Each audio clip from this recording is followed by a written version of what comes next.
Thank you. Let's have Susan Kimoto to pray for us.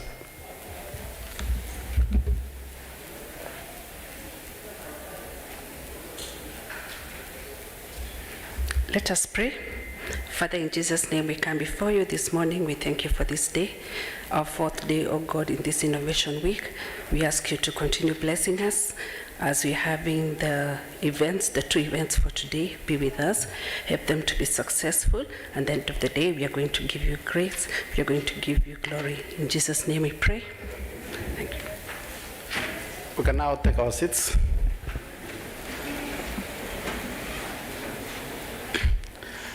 So to all our visitors, I want to take this opportunity to welcome you to KCA University, people from Safaricom. The people from Safaricom are here. You know them, they don't wear suits like us. So yeah, welcome to KCA. People from Huawei, they're somewhere there. And there's also another organization called Twendele. They're also in the room here. So I want to thank you, all of you, for coming. At this juncture, I want to invite the Dean School of Education to do our welcome remarks, and welcome the DVC Rio.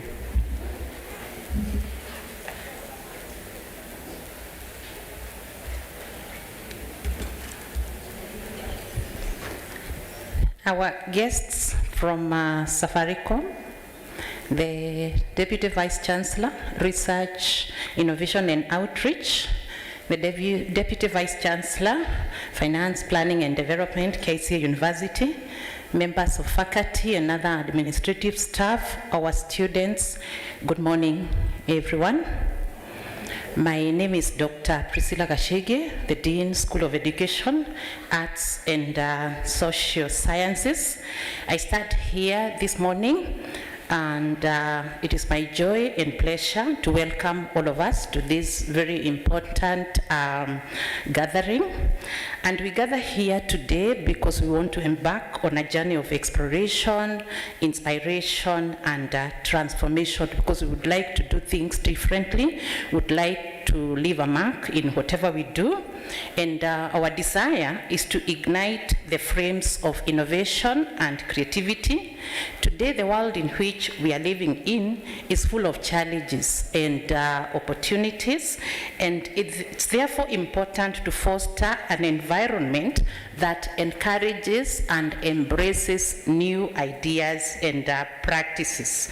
As we do this, we would like to come up with groundbreaking solutions to ensure that even whatever we do, the training that we undertake will make our system of education relevant and effective. Our aim is to create a collaborative ecosystem that allows for cross-pollination of ideas that will transform education as we know it now. We would want it to be done in a much more better manner, so that even our products will make a difference and stand out there in the world of work. Today, innovation is not an option, but rather an indispensable necessity. And by embracing it, we can ensure that every learner, regardless of their background, has access to quality education that prepares them for success in an ever-evolving world. So I take this opportunity to welcome us to this very important Innovation Summit, and I hope we learn a lot. We have learned a lot, and we are even looking forward to learn more. So with this, I take the opportunity to invite the Deputy Vice Chancellor, Research, Innovation and Outreach, Professor Vincent Onyuera.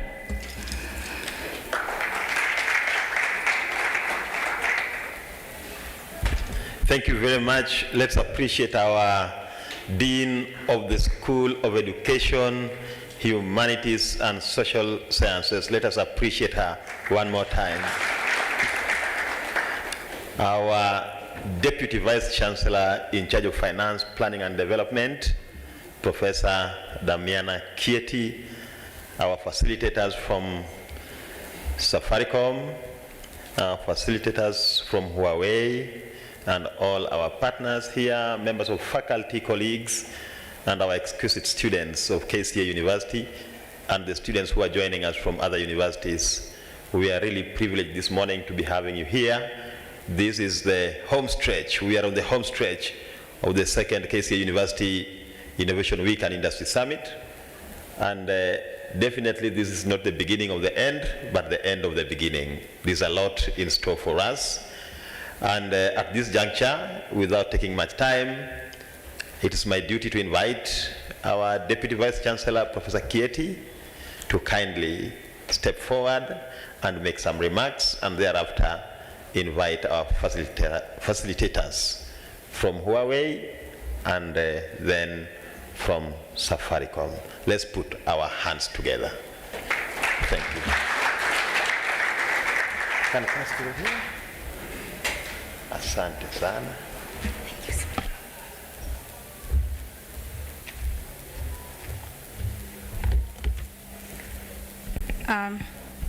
Thank you, DVC in charge of research, innovation, and outreach, Professor Vincent Onywera. Our guests today from Safaricom, Huawei, and any other guests who is present today, and all protocol observed. Good morning. Good morning once again. I'm delighted today to stand before you this morning, and honored, all feel honored to introduce the speakers of today. And as I was reflecting on the activities which I've gone through this week, I kept on asking myself some simple questions. And as I was doing that, I remember sometime, I think last week but one, when we had Masuja Day, I saw a clip moving around and talking of people who can call themselves Masuja. And among them, just to remember, one of them was that it was saying that if one day you used the slippers, sandals, to cut a piece and use it as a rubber at some point in school, then you are a Suja. I saw that clip moving around. And I also remembered when I was growing up and being sent by my parents to buy things, one of the things they would send me to go and buy was Kimbo, that cooking oil, Kimbo. And it was wrapped in a paper. And if you don't carry it properly, if you make a mistake of falling on the way and maybe fall on it, it will crumple. Or if you don't carry it properly, it will melt. But if you look at Kimbo today in shops, they have repackaged themselves. They have become innovative in one way, and that is how they have been able to survive over the years. The same to Coca-Cola, the same to other companies. Not even failing to mention or not forgetting Safaricom and others, Huawei and others, who have continuously become very innovative to sort out or to solve community challenges. And therefore, this week is a very exciting week for all of us because we've learned a lot from each other. Because we know we are endowed with plenty of resources, but those resources can only be made more meaningful through innovation and entrepreneurship. Those resources can be converted to contribute to significantly to sustainable development. Sorry about that. Through innovation. And DVC Rio and your team, thank you for this great initiative where we have been put together to think and rethink about innovation and how we can use innovation to solve several challenges as well as contribute to sustainable development. I am aware that the innovation ecosystem is on the move, and as KCA University, we are not left behind on this. And that is why you saw us being very particular and committed resources to this important activity. And I am excited because some of the speakers I'm introducing today, they have contributed significantly to the innovation ecosystem. And they are therefore here to help us understand how we can move that agenda forward of innovation.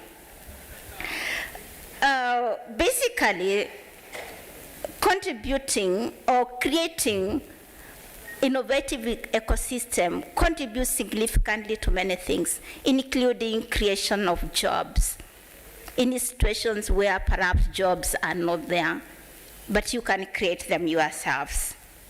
Our stakeholders have done great in this. Over this week, ladies and gentlemen, we have gained a lot of insights from the different speakers, from keynote speakers to panel discussion to different presentations by different participants. And today is yet a very exciting day for all of us as we experience and learn from the leaders in innovation, Safaricom, Huawei, and other stakeholders present in the room. Ladies and gentlemen, I'm sure nobody can doubt how these innovators have positively impacted the society. Talk of Huawei, talk of Safaricom, talk of Tuendelee and many others. I can't read everyone, but kindly wherever you are, feel appreciated because you have contributed significantly to the innovation ecosystem. I am aware that Huawei is leading and helping us to understand issues to do with coding. Yesterday, somebody excited me about something on coding. And I was told that we are now transiting, or we are encouraging people to transit from certain kind of boarding to coding. I don't want to say more because I was told it is patented, and therefore I have to ask for rights and permission to continue using that. But once I'm given those rights, I will share more about it. So I know Huawei are working with our School of Technology, particularly in areas of artificial intelligence, machine learning, etc. But we're also looking forward to having a solid collaboration with Huawei so that we can continue to benefit and also continue to learn a lot from you. We know you cannot live on your own. There is a lot of need to work together, to co-create, to co-produce knowledge. So the team from Huawei is led by Mercy, and I want to take this opportunity before I come on board again to invite team from Safaricom, to invite team Huawei to come to the stage and share with us some few information, around 10 minutes, and thereafter I'll come forward again to invite team Safaricom to come forward. Thank you.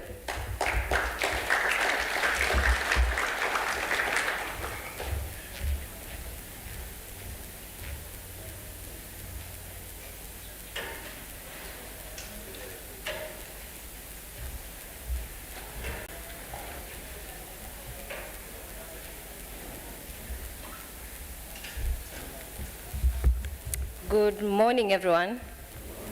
My name is Mercy, as you've heard, from Huawei team under software. So we are happy to be here to showcase to you Huawei AppCube. So that's a platform that you can use to develop low code, zero code, or full code solutions, either a web application or an Android application. So we have our expert from Turkey who will help us give an overview of the solution. So I'll welcome Gulshen to take over. She'll take maybe 10 minutes, and then in case of any question, you can raise or you can visit our tent outside.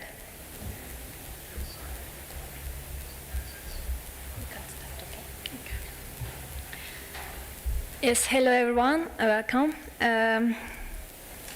We will start now.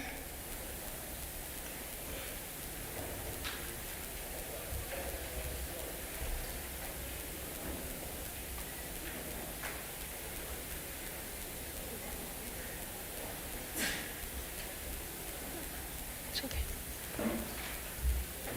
Okay.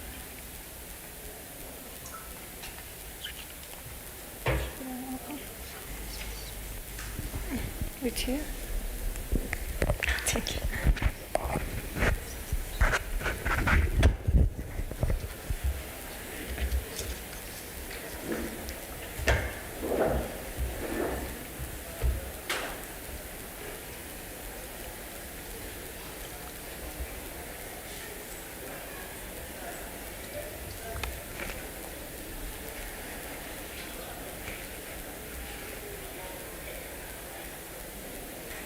Just a minute.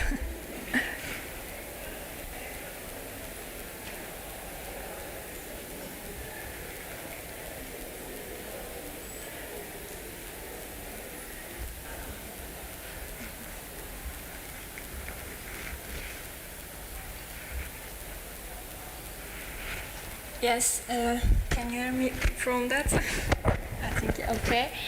Firstly, I want to introduce myself. I'm Gülşen Aktaş, the software engineer in Huawei R&D Center in Turkey, actually. Today, I would like to provide you with some brief information about AppCube platform. AppCube is an innovative application development platform by Huawei. Its primary objective is to facilitate the swift development of customized application, both in Huawei internal and, of course, for the customers. And AppCube is a tool that helps people quickly and fastly, if even cannot know a lot about coding. They can make own application easily and quickly. This is about Huawei centers in the world. There's too many centers in the world, and of course Nairobi and Istanbul is our R&D center. And there is some centers connect with that R&D centers, Nairobi and again Istanbul. You know, software environment has a lot of challenges. There is some kind of that. It's fast technological change, high software development cost, and finding and retaining software developers. It's really hard in nowadays. Long software development process and something like that. Yes, I want to let's take a look impact of the digital transformation of software development according to Gartner perspective. They say in the 2024 it's expected that over 65% of application development actively will be met using low-code platform. It's really important information about the researchers. This is some benefit of the application, AppCube application provides us, and I said it's really easy to use. There's just drag and drop elements. You can easily connect with your application. Anyone can develop in the AppCube. It's reusable and it's competitive with, of course, with also mobile devices. And high performance, you can easily visualization your data. There is some templates in that platform, graphics, schemas. You can easily connect with your data. Large scale solution, repeat integration. There is too many advantages of that platform. This is the part of the application which you can create with AppCube. It's some of travel application, permission application. You can see QR menu and e-commerce system, museum VR application, and there's a lot of another application. We also created, and there is in success projects from us and with my AppCube team. This is the basically can show you the steps of the AppCube. This really easily that steps determine the required modules, create the data model. You can really quickly create your data model, database in that platform. And UI, graphic UI and design part, linking the data model to page, testing and preview, then you can send your application to launch. I want to little bit detail talk about a little bit detail of the development part. In the AppCube, there is some part of the development site. You can see there is a front page, which is the standard and advanced page. Standard page is more about the medium and mini application. You can just use the drag and drop elements and easily create your design in that page. And there is an advanced page, which is the more rich functionality which for the more big applications. And some logic development, you can also connect your backend site, script, API easily you can create without coding. And data model, I talked, application you can create quickly your app. This is the part of the application UI, and the DMX, which I talked, data visualization part, and some integration. You can also manage your application in that application. In AppCube, there is a project management site. It's basically including of AppCube. Development environment, test environment, and production environment. The AppCube is include that environment. Yeah, there is some, of course, lots of success projects. You can see here, this is our projects in the 2022. There's some projects and some training also we gave the students and some customers. We are still do that. And Nigeria school fee payments, Kenya digital menu, movie tickets, and something others. Also create use for internal projects, internal application in the company. There is such a HR application, finance, sales, marketing, and IT department. We are create a lot of application and use also in internal. This is the important part of actually for the development side. AppCube is has a highest security standards. You can see some certificate about security. Yes, finally, if you have any question or learn more detail about the AppCube, we will at the outside we have a stand. You can come and talk more about the AppCube. I will be there. My team will be there. Thank you for attention.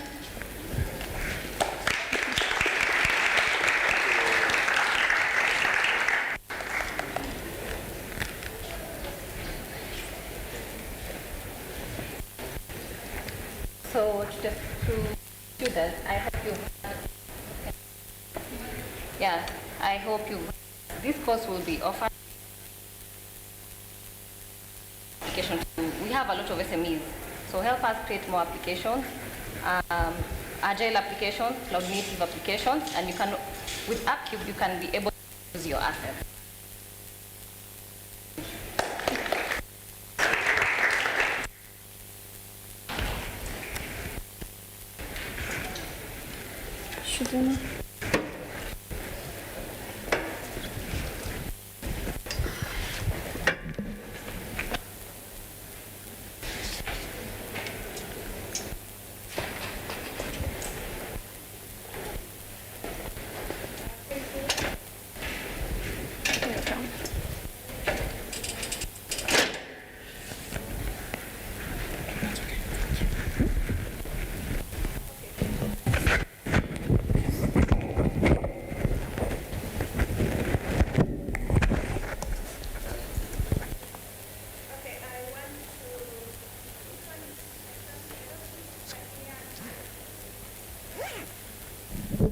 But meanwhile, allow me to take this opportunity to thank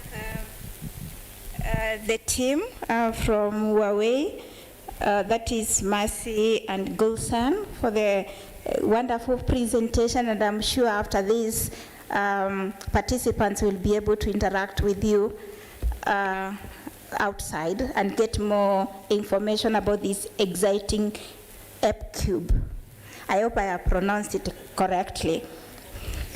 Okay, thank you so much for that, and we don't take it for granted that you took time to come and join us in this important activity. Allow me now introduce the other team, and that is the team from Safaricom. And before I do that, allow me say something briefly about Safaricom. And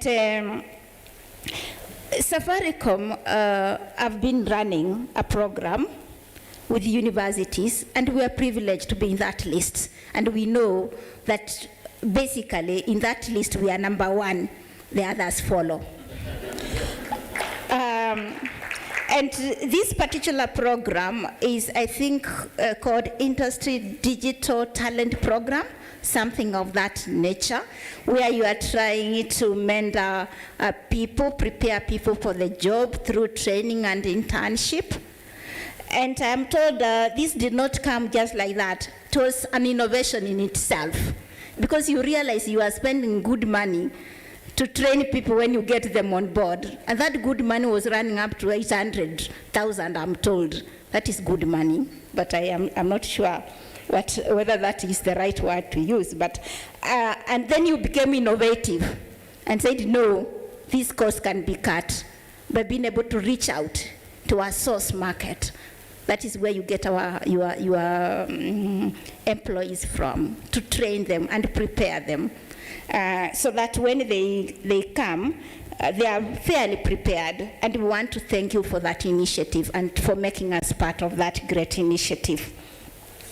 I also want to say something again about KCA University and Safaricom, and this is about an MOU which we signed. It's not really a common thing. It only happens at KCA University, that we have this very interesting MOU between Safaricom and KCA University, where you will be preparing our students. That means you are making us special in terms of giving us that privilege to be trained or to have you mentor our students. And so far, I'm informed that you have been involved in mentoring our students through 2 important sessions. One was on big data, and another one was on machine learning, if I'm right. And last year, you also came and took our students through a session, hackathon, yes, where you focus a lot on cyber security issues and so on. So we feel empowered, and we feel that you have held our hands as we create this knowledge.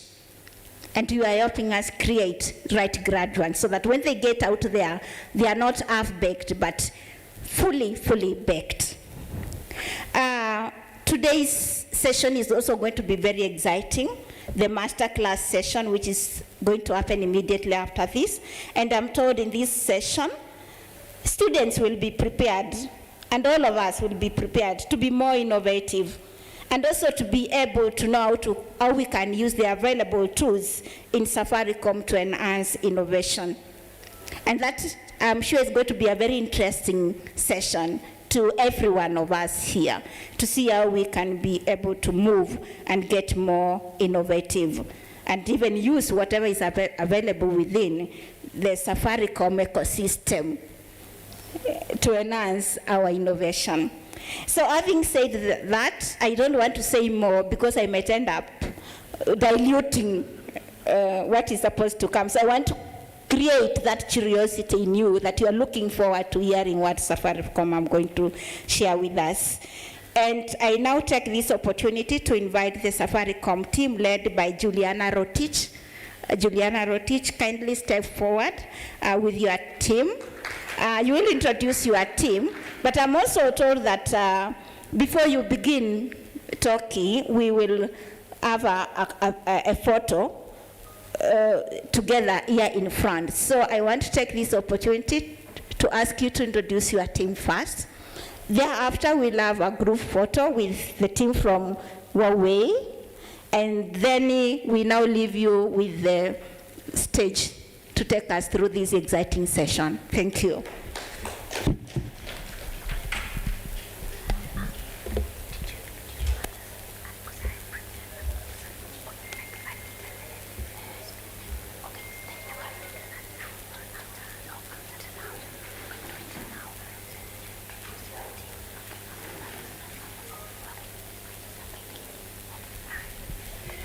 Good morning, everyone. It is truly an honor and a privilege to address you. The last time I was here with a whole squad from our team, and we were in the offices here talking about HELB, how you could. At that time, we were building the capability for students to be able to access HELB on the M-Pesa Super App. So I'm really glad to be back here. And before I introduce the team, just to add on to your comments, and thank you very much for pointing out about the Safaricom Digital Talent Program. Our engagement here is a continuation of that. It was inaugurated by our CEO, Peter Ndagwa, and one of the things that he often talks about is the importance of partnership, the importance of innovation, and in the importance of customer centricity. So I'll just take a few minutes to share a couple of thoughts with you as students before I introduce the team and what we will be taking you through today. So I've mentioned quickly about the things that Peter has our CEO Peter instills in us, which is about this drive for paying attention to customer need and customer satisfaction. In our company, we call it customer obsession. And for the work that we do, particularly in the M-Pesa side of the business, we have centered developers, not just M-Pesa side of the business, Safaricom as a whole. We've centered developers as customers. How many of you here are developers? That's a big chunk of the people in the audience. So I'm really happy that you're here, because my remarks are really for you. So one is we see you as customers, right?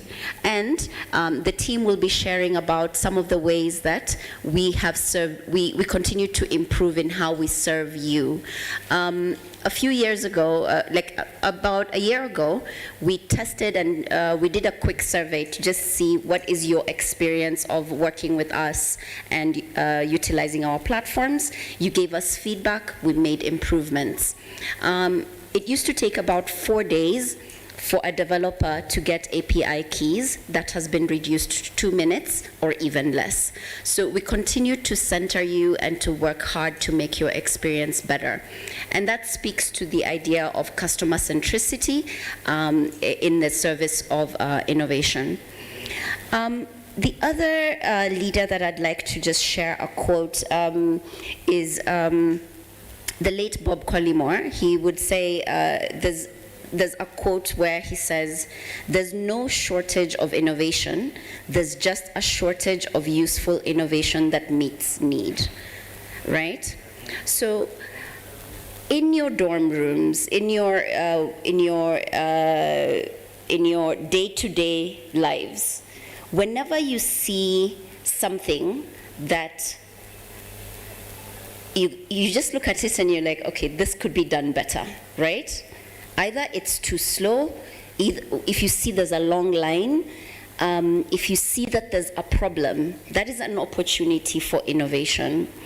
And so I think that's the key thing that I wanted to mention, is just there are so many more problems and opportunities for us to solve for those problems. So just the same way we worked together with KCA University to prototype and to bring together the HELB product in conjunction with the Ministry of Education. And now, for your HELB wallet, how many of you have the M-Pesa Super App on your phones? Okay, if you don't have the M-Pesa Super App, could you please download it now? I'm sure there's free Wi-Fi, right? So please download it, and there you can manage your HELB wallet. And so that was one need. We asked ourselves, how could we better serve students so that they can access their loans and their wallets easily on their smartphones wherever they are?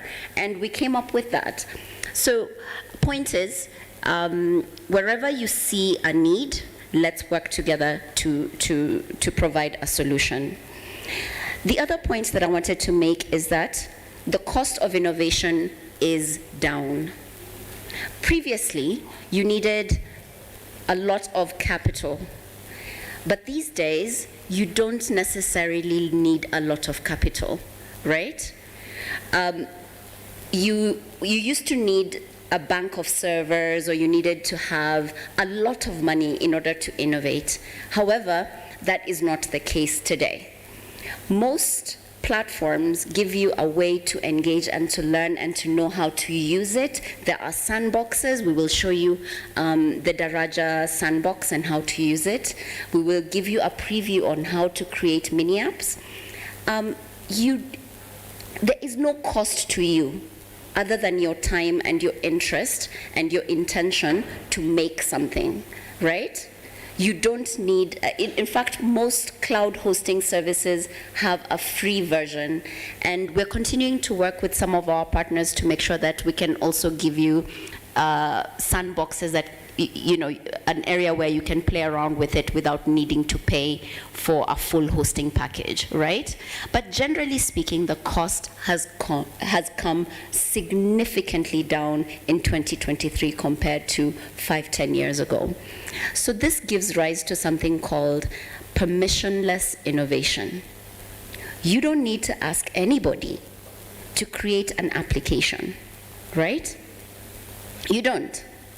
You see the need, you figure out how to solve it, and you get on with creating the solution. There's no gatekeeper on the way. In fact, we're opening all the gates and making sure all of our APIs and all of the things that you need are open and available for you to innovate. So this is permissionless innovation. No need to ask someone for permission. Get on with fixing what needs to be fixed. And this idea of permissionless innovation was put forth by Joey Ito. He's now president of one of the oldest universities in Japan, and previously I was a fellow at MIT Media Lab, and he really shared that with me, and I want to make sure that I share that with you. As students, really, no, you don't have to ask for permission, just get on with it, right? The other point is that you are the captains of future industries. All of us had to do discrete math, is what we used to call it in those old days, or algorithmic structures. For those of you who are doing computer science, that class was very difficult. Some of us, I'll be humble and just say, some of us had to do it over and over again to get it right. So, point is to put in the work of knowing your craft and adapting to new technology. Huawei have shown Upcube, and they'll have more of a session to show you that. And I would be remiss if I did not mention the importance of emerging trends in technology. In previous talks to you, you've seen there've been mentions of generative AI, distributed ledger, even IoT, that was a few years ago. However, the thing is, technologies are always changing, and the important thing is for us to keep abreast of these changes and know how to leverage these in the service of what? Problem solving and innovation. These things will come and go, right? There will be various trends that will come, but it's important for us to understand and to know how we can leverage these technologies and these leaps to make us more efficient, to make us innovate faster, and most importantly, to solve for human problems. Because generative AI, it's still something that is relatively new in the space. However, how we land it in terms of how we use it to actually make a difference in the society is what matters, right? That is what matters.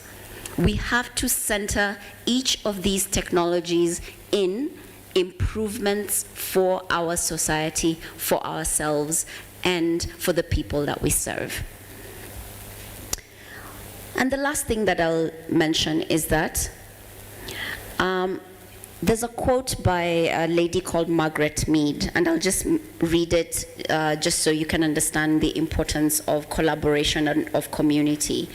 As students, I'm sure you have your crew, the people that you hang out with, the people that you share your inside jokes with. That's your life in college. It's really fun, and it's great to be able to commune and to be part of a community. And you're part of the KCA community, and we are also inviting you to be part of the Safaricom engineering community. And the reason why this is important is you do not doubt that a small group of people can change the world. I have seen this in my experiences with the companies that I've co-founded before joining Safaricom to join part of the M-Pesa team, to be part of the M-Pesa team. Do not doubt, never doubt that a small group of thoughtful, committed citizens can change the world. Indeed, it's the only thing that ever has. So, as you hang out with your friends, figure out a way that you can solve problems together, right? Most companies succeed when there is collaboration, and even the startups that you see that are most successful, they typically had co-founders. You're not going to, sometimes it's okay to do something if you're that much of a genius and you can do something by yourself, fine, great. But it's way more fun when you get together with your friends, come up with an idea, put a startup together, put the idea together, be part of the hackathon, submit your ideas, prototype, prototype, prototype. And then once you've prototyped, put it out in the market, let's validate. And if you're when you join the Safaricom engineering community, you're able to prototype with us, right? You're able to utilize the APIs, and you can create these mini apps, and we can put them on the M-Pesa Super App, which gives you access to more than 8 million possible people who could use your product. 8 million people, and that's just a subset. We want to grow that to more than 11 million. And currently there are about 30 million users of M-Pesa every single month. So it's a massive market and a massive opportunity, but really at the basics of it, whatever it is, whatever the idea is, prototype, prototype, prototype, and then figure out product market fit with us and leverage the community that is the Safaricom engineering community, and a subset of that will be shown with you today. I will end with a reminder from he's also an ambassador for M-Pesa Global, Kipchoge, Eliud Kipchoge, who talks about no human is limited. I mean, I'll end with that because it's just a reminder that in whatever we do, we should not limit what is possible. Things are borderless now. Whatever you come up with for the Kenya market can be scaled into other M-Pesa Africa markets. We have about 7 additional M-Pesa markets, and Kenya is the home of innovation.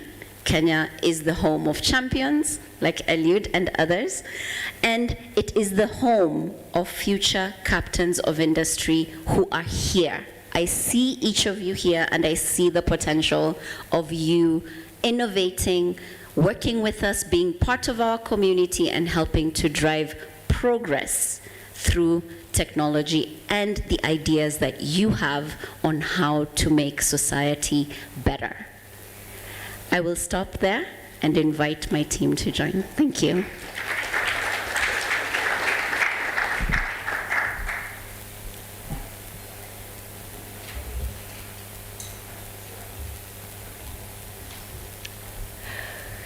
So this is the Safaricom team. I would like for them to quickly introduce themselves by saying who they are, their craft, and what we will be sharing as a team today with you. Hello, my name is Michelle Mweni, software engineer at Safaricom, currently building mini apps. Yes, I prefer front end, yeah. Hi, good morning. My name is Lillian Mathenge, portfolio lead, managing innovation ideas in Safaricom. Good morning. I'm Stephen Oyaro, a software engineer as well at Safaricom. Focusing on Daraja. When you build with M-Pesa APIs, I built those M-Pesa APIs. And yeah, I'm looking forward to having the session with you to just show you and explore on the things that you can do with Daraja. Oh, sorry, my craft is whatever pays the bills. Comrades Ria. I was told to test that at KCA, so that's fine. So my name is Eric Omondi, not the other one. I am a customer journey expert for Daraja and M-Pesa APIs. So in short, I'm the developer's advocate within the platform. So if you can't reset your password or things are taking long, I'm the person who makes sure that the journey is seamless for you to get a wow experience. Thank you. Good morning, everyone. My name is Odero. Presently identify as a full stack engineer. We work closely with Michelle in building mini apps. I also work internally, we call it G2, what we call M-Pesa. So today I'll be working together with Michelle in making sure you know how to build mini apps and how to integrate the mini apps into the core M-Pesa services. Thank you. Hi, morning. I was here last Friday, Metaverse. So Stephen Oginga, I lead tech research and design at Safaricom. So basically blockchain, the Metaverse, we try to experiment with these and come up with the next Darajas for you now to start playing with. Thank you. Good morning. Good morning. My name is Mark from Safaricom Innovation Team. I lead the Dockyard team where we collect your ideas and we polish them into products that we can actually put out in the market. Thank you.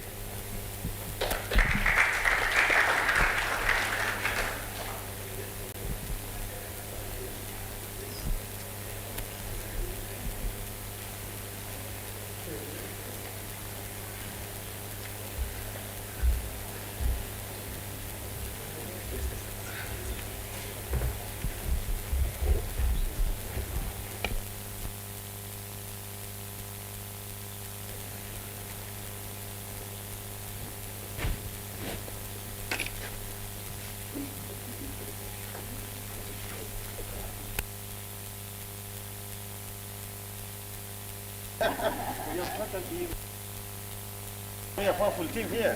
Yeah, very good.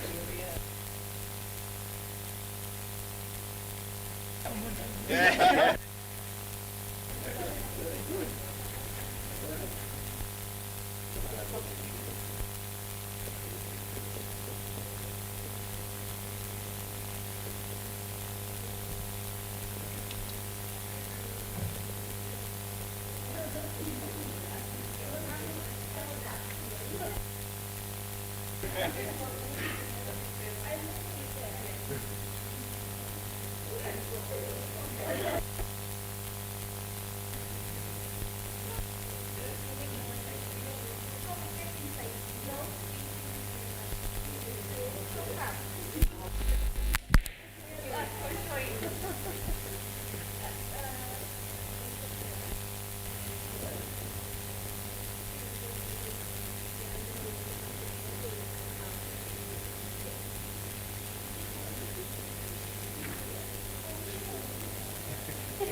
Okay.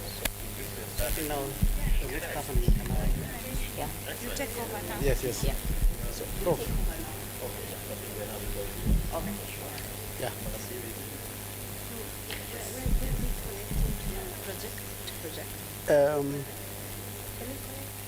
Alex, where's Alex? I think Hi. as Juliana, as you organize the presentation, there's somebody want to give 5 minutes here to greet the people. Sure. Yeah. All right. So as Safaricom is setting up, let me invite our representative from Tuendele, yes, to come and greet you.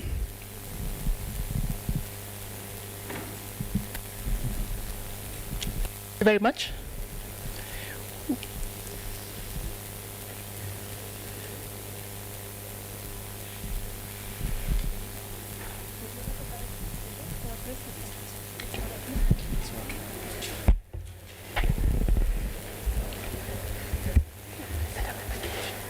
Will you set up the presentation? Yeah. Okay. And the presentation.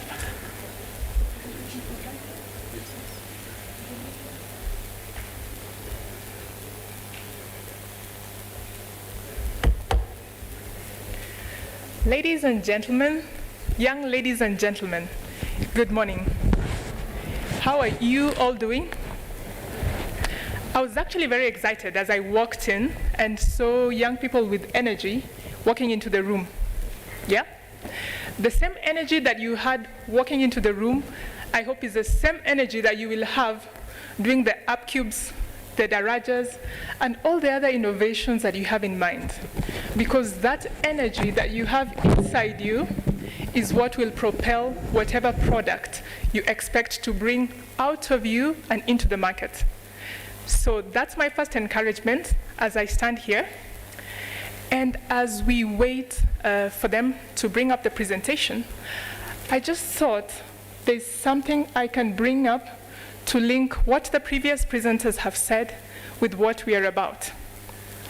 So Huawei came up and practically showed you what you can do, where you can do it, and they are here to help you do it after you finish. Hiyo ni maendeleo.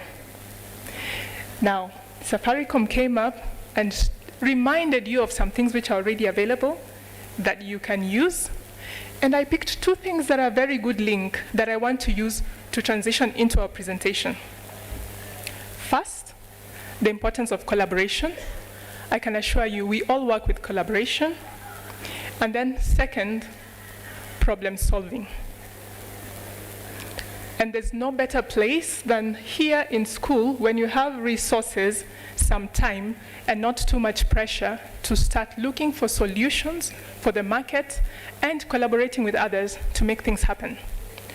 So Tuendele Foundation, which I will tell you a little about, is something that started in a place like this. I did my master's education in a university in Spain called IE Business School. And they have what they call Venture Lab. And Venture Lab is where you start your incubation projects. So I took the idea from Mercy, is it? So I didn't do it alone. And working with another lady, we said, what innovation can we bring in town? And nothing more than education was enticing enough to us. So we set up Tuendele, which is a foundation. It started as a startup, yeah? It's a foundation that seeks to ensure bright, deserving, but underprivileged students can go to school. So when we had our startup lab, it's called IE Venture Lab, that's where we ideated, that's where we built the name, that's where we built the prototype and the second prototype to what it is today. And it's interesting to see a project university transitioning into something that can help other students in their life. So our main mission is to provide the springboard that elevates students from student level to working class people, but also elevates SMEs to bigger, better, more financially able SMEs. So we can just go to the next slide. Now,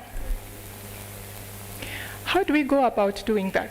we realized that many of the students, sometimes they miss school because of funding, yeah? But then they have a lot of potential. So then we were looking at how do we make that possible.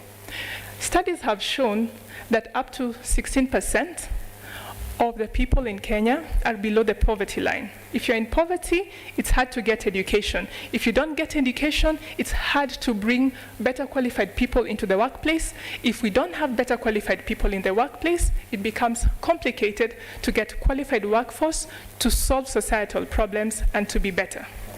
So that's what we do. So that's just about it. We are actually registered. You can move to the next slide. Someone can help me to move as we go along. And this is a picture I'd like students to look at. This is a picture of one such student. We like to use technology, so when we're interviewing the students that get into the foundation, we actually do it by video conference. We had an opportunity to speak to Isaac. When we were interviewing him, he was in his house in Kibera. We were surprised to see the conditions that Isaac was on. Isaac used to do garbage collection, sometimes to do watchman services to save money for his fees. And after he saves for a couple of years, he can do only one ACCA exam. Then he needs to work again for 2-3 years to do the second. I just want you to go to the next slide that shows you who Isaac is. 2 years, the next one. 2 years after being a part of Tuendelee Foundation. This is Isaac. He has his own job. He has not yet finished education, but we helped him get internship. Through the internship, he got a job. Now he pays his own exams, his own tuition for the last level of exams that he's doing. That's what a little springboard with an institution like Tuendelee can do for a student. Let's just move to the next one. And we have another example of our student, Vera,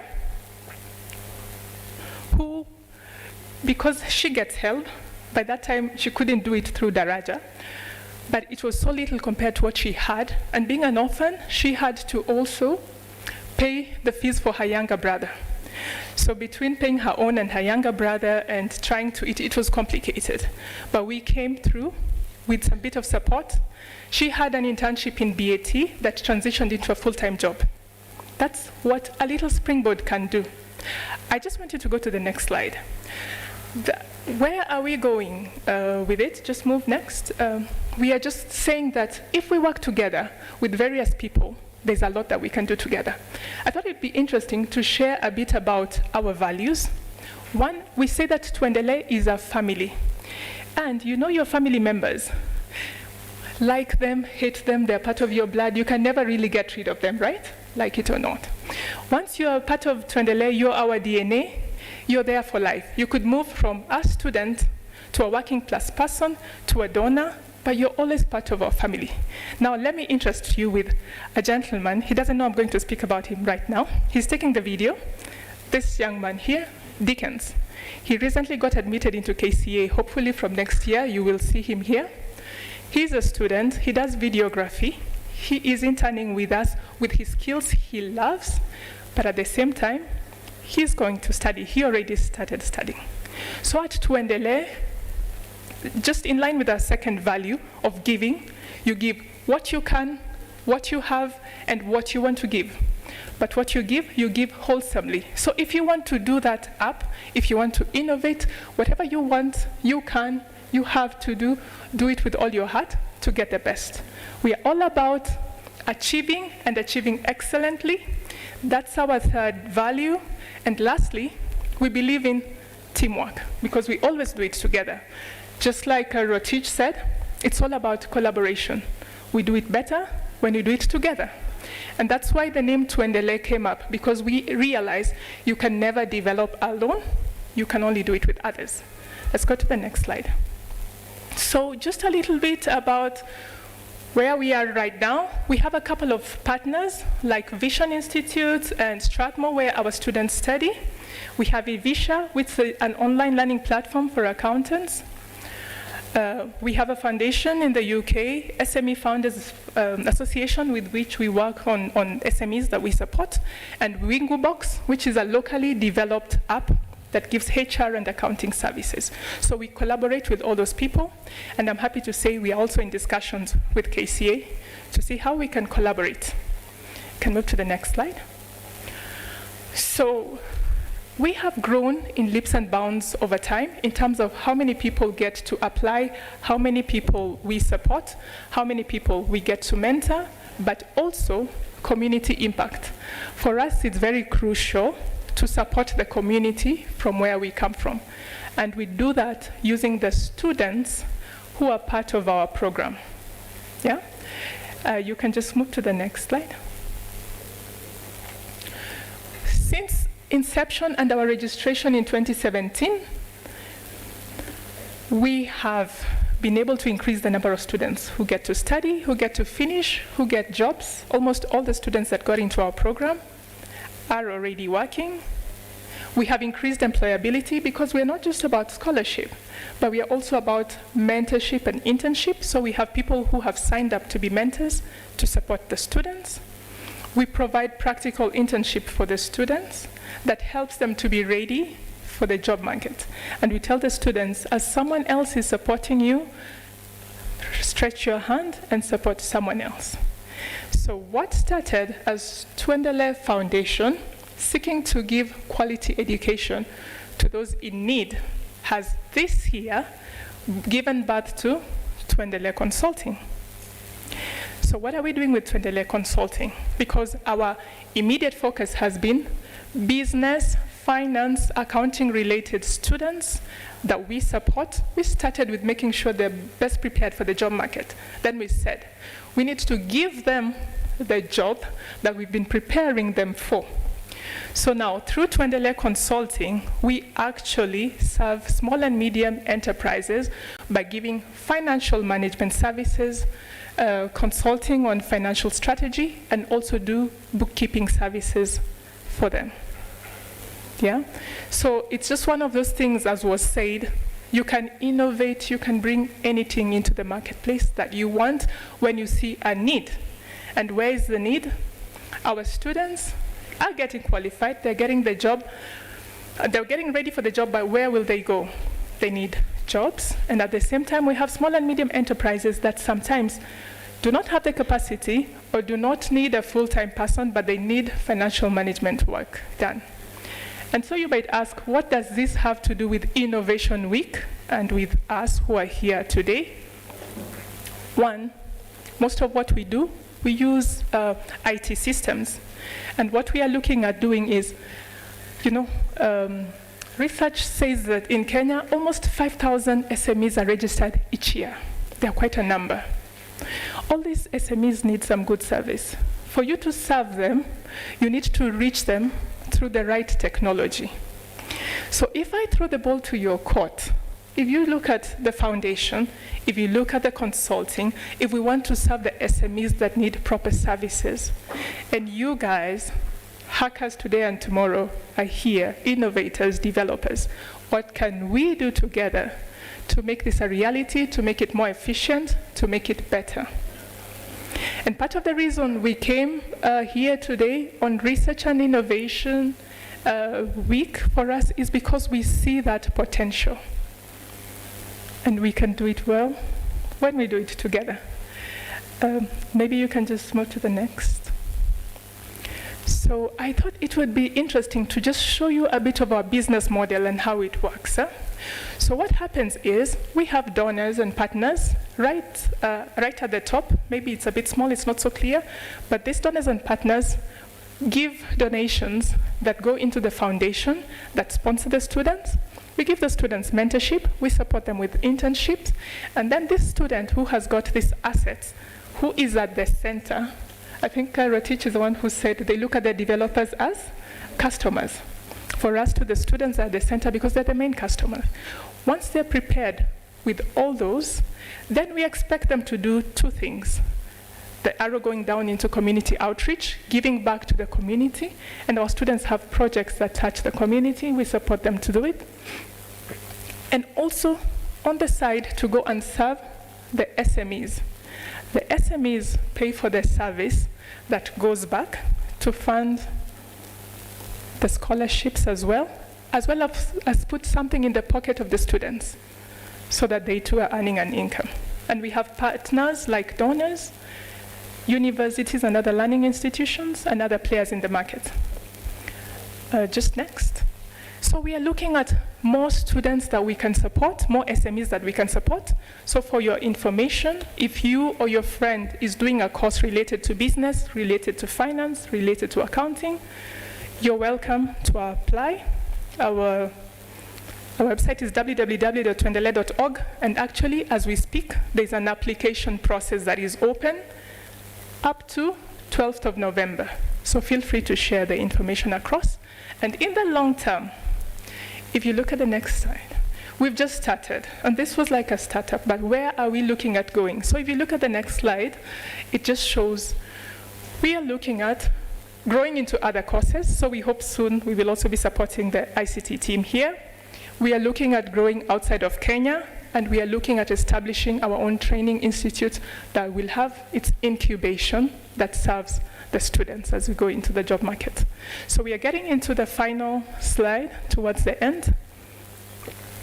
That's just our team, the people that make up the foundation.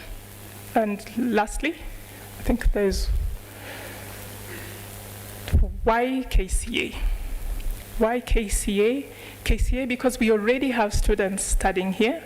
KCA because we are both interested on business and the importance of technology in making it happen. And then KCA because, as we speak, actually one of you guys is interning with us at the consulting business. So it's the right time to think, if this is something that I'm interested in being a part of, to come on board. So, and where you might ask, so how do we plug in? If you go to the next slide, there are different people that can plug into this. If you're students, we've given you ideas. Maybe you need a scholarship. Maybe you want to be part of our team. I was very excited. One of you actually just walked out to me when we walked in and said, is there a possibility for internship? And I said, of course, let's get in touch. Why? Because the first step is to ask. The worst thing about asking is that someone will say, no, nothing else. So ask. If there's opportunity for internship, for training, we're happy to do that. And for the school, how we partner in terms of scholarships. How else? Research and innovation. We are looking, we've had you on the number one. I think it's Professor Damia who said you're first in innovation. We want to see what we can do together in innovation. And then, if you want to give your time, sometimes people want to volunteer with not-for-profits. We invite you to do that, as well as provide internship opportunities and work together in corporate social responsibilities. One of our students has been helping a primary school in Dagoretti to get the children excited about reading. So they reach out to students like you who can go once in a couple of months to help the students to study, to show them to love to read and help them improve their grades and also reading as a hobby. Another student has been helping people in Kibera to do businesses, to do beadwork and a few other things, and also support a library to teach students to study, to help them perform better in school. We have one of our students who was in Kakuma refugee camp, who's helping setting up a library in Kakuma. And there are those who work on sanitary towels, health and hygiene. But the most important thing is these are students' ideas, students pioneering, and we support. We see it as an important area to partner with us. And then lastly, if you want to get in touch with us, we have just left our contacts behind. We do it well when we do it together. Twendele has this tagline that says, let's progress. So I am excited to be here. I'm excited to share with you who we are and what we are about. And if you're excited enough, we are happy to collaborate. Thank you for the opportunity to be here, and I wish you all a lovely day.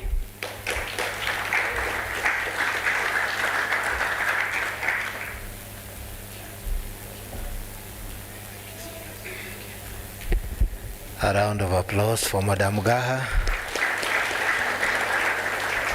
Thank you so much. Twendele Foundation, we are excited to have you. And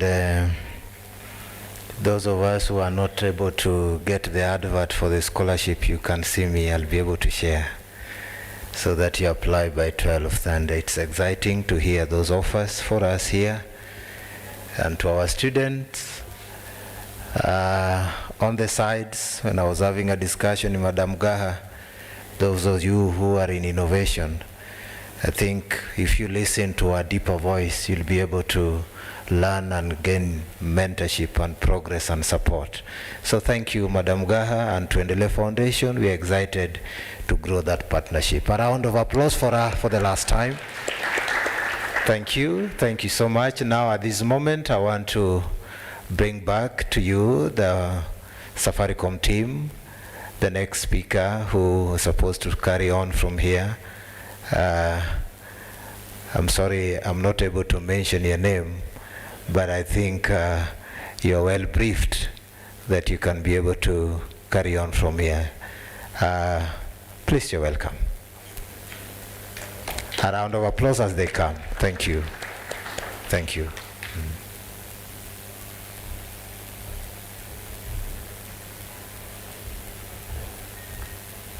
Hey, hii kizungu ni mingi eh? See, as my colleague is setting up, I think we can use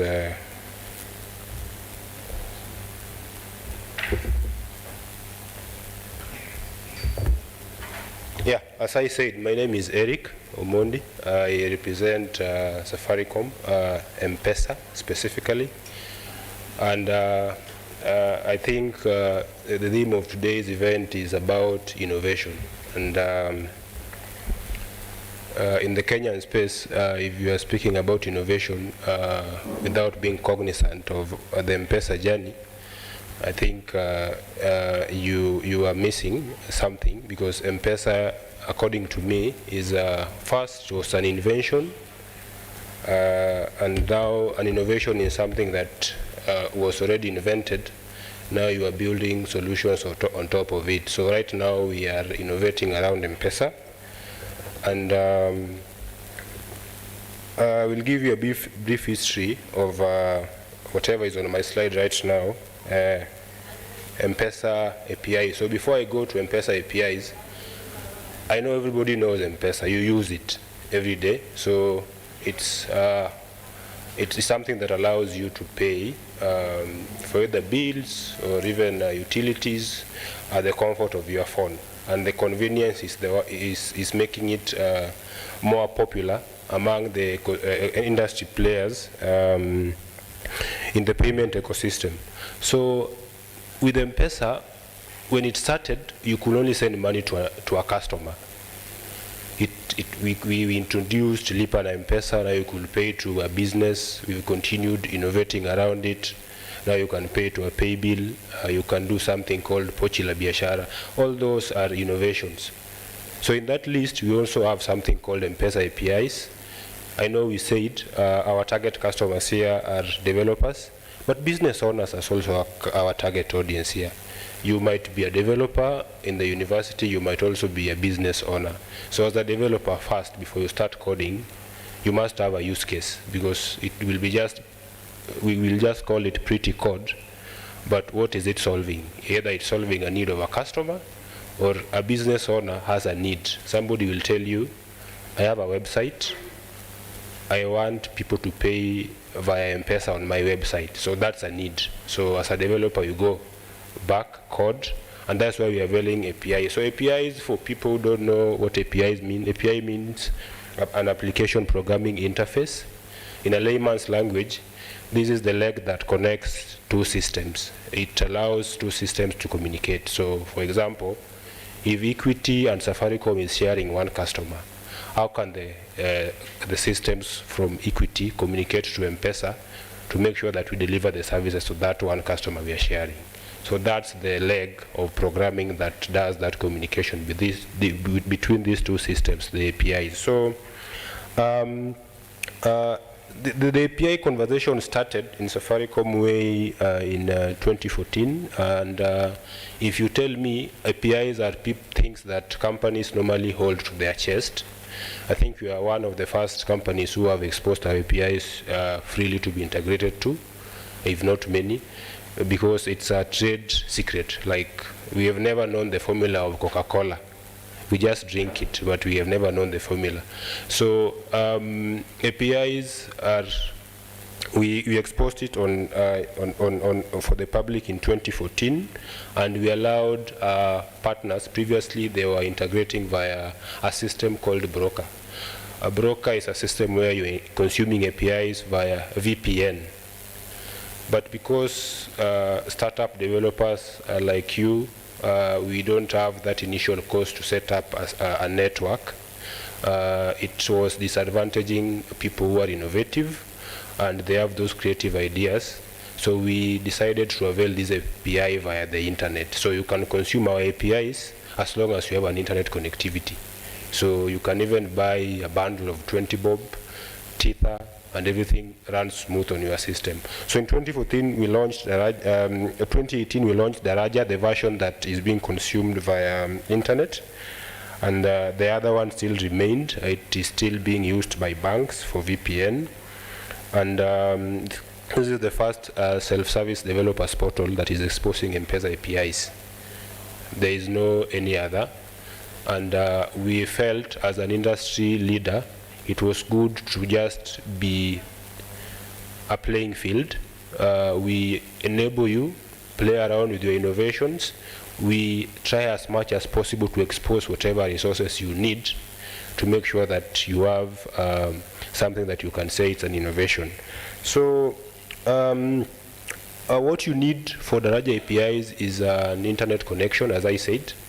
You don't need to set up networks or employ people who have done networking or telecommunication. So you just need internet connection, and then you need a developer's account. So we have a portal. Safaricom has a lot of portals. We have a portal that if you want to apply for a till number or a pay bill number, it's called Lipa na M-Pesa portal. We also have Safaricom website, though that's a website, not a portal. And also we have a developer's portal. So for this case, you will need to sign up to the developer's portal. So the URL is there on my slide. It's https //developers.safaricom.co.ke. So most of these APIs are in REST. So the skill you need is to develop in REST APIs. And then somewhere you can host your endpoints and expose them on the internet. That's what you need to integrate to our APIs. The available APIs, M-Pesa APIs on the portal, we've listed a few. These are the APIs we have. We've listed a few. These ones you can integrate freely. We won't charge you. We have other internal APIs where we charge. Those are being availed upon request, but it's not very stable. I think we need to check the connection just to make sure we have good visibility.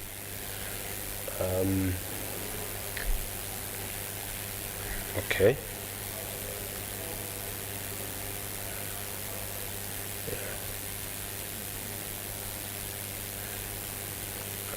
I think as we work with it, I can just talk through the APIs.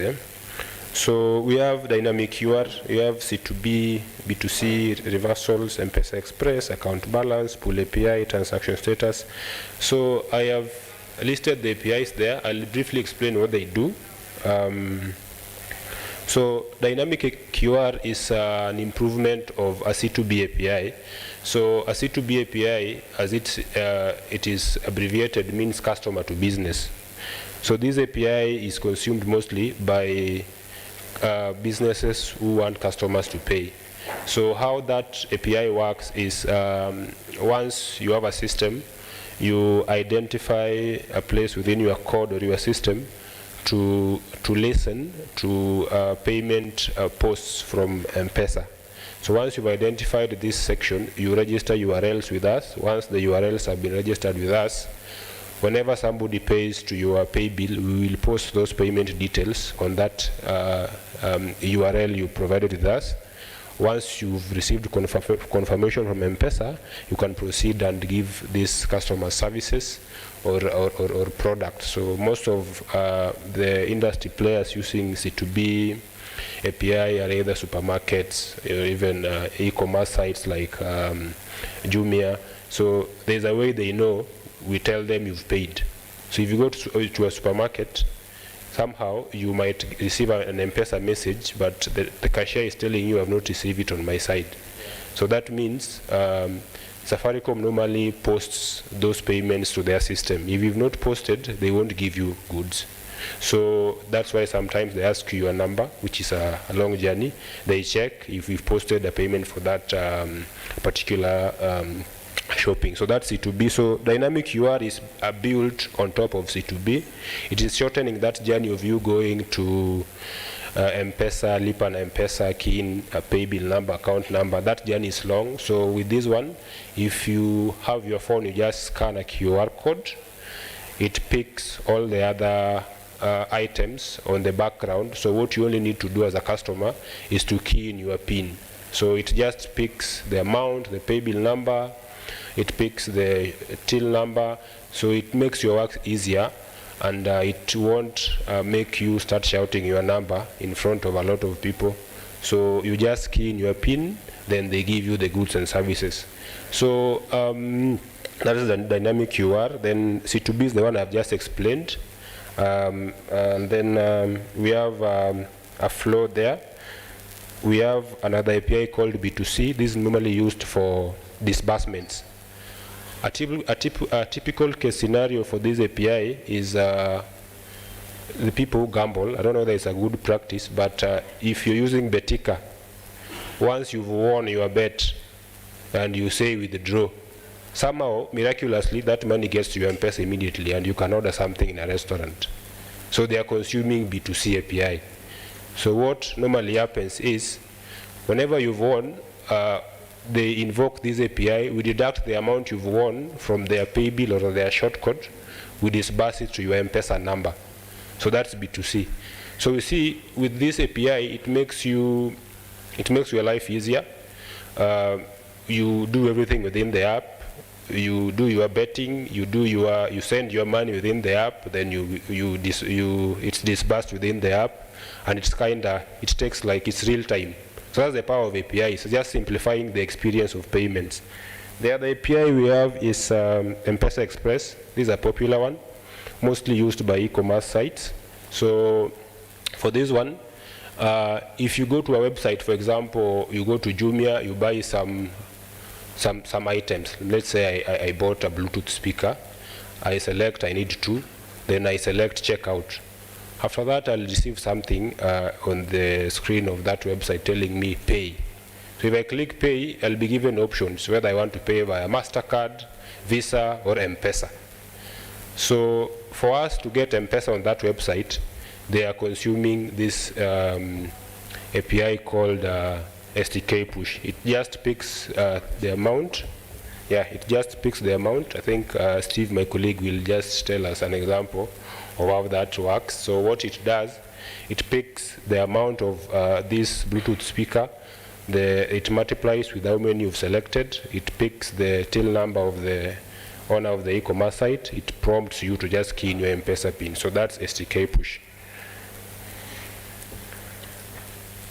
So Steve will take over and maybe demo how the rest of the APIs are working. Thank you.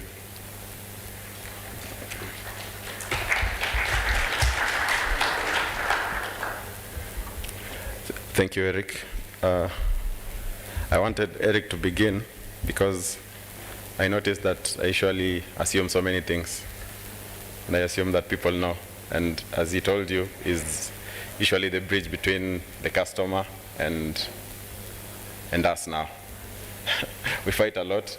Things that make sense to him don't make sense to us.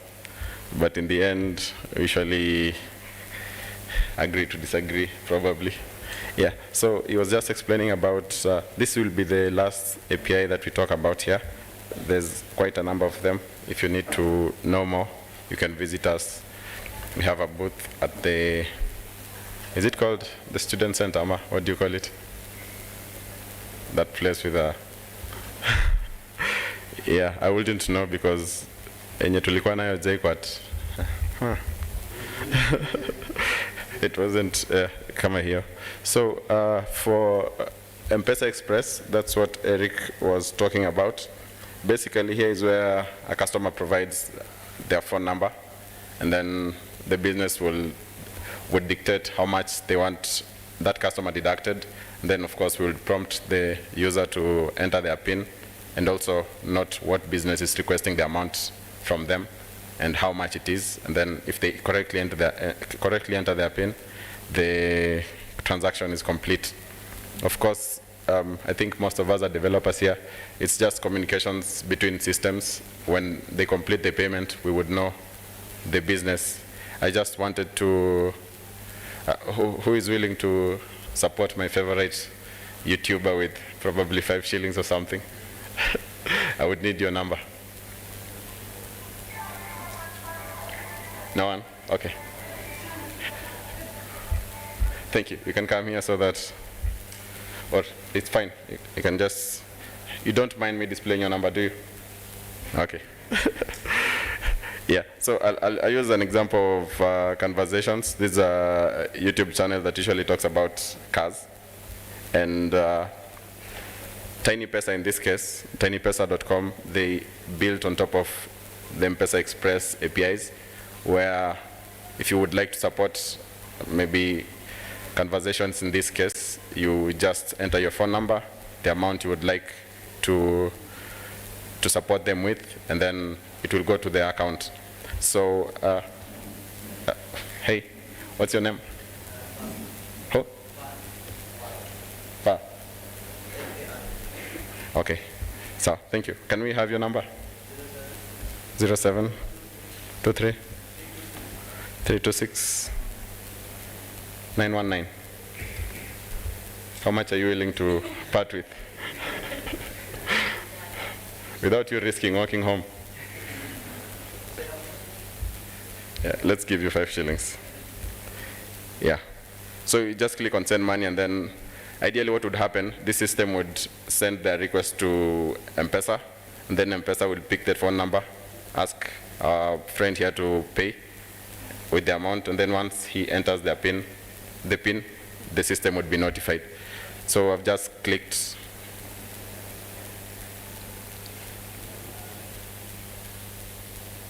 Did you get the prompt?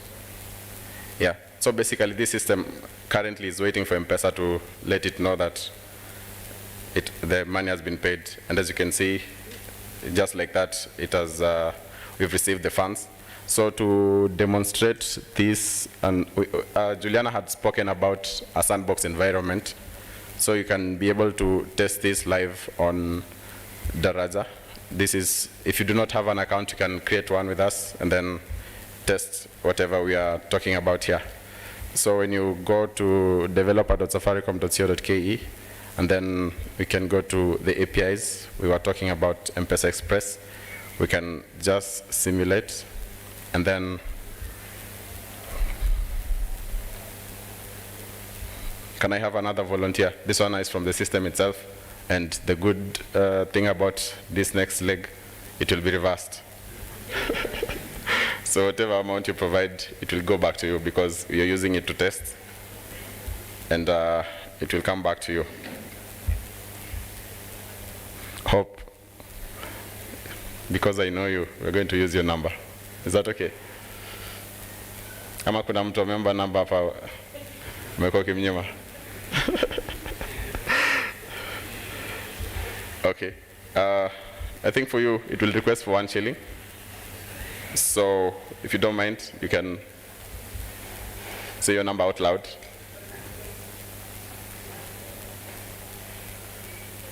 Sorry? Ama una M-Pesa?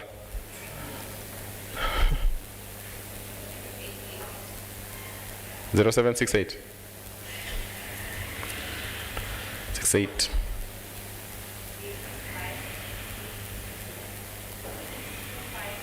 25 90. Okay. So on the test environment, basically, it usually gives you an idea on how the entire journey would be when you're testing our APIs. And whatever you observe here, it gives you a picture of what it would be like on the real world. And of course, on top of this, you'll build maybe a mobile application, beautiful web interfaces.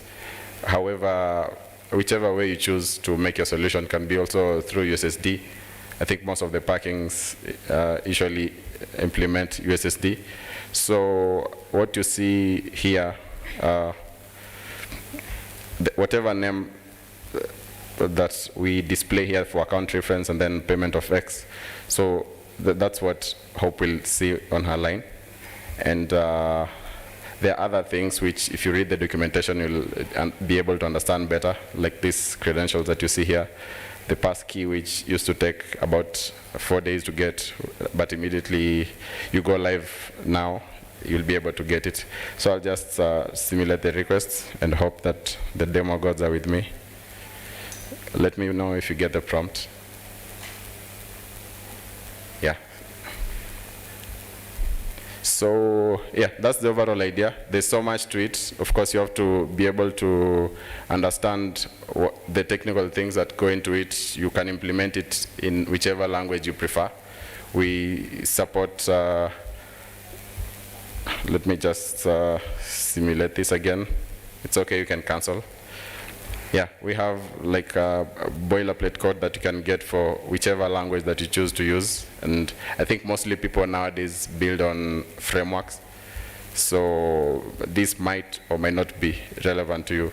So whichever language that you prefer, you just get the code that you need to be able to start with. And then, of course, if you are more advanced than whatever I provide for you, you can be able to modify it in the best way you like. So as I mentioned earlier, we can be able to take more questions about the APIs at the booth or anywhere you see me today, or even on LinkedIn. I answer so much questions about M-Pesa on LinkedIn. Yeah. I'll welcome Michelle to take us through. Is it Michelle or Odero? Odero, sorry. Okay, to take us through mini apps. Yeah, so thank you for your attention.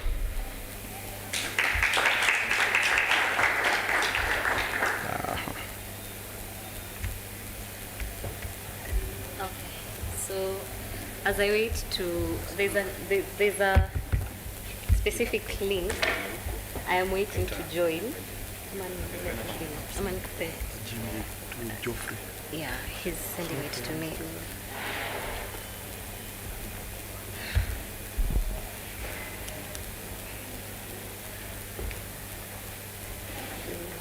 So when you create meeting, oh, should to me again. What do you mean?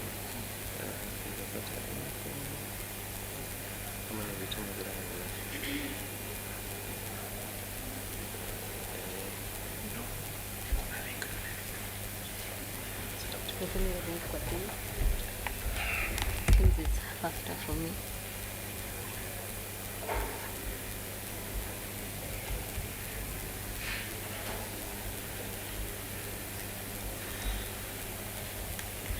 Niko na bando.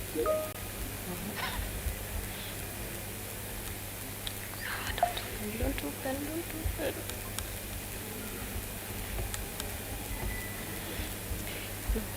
Imefungwa na nini? Nataka ifungwe na nini? I want to go and link and go to group.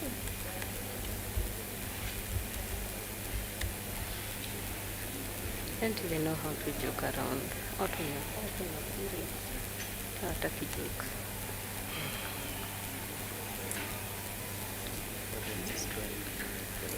It's okay. It's better. It's not. Really.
Hi guys.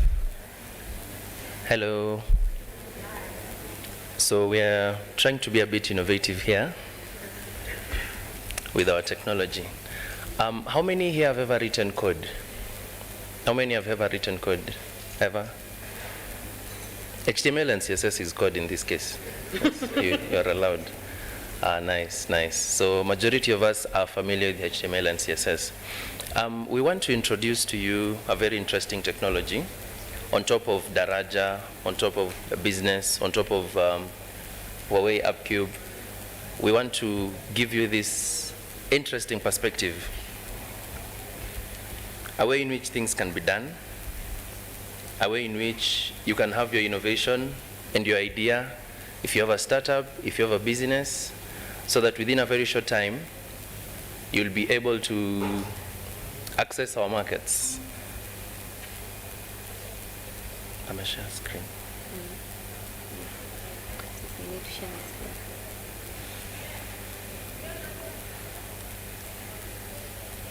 Are you ready? Are you excited? Most of our sessions, we normally like it when we give you something to do, and then we do along. It's called a code along session. So we guide you, we instruct you on how things are done. But because most of you don't have laptops, or any one of you who carried theirs, so we will just show you, we'll just do a development walkthrough, and Michelle will start. Is the screen visible? Now it is. Can you see our screen? Okay.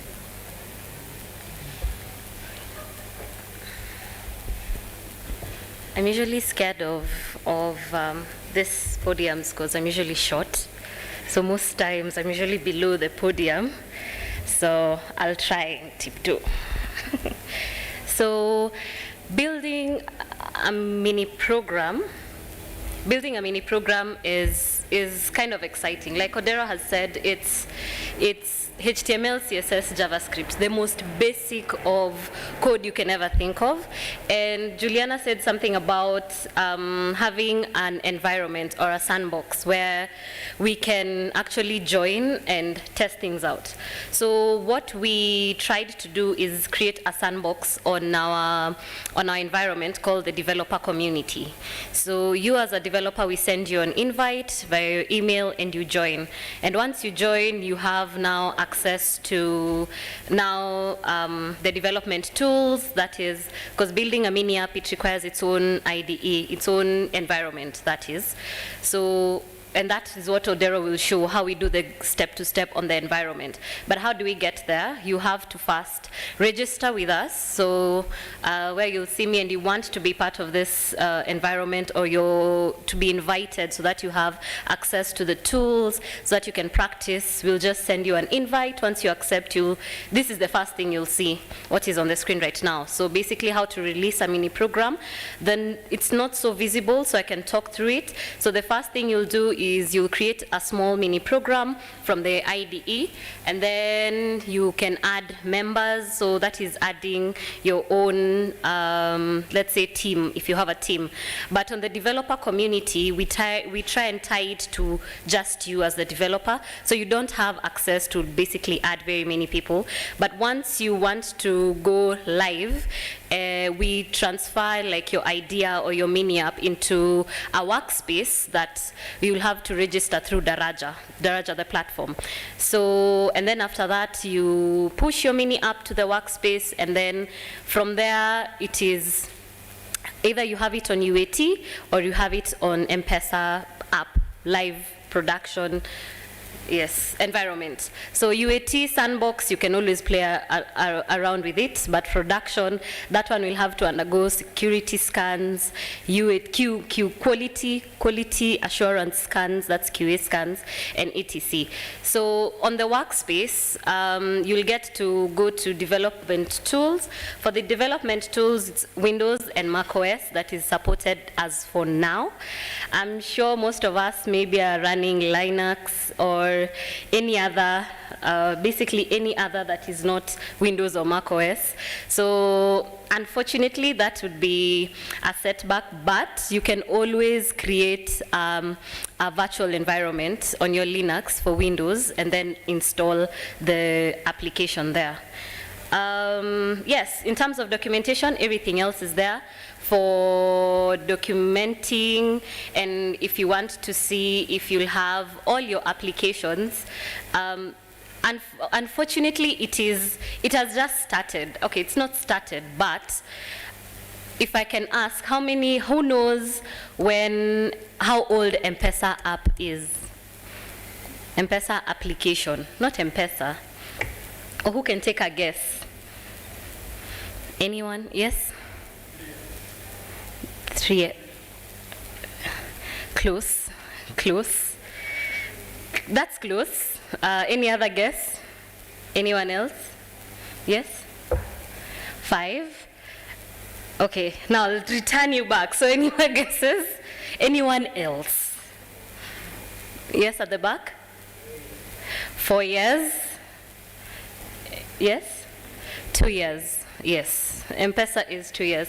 And for those who have tried to answer my questions, see me, I will give you airtime, for sure. So, yeah, so it's 2 years. So 2 years building mini apps is relatively new. So it being relatively new, the community is not that big, but that's what we want to change. We want to be part of this community of building mini apps. So in building mini apps, you might want to get your answers from Stack Overflow or GitLab issues. It's not going to be there for sure, but on the documentation, you'll get 90% of the answers. Yes, and just as I leave, to give an overview of, or just, I don't know if it will change, I will have to share my screen again, to just show basically what Juliana had mentioned in terms of, yeah, let me just share my entire screen. In terms of the numbers that we are working with, so this is just us saying, on the platform right now on Daraja, we have 74,000 developers. We want to get to 100K, and you can be part of that ecosystem. And what does that ecosystem help us with? It will, if as a business, I need someone who can integrate with Daraja, I will go to Daraja and find the developers there. So if you're part of that community, then businesses will reach out to you. So that way, we are creating an environment for developers to thrive. And don't let the jargon confuse you. At this point, you are just talking about M-Pesa has always been customer business, and that's a two-sided ecosystem. But now we want to introduce where we have developers as part of the ecosystem. So now it's business, developer, customer, and that's what the 3 is representing. And we want to be part of a lifestyle. So you can build a mini app for travel, for credit, for school fee, for rent, anything that you want or anything that you can think of that can live on the M-Pesa app, we are here for it. And yes, so that is what Odero will take us through, to just show you how then do I build, how do I use my CSS skills, how do I use my HTML skills to leverage on the 8 million customers that Juliana mentioned and the 3 million 30-day active that are on the platform. This is helping you and I as developers not think about customer acquisition, because we build an app and then you're like, how do I get it to customers? But that's where we come in. We have the customers. So while we innovate, how then do we diversify our innovation and get it to the customers that exist? Thank you. Oh, any questions? Okay, thank you.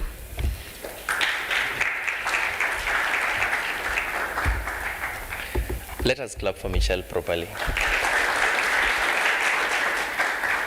Thank you, guys. I'd also like us to clap for someone who has just given us the idea of sharing the screen, because our cable was giving us a problem. Let's clap for Steve. Thank you. That is what we call innovation. Yesterday, we were at the booth. There's a booth, as Steve mentioned, there's a booth where we are there. We help you answer your questions and also give feedback. So a lady came to where we are and asked, naweza withdraw? We looked at ourselves with Steve and Eric and smiled a little and told her, well, not entirely, you can't withdraw. We are not offering M-Pesa services here. So then our mind clicked. When guys think M-Pesa and then they see a booth, they think, naeza register line? Can I buy airtime? Can I? You know those things.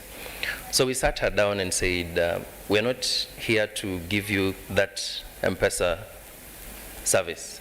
We're here to let you know how you can leverage technology for businesses. As someone who is part of the M-Pesa ecosystem, that looks like a lot of language, Cindy. So I'm going to break it down. What are we here for? We're here to make sure you can develop things that work through M-Pesa. So I sat down with Anita. Her name was Anita. I've tried looking for her face, I couldn't find. I tried guiding Anita on what we would do, or what it would take for someone to do what we call developing for M-Pesa.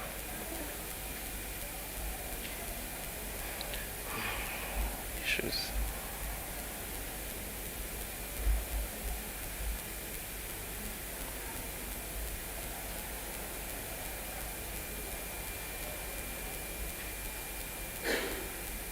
What do you guys see on my screen? Is it anything you can understand? Is it anything that's making sense to you? Can you at least pick a word? Anybody who can pick anything? Let me try zooming in a bit. Is it still making sense? Up to that point? Not yet. Okay. Anything, any word, anything that makes sense? Yes? A JSON file. Good, this is a very learned friend. Seen a JSON file. Anything else anybody can see? A word, anything familiar, a phrase, something that makes sense? You're seeing the word API. He has seen the word API. Anyone else? I'm seeing API key. I'm seeing public. Yes? You're seeing? Eli. I can't get you clearly. Click. Link. Or you're seeing link. You guys, throw in words. Yes. You're seeing? Ghost. CORS. Yes, course. So you guys are seeing the technical things. Anything else? Dog. Michelle has seen dog. Thank you, Michelle. Yes. HTTPS, another technical fellow. He has seen HTTPS. Anyone else? Yes. Authentication, another technical fellow. Clap for him. Thank you. Anything else? Commands. Did I get the word right? Commands. Okay. There is something called a database. Information is saved on a database.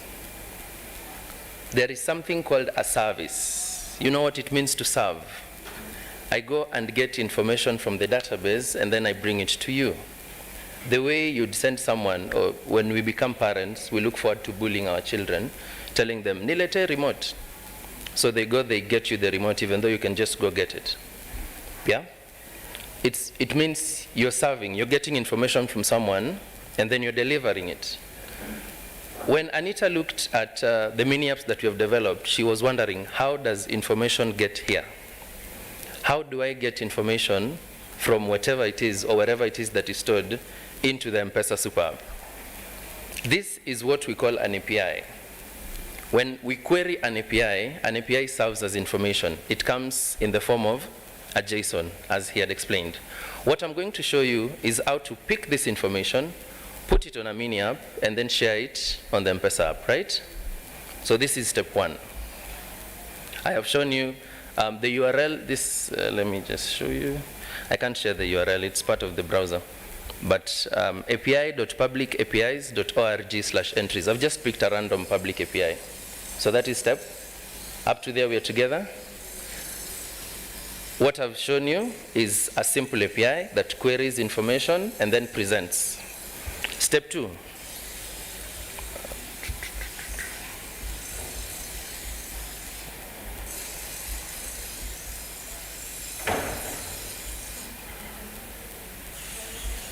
I can't seem to share my entire screen.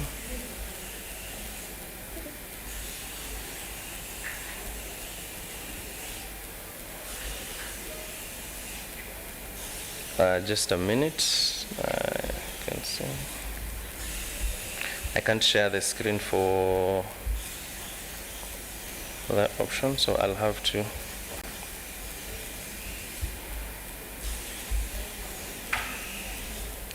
Step 2. What is a mini app? How many have the M-Pesa Super App? How many of us here have the M-Pesa Super App? How many? I want to know by count. 1, 2, 3, 4, 5, 6, 7, 8, 9, 10, 11, 12, 13, 14, 15, 16, 17, 18, 19, 20, that's 25, 28, roughly 50 users. Go to the M-Pesa Super App. You'll see a place written services. Hapo chini kuna mahali imeandikwa services. Click kwa hiyo button ya services. What do you see? There were around 50 hands. What do you see? From the far right, what do you see?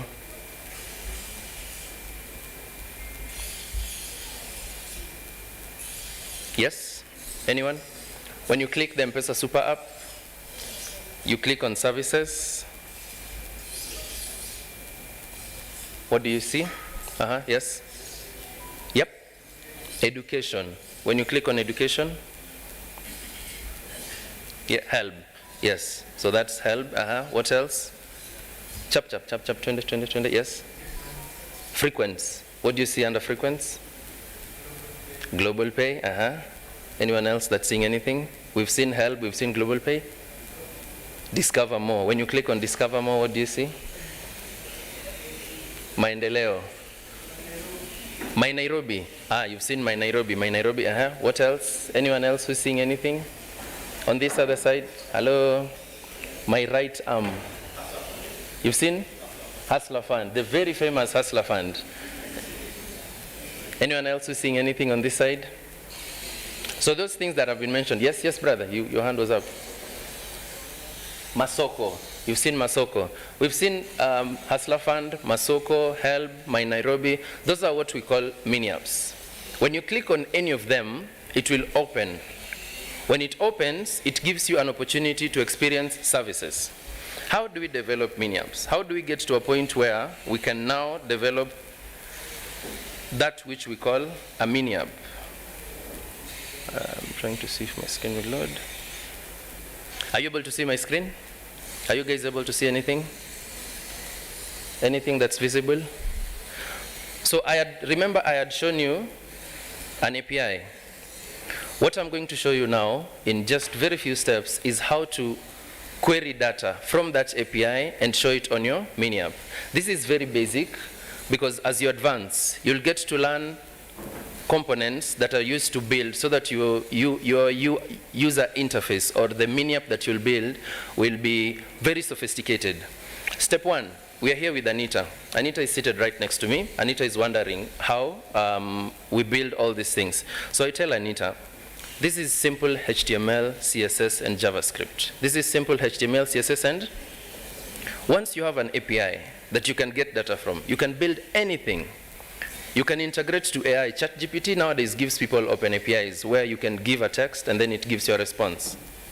You can ask it for the history of France and it gives you a response. And you can integrate this to even a mini app. I have commented out some bit of code for purposes of practice. I am going to uncomment them out step by step. Is that visible enough? Not yet. Is that visible enough? Okay, we could work with that. So step 1, we create what is called a view. A view is what holds information or holds how you want to arrange, whether you want to put a text, an image, a button. We put them all inside a view. So we have a simple view. This is the view that will carry everything in the page. Then I have a second view. I am going to uncomment it out. This view has a button and a text. The moment I uncomment it out, you'll see something change on the very fancy iPhone emulator. Come on. Yes. Have you seen that a button as shown on the screen? This here is HTML text. It's a HTML tag for a button. This here is an HTML tag for a text. We have a button written test payment and a text written Anita. I could change this to something else. I could call it KCA payment. And the moment I'm done, you see a change. Have you seen it? Good. I don't know if the quality will allow us to run this on a QR code. We could try.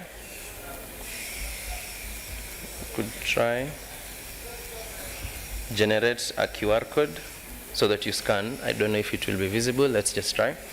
Anyone who has the M-Pesa app, I want you to open it. On the top right, there is something that looks like a QR code scanner. On the top right is something that looks like a QR code scanner.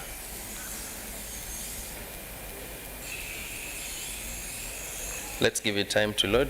While it's loading, we could play around with this other text. So, every button has an event listener. A button is normally supposed to be clicked, right? So we have something that listens to when a button is clicked. We call it an on-click listener. We have something that listens to when a button is tapped. We call it an on-tap listener. So in JavaScript, we expect some form of a behavior when a button is clicked or when a button is tapped or when you scroll through a view. I'm going to show you a very simple function that we have put. My preview code. Yes, my preview code is here. Please scan with the M-Pesa app. Anyone can scan this. On the M-Pesa app, top right, kuna mali, kuna jina yako, then kuna mali like a bell, and then there's like a circle. Hapo kando there's a QR code. If you just scan with your phone, I'm not sure if the quality will allow us to, but we could try. If you can focus, or maybe a volunteer who's able to get close enough.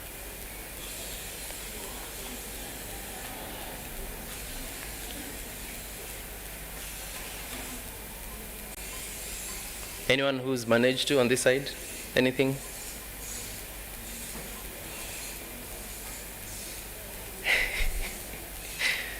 Those guys are struggling, it's funny.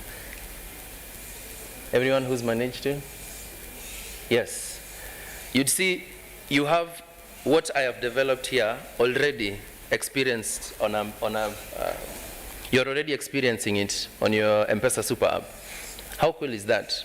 What if you'd already built something, let's say an e-commerce system or a startup for yourself, and within a click of a button, users, already thousands of users are able to access it via the M-Pesa Super App. Did you need to install anything? You didn't install anything. As long as you have the M-Pesa Super App, any technology that you're building, any interface that you're building is already accessible to the millions and millions of users who use the M-Pesa app. If you're curious enough and you managed to run this, click on the button. If you are curious enough and you manage to run this, just click on the button. Guys this side are looking at their phones. I'm not sure you're with me or you. Did you manage to run the QR code?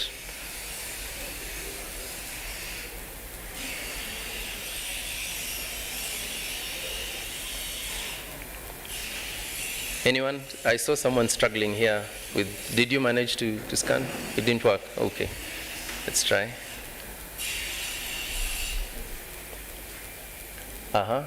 Click on the button. There's a button written KCA payment. What has happened? Yes. Anyone else on this side before we come to that? Anyone who's managed on this side? A volunteer who can get close enough so that you share your experience?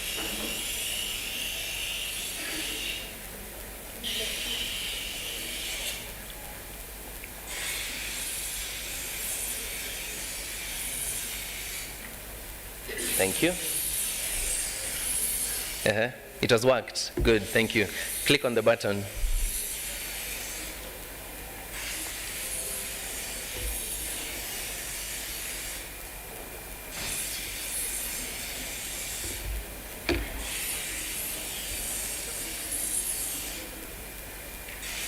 Are you able to share what has happened?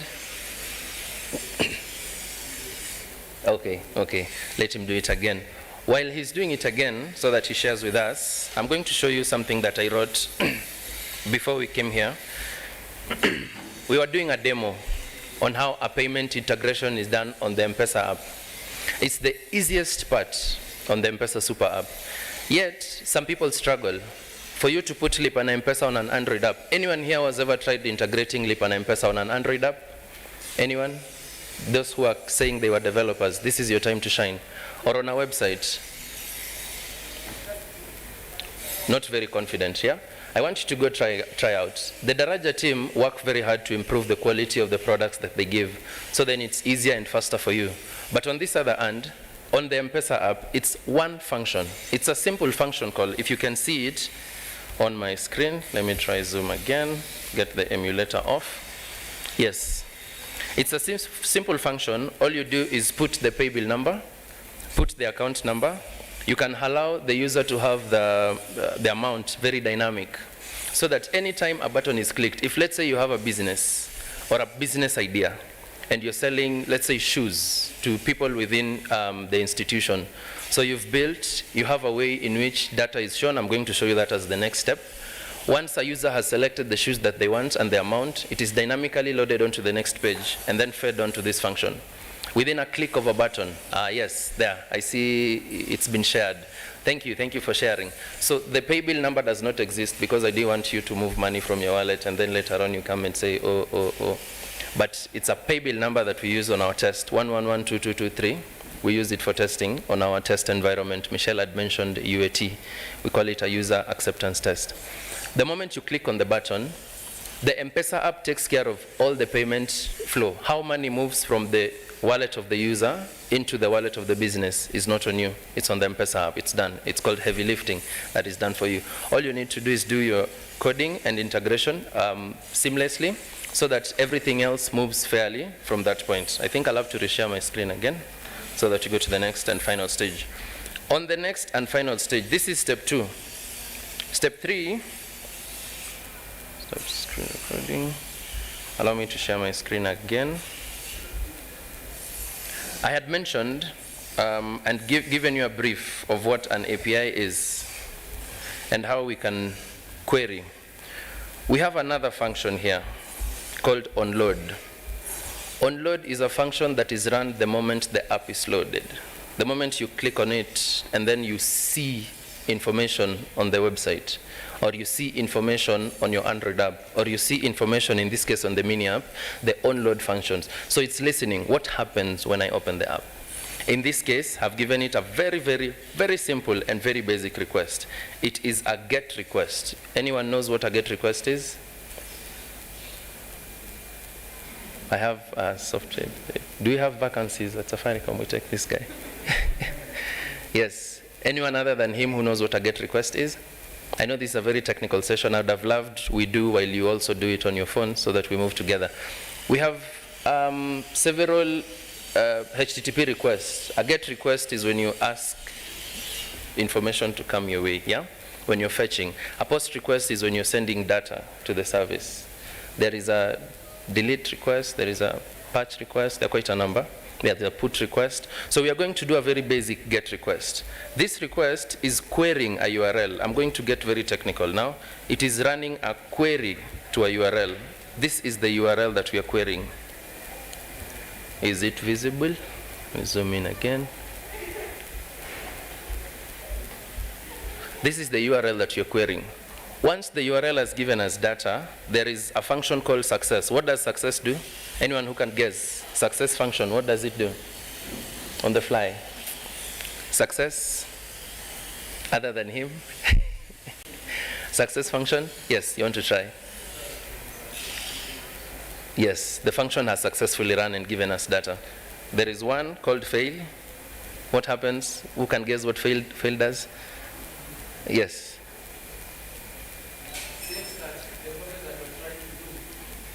The process that you're trying to do has failed. Yeah, so it could be for whatever reason. We didn't have network, maybe we didn't have data, maybe for whatever reason, the service is unavailable, but it has failed. So we are going to only look at the happy moment. where we have the result has come back successfully. When the result comes, let me comment this part out. We're going to do it to log it on the console. The console, JavaScript developers, JavaScript guys. There's a JavaScript developer. JavaScript. So we log it on the console.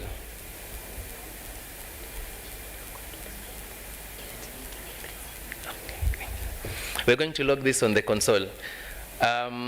Just so that we run this as we are now, let me just run it. So as I had mentioned, the moment the uploads, we will be able to query the API. So let me bring back my simulator. Let me open the console, developer environment. So we have our console open. We'll be able to see all the information that we have gotten from the website. So we're waiting for it to load. Are you guys able to see what's happening? We're waiting for it to load. We're waiting for it to load. This is going to be the last point, then I'll be open for questions. We're waiting for it to load so that we see if data actually presents itself. Yes, it is loading. It is loading. And it has loaded. I have logged data on the console with one simple function. If you had an API that's already done, or you're expecting to integrate with someone else's API, with one simple function, making a request. The function is called my.request. You're making a request to an open API. You have all the data you want. We're going to do this again, one more time, but this time, slightly different. I want to have the data displayed on the screen. So for me to do that, I'll have to tell my function to pick this data that has come from the API and save it on a variable called API. When we go to the index.html page, this is the function, this is the HTML code where I'd want the API details to be displayed. So if you know, I have an array of data, but I want to pick one out of each so that all of them are displayed. Imeshani, it's already done me dirty and run without me asking it to. So one more time, I'm going to ask us to run this on our emulator with the preview code so that we see the data display.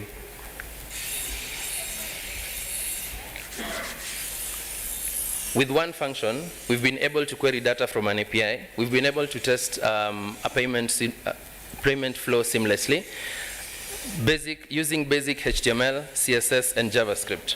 With one function, we've been able to build something that would ideally be an MVP for a startup, yeah? So that I can give you an interface where you can see information. Even if you're not doing anything, you can see information, you can click, and you can make a purchase. With very simple function, you're able to... Seems there's a problem. With a very simple functionality, you're able to seamlessly integrate a flow that can give you a starting point to developing whatever it is you want.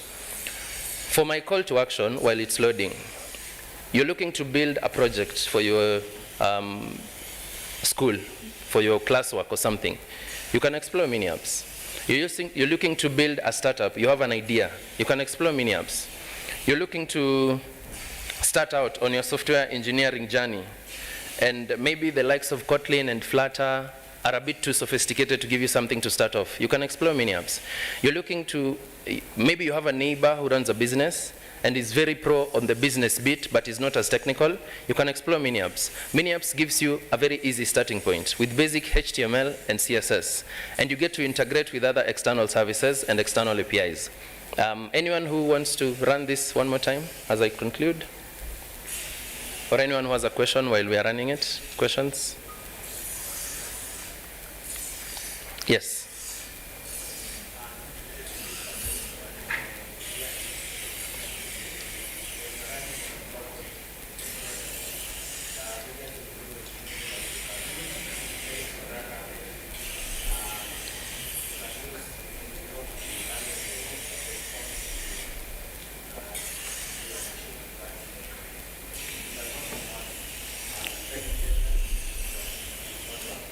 Ngrok or Ngrok on the mini app? You're talking about Ngrok?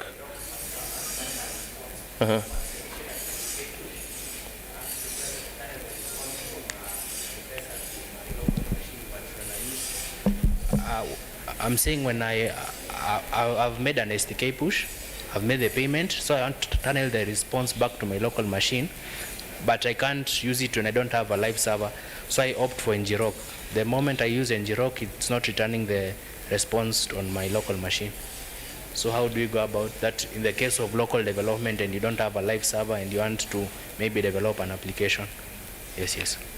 Well, what comes off my head is probably you're not getting something called callbacks. You're not getting a callback. You're not getting callbacks. So do you submit a callback URL? Yes.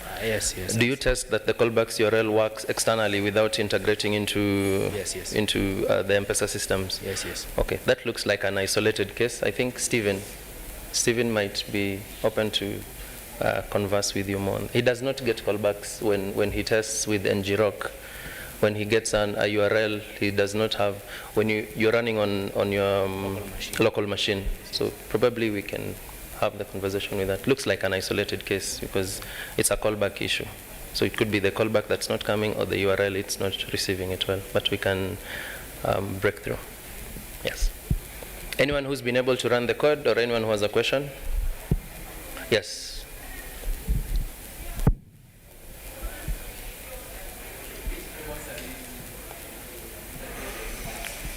Which frameworks are we using to build the mini apps?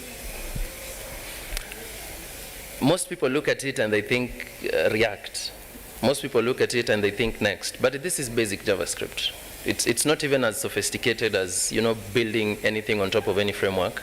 Of course, this is not open source. You have to be onboarded onto the development portal. But it's simple JavaScript. With your simple knowledge of JavaScript, you can actually build something very great with this. Yeah. Any other question? Yeah.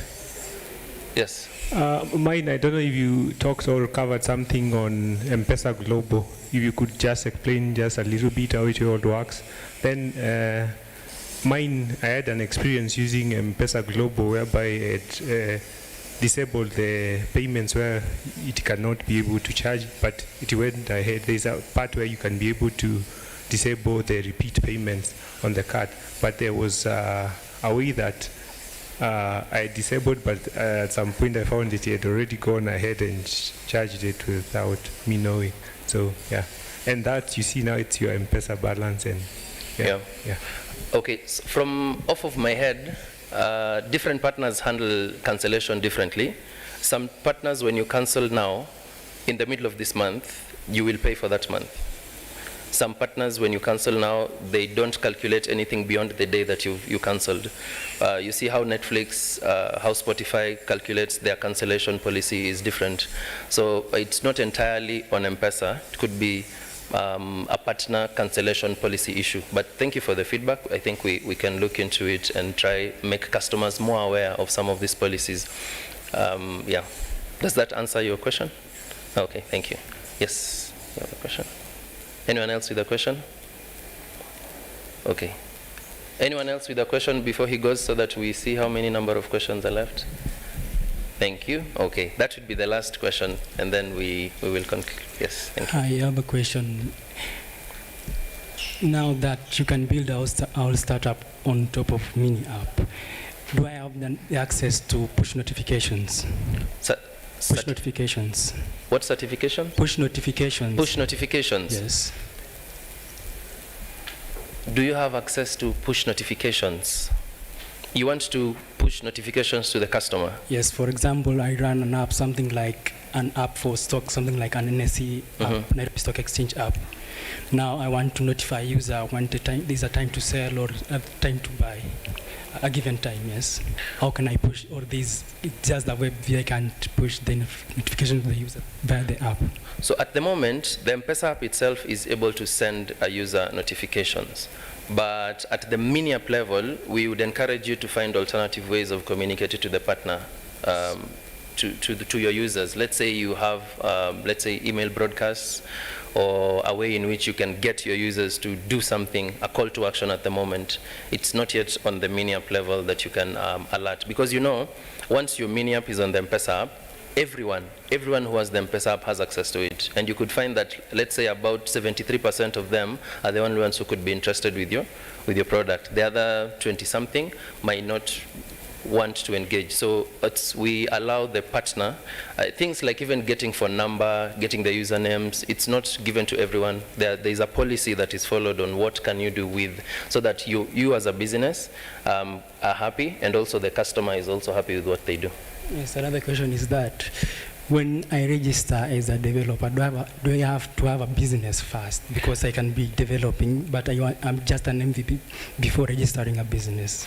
So not entirely. At the moment, there are student developer communities. So once you're part of a student developer communities, you get access to the sandbox that are given to the student. So you're allowed to experiment and play around with it and just stretch your imagination as far as you can. You could start with a school project. What about launching now? I'd like to bring it to the market. You'd like to build the back end? No, to the market now. I want to launch to all the 8 million users now. Okay, so we have two levels of environments for within M-Pesa. We have the testing environment. So once you're able to build within the student developer community portal, we'll push it into a test environment. Within the test environment, it will go through security scans. Our user interface experts will have to look at it.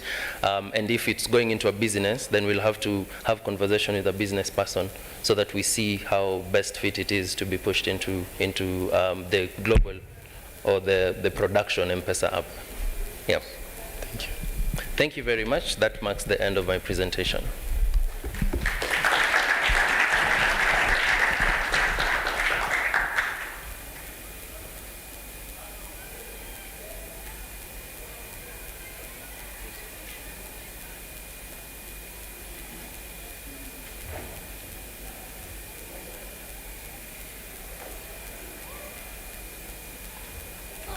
Thank you so much for giving us your lovely time.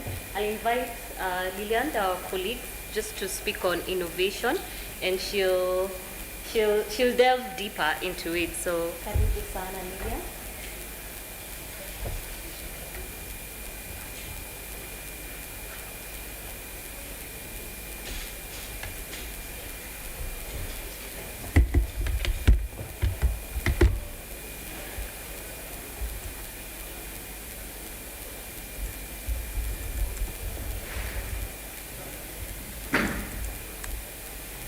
I want to share this one. So what we'll do, just so kuna internet.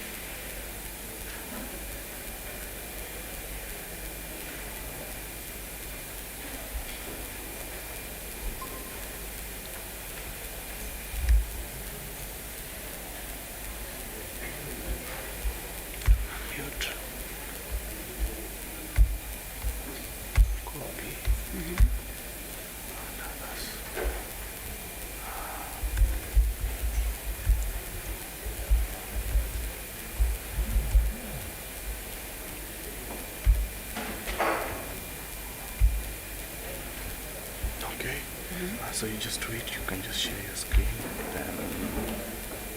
Ilikuwa tab gani? It's there. Window. Ni hii.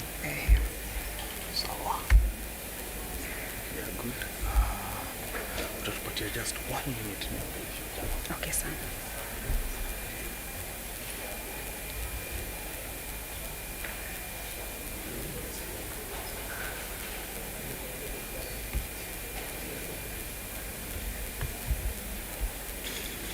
Good afternoon. You can hear me? Yes. Loud and clear? How are you doing? Awesome. I want to take us back to the basics. Okay, I need to be close to the mic here, so I will not be able to move around. But I want to take us back to the basics. Matters, ideas, generation. I'm sure we have quite a number of ideas here, right? By a show of hands, who has an idea that they feel it can impact our society? Let me see. Who has an idea? Yes, I've seen one, or some two. Yes, 3 ideas. We have some airtime. Michelle? I have seen 3 people who have ideas that they think can impact our society. And as Juliana mentioned, it's those ideas, that we will be able to implement and cause big changes in our society. So I want us to go back and see how then do we bring those ideas to life. Just a minute.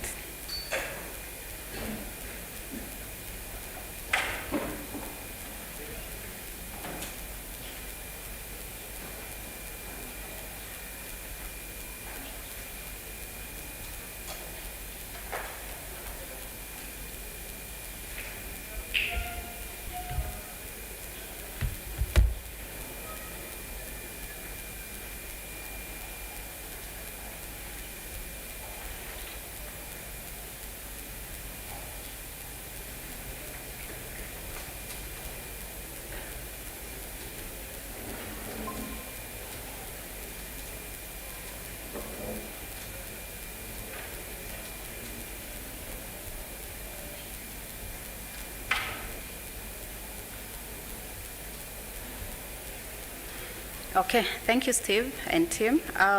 So we have quite a number of opportunities, innovation opportunities, and I believe we have more than just those hands that I saw. And the process of now bringing those ideas to life.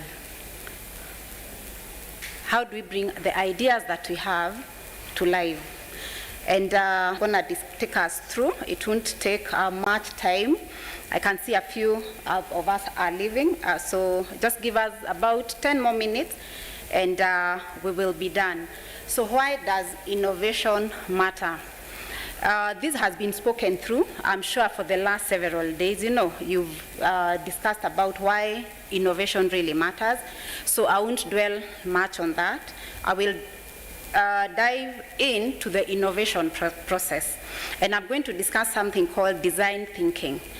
And this is the process that brings those ideas to life, because we need to see value, we need to get value out of those ideas. Those very ideas that you think are small, it is what can cause a very big major shift in our society.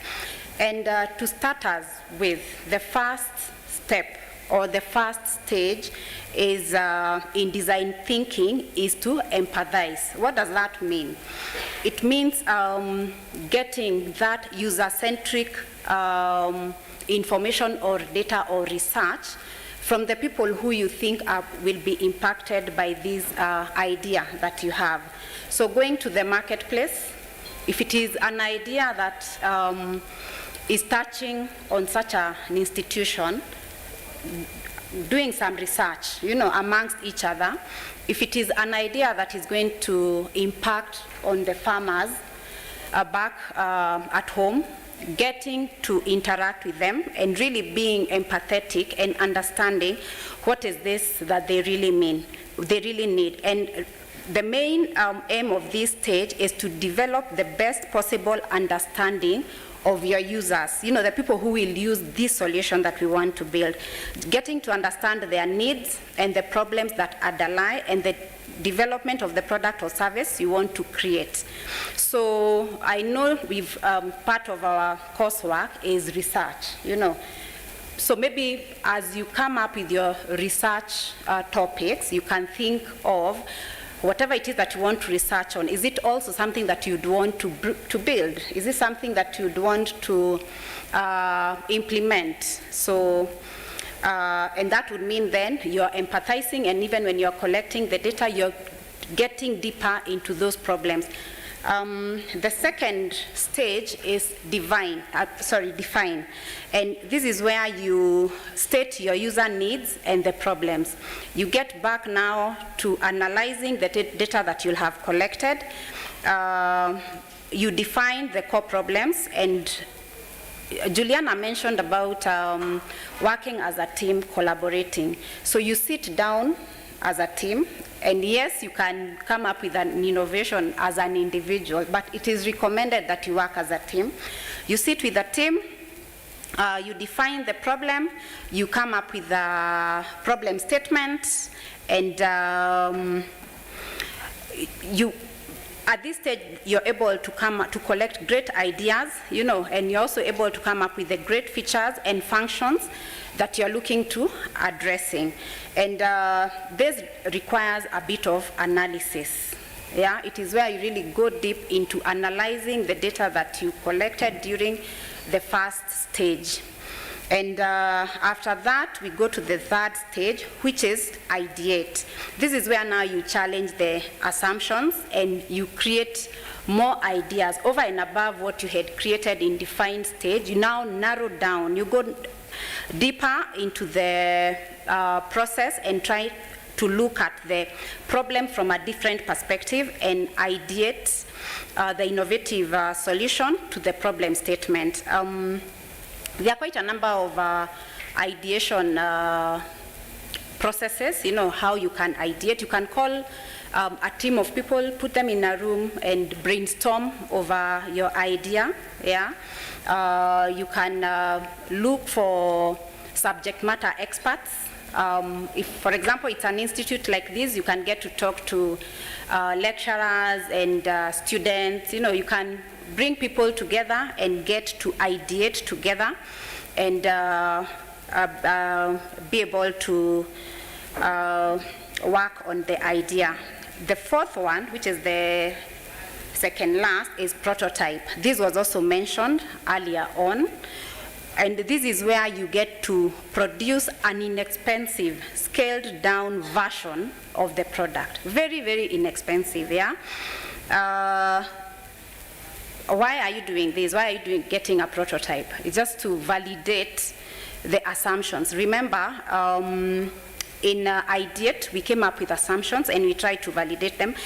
Also in prototype now, you're practically trying to validate what you found or what you came up with in ideation stage. And by the end of the prototype stage, the team will have a better idea of the product limitation, because you'll have developed this small product, you'll have taken it out in the market, or you'll have given it to your friends at a group of people together, so you'll have a better idea of the product limitations, and if there are any challenges, if there are any risks, you're able to pick them up at that point.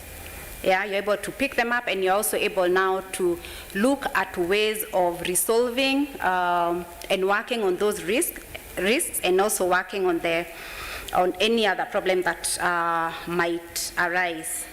The last one is where you test your solution, and here we are talking of going a prototype. You can give it to a smaller group of people, or even just to the team that you're building together. But when it comes to testing, then you're taking it to a larger market, larger scale. It could be now a whole class, or part of a village, if it's something maybe to do with agriculture. So this is where you get now more feedback and you get to improve. And at this point, the results that you get, once you analyze, you can then be able to go to the market and sell your product. Implement it and have users use it, and you're able now to even see the value that you're getting out of that product that you will have built. So those are the 5 steps or stages. For those who were wondering, how do I come up with an idea and what is the process? So we call this process design thinking, and it is scientifically proven to work with innovation ideas. So if you have any idea, take it through this process, and you'll be able to see and to deliver value to your customers, organizations, institutes of higher learning like this. Yeah. Any question?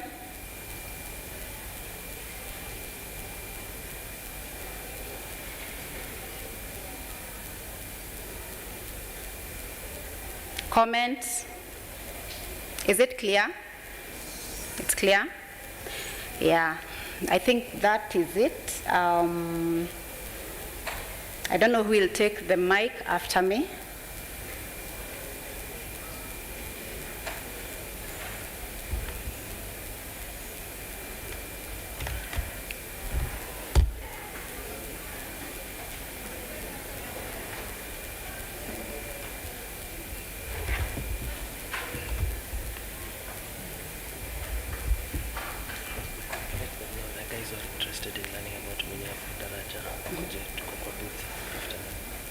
Okay, we will be at the booth, our booth, sorry? At the student center. So you'll find us there for mini app, Daraja, more on scaling innovation from ideation all the way to implementation. So if you have any question, feel free to come and meet us there. Awesome. Asanteni sana.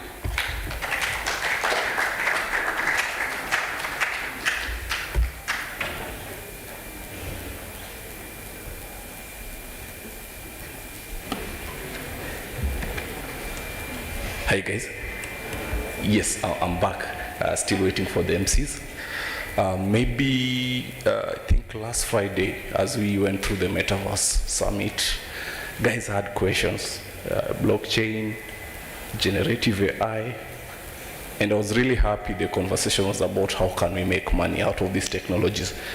So as a placeholder, as I stand here to take any questions on those related fields, particularly blockchain, generative AI, and a bit of metaverse. By a show of hands, how many are not taking? Non-techies?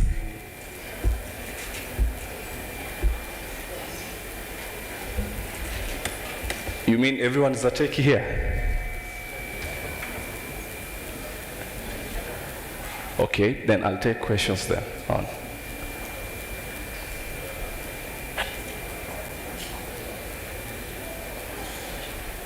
Okay, I'll make the diesel sweeter. I have 500 bob airtime. Okay, Mike. Okay. When a person is just into software development and wants to get into AI, I know, okay, for me I just code, but one day I would want to use AI into my applications. Like, as in, how can you tell that person, how can you take the way into, because when you're starting, I really don't know how you guys do metaverse. I just say that's not my part. Okay. Yes. Thank you for that. So you have some skill. You want to dive into a new field. It's quite diverse. You'll hear metaverse, you'll hear AI.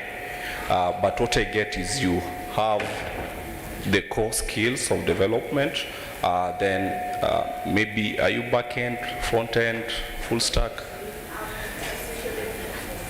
Transitioning to full stack, but you have coding experience. You can do a mini app.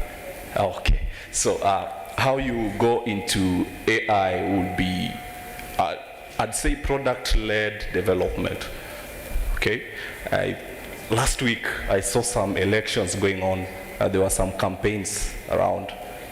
Okay. Then it happened to be a Friday when we were talking about blockchain. Then we were like, anybody here who can do a blockchain network for voting system so that there's no rigging and all that. It's something which you can do. Okay. What I mean is having such a use case in place. Okay. Regardless, you don't have any knowledge on blockchain. Then now ChatGPTs unlock the rest. Okay. Just, how can I do simple blockchain in your stack? I assume Python or JavaScript. It will give you some sample code. You start by you have to get in the ring. Guys, don't go out there. You want to study blockchain first, then build your first app. You have to get a use case. You have to build while learning. Okay, you get a bit of a boost from the tools we get nowadays, like the chat GPTs. So for your case, generative AI or AI, maybe let's brainstorm over some solution that you'll wish to do in AI. Then maybe I can guide you deeply on how now you go and how you get your roots, get into AI, build that as an extra skill, then build your portfolio.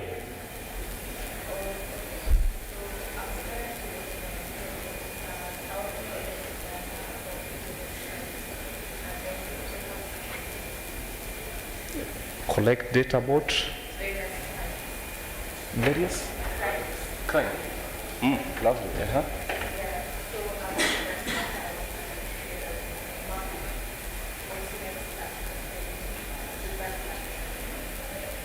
With that data, give me a scenario. Okay, so we are here. So where would you get this data? Business crime? Sorry? I will collect data from users about, let's say, about the foods they like to eat. See, I have that data. So I want to know if I go in a certain place, these people are able, they can tell me that they eat this type of food. You get me? I want to be able to predict that. Awesome, that's a good use case. Reminds me of my days in Juja Boys and a student. So for that scenario, we would start ideally with getting the data. Yes. How do you get the data? We are now doing innovation, what you've just been taken through. How do you get the data? How do you empathize with your users? I can use questionnaires, a form, a survey form. Nice. A one-to-one question, observation on how people are eating. Yes. Awesome, you've got that. That's just a startup right there. So how do you get this data? Google Form, Microsoft Forms give you that data, okay? How will they populate it? Probably in an Excel. Yes. Okay. Then if you want to get into the AI stack, having this data now, you have to dig a bit into what Lillian said. You do a bit of research, okay? And guys, ChatGPT is out there to tell you, okay, just tell ChatGPT, I did a survey to 10 users. I have their food preferences. Here's how it looks like. My main objective is to predict what they're likely to eat tomorrow or today. Maybe I'm a business owner, I need to know leo nipike chapo ngapi. Sio? Yes. Yes. So you tell ChatGPT that alone, okay? Probably code for me a model in your favorite language that can do this. It will give you some guide. The good with ChatGPT is now it leads you and give you comments. First, you have to do this, okay? Second, you have to collect the data. You have to clean the data, sanitize it, format it in a certain way. In case it has camel case, you have to put it to lowercase and all that. Then we go into the modeling bit now, which is majorly statistics. So which function will you use in statistics? Are we talking regressions? Are we talking building even a neural network for that? Okay?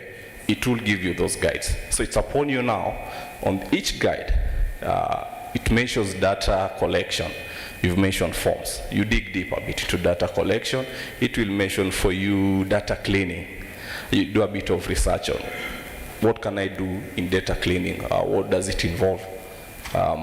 For data cleaning, I'd assume you'd be removing misspelled words, misspelled food. Chapo mtu ameweka kandika chapi and such, and rectifying those. So it's really about getting the base, what you need to do, you getting the guide, then diving deep into each and every one. At the end of it, I believe if you go through that process, you're on your way to AI, you know something small. Probably the technical bit will be around the model, building the ML model that actually predicts, but for your case, I think it's more statistics, okay? Frequency, you can check chapu imekulwa sana every Tuesday. You can just do graphs. Okay, then you tell pandas or whatever, those Python libraries to give you something. I hope I answered that. Yes, just you brought another thing. Okay, I'm leading a club at KCA, but now, yes, we can teach them these things, but there's OpenAI where people can just go and tell them, do me for me this and do me for that. But literally as the club lead, I really don't feel nice about it because yes, they're doing it, but they're not doing it. You get me? Okay. So how can we maneuver that? So there's a club, let's say an AI club. What's the name? DSC. Sir? Developer Students Club. DSC. I thought DSA, data structures. Yeah, developer students. So the main aim is to bring students together, discuss maybe projects and things they can do. But others prefer to freelance on their own, go to ChatGPT, I know JavaScript, blah, blah, blah, write my prompts, get a product. Where do they get with that? Waki freelance, where do they get to that? Do they actually release it? As in, like, we do projects together, but if I tell someone this is how we do it, yes, they're doing it, the work, you can see they've even pushed the work in GitHub, I can see that, but they're not the ones doing it. They've just copy-pasted code from GPT and put it there. As in, the learning process is, as in, how can person, like, you've told me I can go to GPT and learn AI there, but will I really get the knowledge of it? Okay, I get the struggle there. It's around when does ChatGPT makes you smart and when does it make you dumb? Yeah. Because you can copy code, it will work, maybe you don't understand. Yes. How many use libraries here? Any library? Do you understand everything the library does? You just know if I call this .upper, it will uppercase my stuff, but under the hood, how it does it, not so many of us know. Okay, we just call the functions. Okay, so this is the new magic ChatGPT is bringing to us. Okay, and it's opening it up so that it's not a developer's only thing. It's for those who I asked, those who are not techies too. So it's a big library. Okay, you just need to know how to prompt engineer, similar to how to create a function. Some of the trends we are seeing in generative AI is like there are 3 key industries to be affected. If you are a dev, you need to brace.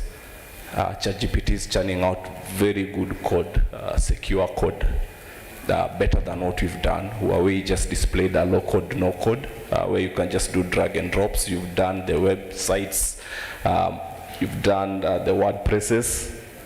So in coding, this will be greatly affected by ChatGPT.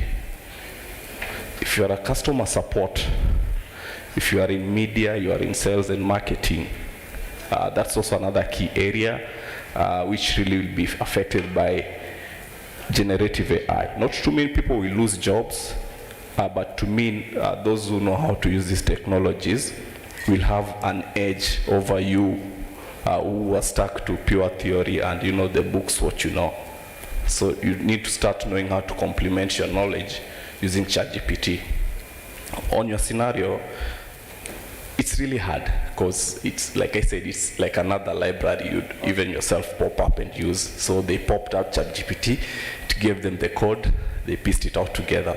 So it boils down to the individual, which you don't have much control over. If they really want to get deep into the tech, maybe they are just doing it for the sake. But I know if you are passionate about it, you'd really go deep. And that is what was mentioned last week, Friday. There was a panel here talking about, so as Africans, we do consume so much. We get generative AI, the ChatGPTs, they come to us. We consume. We get, which other technology came? Like we can leapfrog the next, what we call the S-curves. We don't struggle much. there's a team struggling right now in maybe Silicon Valley to give us maybe what now they're calling the AGI, the next level of what we have as ChatGPT, which knows pretty much everything, can do pretty much what these other things or what we do currently. So we have a way of leapfrogging that. So come next year, they'll come and say, okay, now we have an AGI, we've open sourced it. No, us as Africans will be, okay, it's there, it's for free, let's go use it. We really don't understand how under the hood, what works, how do we customize it even to our own ecosystem. We don't understand much of what goes inside the hood to be able to even create our own. That causes a problem in its own nature. The problem is kukiwa na noma, you'll be like, it's either Stack Overflow, umefanywa danda. You can't think of your own. You're just using what people have churned out. Of course, you can get very good use cases. I have a friend who did, what do we call it, a job CV cover letter website just using GenAI. I think, or there I'll tell him to add it to mini apps. So ideally, he created a whole website. You can just copy a job description. It gives out, a cover letter, which is usually boring. Most of us don't want to do that. It also can tailor your CV, tell you, for this job description, tweak here and there, put this and that, then you can review and send. Under the hood, they're using GenAI, ChatGPT. So there's what we call pre-prompts. Apart from what you'll paste there, he's added something on top, okay? Given the below job description, write a precise, concise cover letter targeting the target, whichever institution that the user is applying to. Then he pastes that job description there. Then ChatGPT does the rest through the API to give him a cover letter. Then he presents that to you on a website, or maybe for those who know marketing, we tell you, leave us your email, we'll email you that. But you've given us your email, so we have a way to contact you back. So for that, there's not much control, but it's down to the individual. And maybe what you guys believe in. Good thing they are now a new area you might need to venture in, because it will become like the new antivirus. The new antivirus will be probably, how do I identify ChatGPT generated code? ChatGPT or automated voices that you see in TikToks. That this is not Flaco's voice. It looks like Flaco's voice, but you can detect that. That's $1 million business right there. Guys are already working on it. At the same time, the same technologies musicians are using. I think former Elon Musk's girlfriend was a singer, and she's now put it out there. Anybody who can clone my voice, do a track with that voice, and the track hits, then you guys will do a revenue share with her. So there are such opportunities coming through. There are also the disadvantages of, if you can clone somebody's voice, what else can you do? You might impersonate them for some crime or something. So really, those are the opportunities out there for you guys to grab. Do you have more questions? Okay, thank you. Utanikumbusha, I have. You have to come. So, maybe let me just take this one more. Oh, there's a question. Sorry. Hello. Yes. I'm Caleb. I'm not a techie. I'm a business student. Nice. And I'm finding I'm in a society whereby, regardless of me wanting to be in business or whatever business I might want to start, I need such information on AIs, because we are being told of how people are worried AIs will take people's jobs. But I think it's the first person to understand that AI who will take the other people's jobs. So my question is, in how the conversation you've just had, you've talked of a lot of tech. I haven't understood any of it. but in the world I'm in, I need to understand these things very fast. I need to understand them quick, and I need to put them into market, or else the competition I'll have in whatever business I'll open will easily overtake me. Is there any means in which me as a business person will be able to understand AIs, will be able to make my own websites faster? Because based on the AIs I have seen so far, yeah, they've really helped and they've made work very quick. I also do design, so I know of Canva and how it has really brought a lot of solutions. But when I'm wanting a website for my business and a person is telling me I pay them up to 30,000 and I'm a student and it's a startup, I don't have 30,000. But I hear of an AI that's able to do that, but I'm not able to understand how to use it. Is there any program whatsoever that's going on that can help me understand things faster, that can help me give myself more of that edge? Because so far, the same way she's talked of people having hardcore knowledge and everything, just because you're doing it harder doesn't mean you're better. If I'll produce work in a day and you produced it in a week, but it's the same quality, I am already, that's the edge I'm having over you. It's efficiency.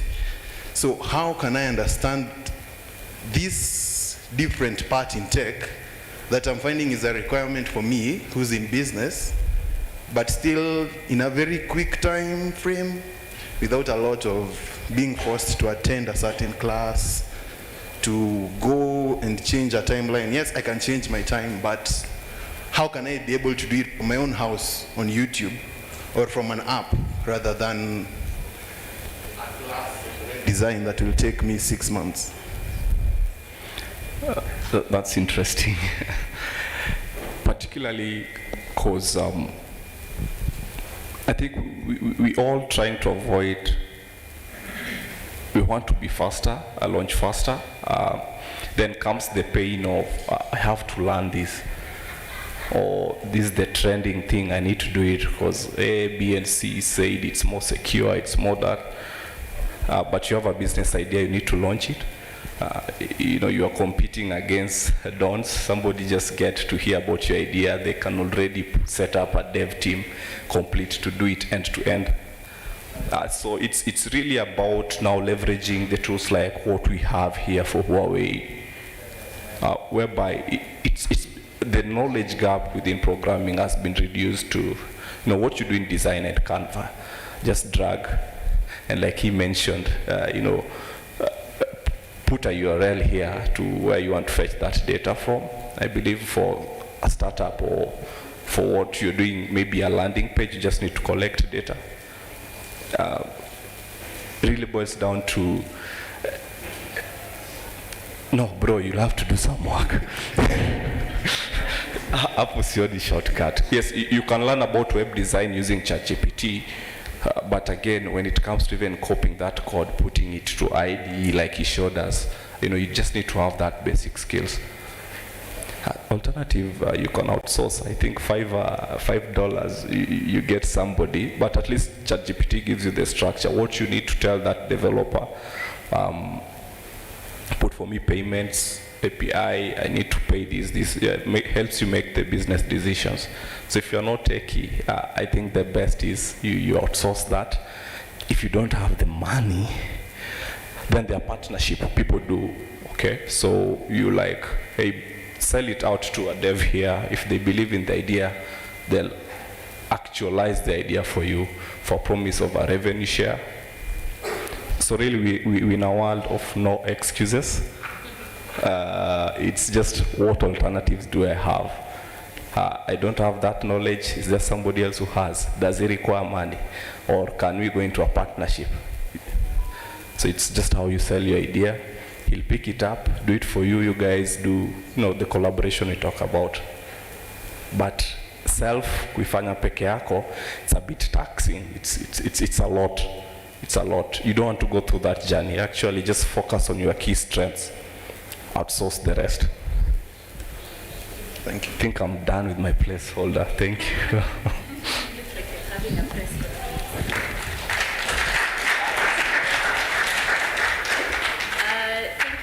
much for your questions, for the answers, for everything, and even engaging us. And as we continue to engage, maybe I can ask. I have a bit of questions so that we answer. I have airtime to give. So if you get it right, why not? So I have the people I had promised. I don't know where they went. There was one who told me 3 years. Then there was 2 years. There was one who said 5. It was a lady. Oh yes, 5. And yeah, so maybe I can ask. And I wanted to do a Kahoot, but unfortunately I've not been able to do the questions quite fast. So I can start off with how many, and I'll also give, because Kahoot inatupeanga at least multiple choices. So I'll try. But how many APIs do we think are listed on Daraja as of now? Yes? 8. Okay. Any other? Yes? 1. Hey, generically try kusema dynamic keyword. Try it, yes? 10. Okay. 7. Okay, I'll stop at that. Okay, at that last one? 12. That's correct. They're actually 12, but because for effort, we'll give everyone who tried to give an answer. So there was this guy, there was that one. Tuameka hapa. Steve, hii daraja ni yenu, shika. Saidie give out time. There was him here.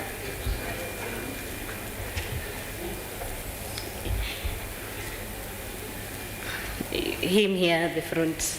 Just at the front. Yes. Yeah. So the innovation ideas, the 3 that she had promised. So I don't know if we have left with credit. To Kona credit. Do we still have? We still have? I can ask another one. So we have Lillian here did a presentation on, sir, what did you say as you're lifting your hand? Which one did you answer? You, which one? No, so I'll ask you, so that Lillian can give you credit. Okay, so Lillian presented on design thinking, and she gave us 5 steps. Who remembers them? Hey, you are the first to raise your hand before I could finish the question. So, yeah. Hey, you wrote them down. Hey, students. Emphasize. Yes. Emphasize was one of the points. Define, ideate, prototype, and test. Hey, so that is correct. We don't even need more options.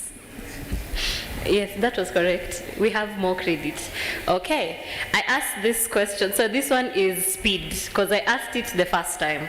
So which year was M-Pesa app launched? Wait. Hey, I think I'll change my that one was too fast. But because you're here, I'll take you. Okay, which year was it launched? Correct. 2021. Yes, it was launched in 2021. I had the questions on my laptop, so I think I was trying to memorize all of them, but please.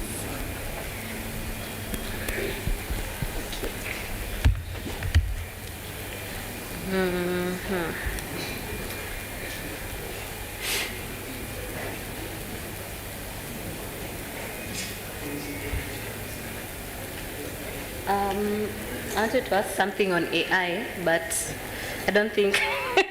Maybe you can ask something that you talked about, Stephen, as I find my question. And our friend here won't answer. I'll just give her credit for asking you a lot of questions. Yeah. Hata nimesahau.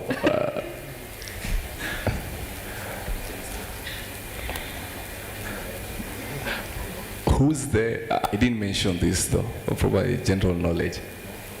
Yeah. but it's polarizing because not so many people are in the tech space. How much is Starlink? There's someone who already said 10,000, but you can ask.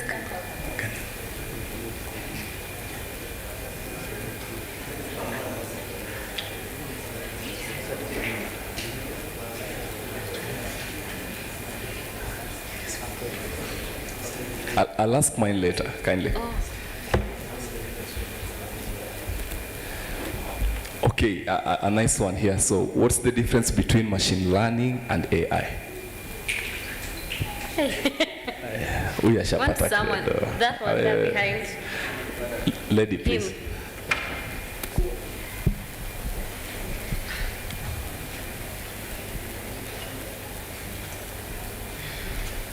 Wala alinoa mkono wako wapi? Him, he had, watu walikuwa wameinua walikuwa washapata credit, sasa.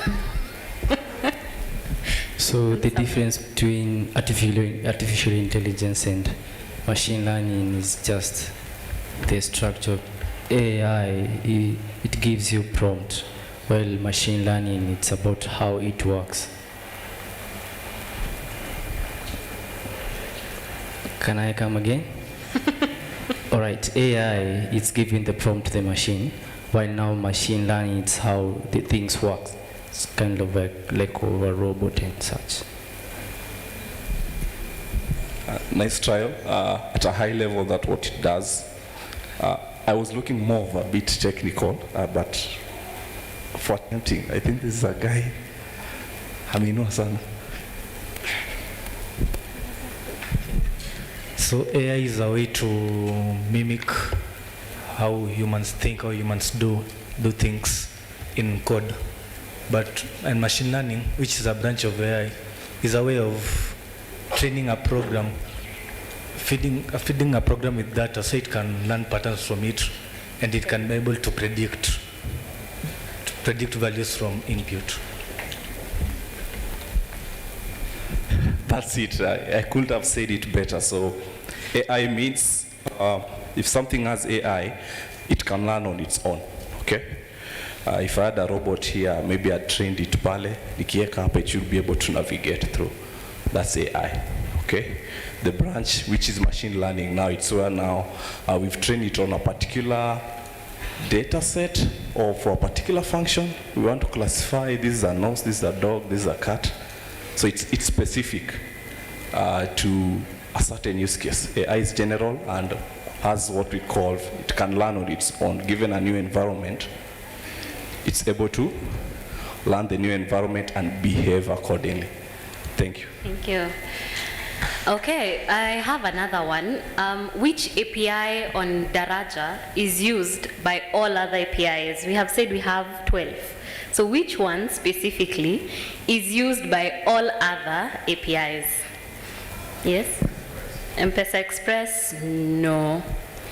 Another guess? Sorry? Broker?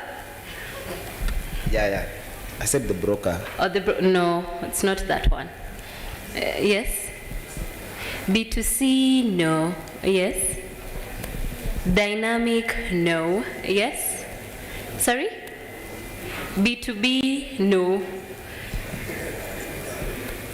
It's the most basic. When you think, okay, I'll give a very, yes? C2B? No. At least you're mentioning them because kuna mtu alituambia one. So, knowing we have very many APIs. No, it's a, yes? Yes, and we call authentication or authorization. It's used by all other APIs. You have to authorize the APIs. So, yes, thank you. We have more to give? Okay, this is a true or false. On the M-Pesa app, can I shop for shoes? Yes? True.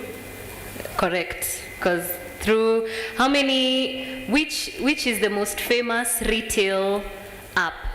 By retail I mean the yes, on, sorry? No, on M-Pesa app. Yes, Minu haraka sana. Yes? Yes, there's Masoko, there's another one, yes? Okay, yes? Shop Zetu. So you can give Masoko and Shop Zetu. We have Shop Zetu up on the mini app. If I wanted to pay for, if I wanted to use the M-Pesa app and do my payments online, which mini app would I use? Yes, Global Pay, correct. So Global Pay is, I'm here doing free marketing for these mini apps. Global Pay is an application for the same. So yes, do we have any more questions for the team before we can break out? Any more questions? It can go around Daraja, it can be on Daraja, it can be on mini apps, it can be on innovation, it can be on AI. Are you taking any innovations? As in, is there a link to apply because we have innovations? Maybe Safaricom can take up them, can tell us a way on how we can reach to you. I'll invite Andrew. Yes.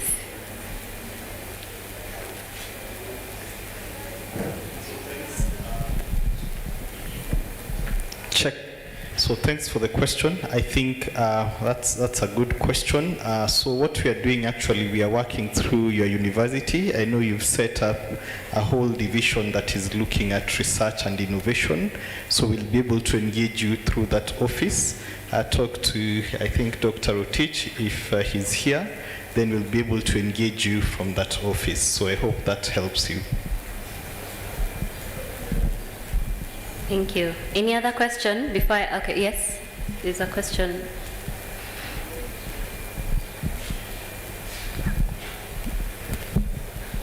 My question pertains the intersection between blockchain and mini apps.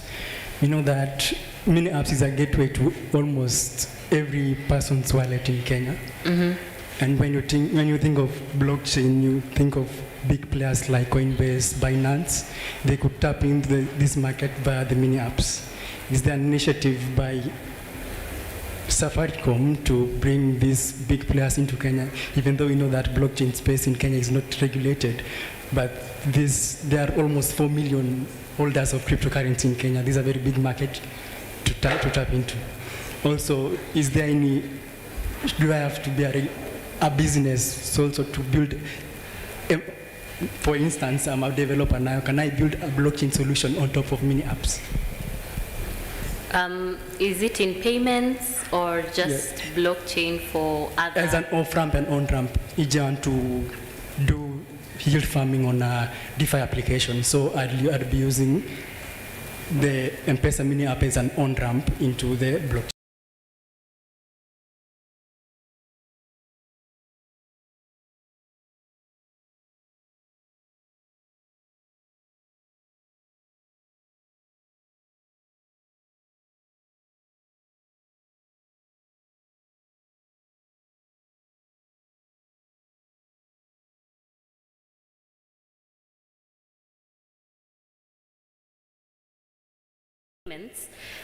Of course you can, but because mini app is a front-end channel, it just displays what you want it to display. So if you're creating your backend solution and your backend solution implements blockchain, from the mini app side, all we're doing is calling that as an API to the same. But when you talk about payments, like you said, regulations. So if it's not regulated, it's not on M-Pesa. But it's not also unregulated, so it's in the mid. So yeah, we don't do lukewarm. It's either hot or cold. Yes. Yeah. You have a question? Okay.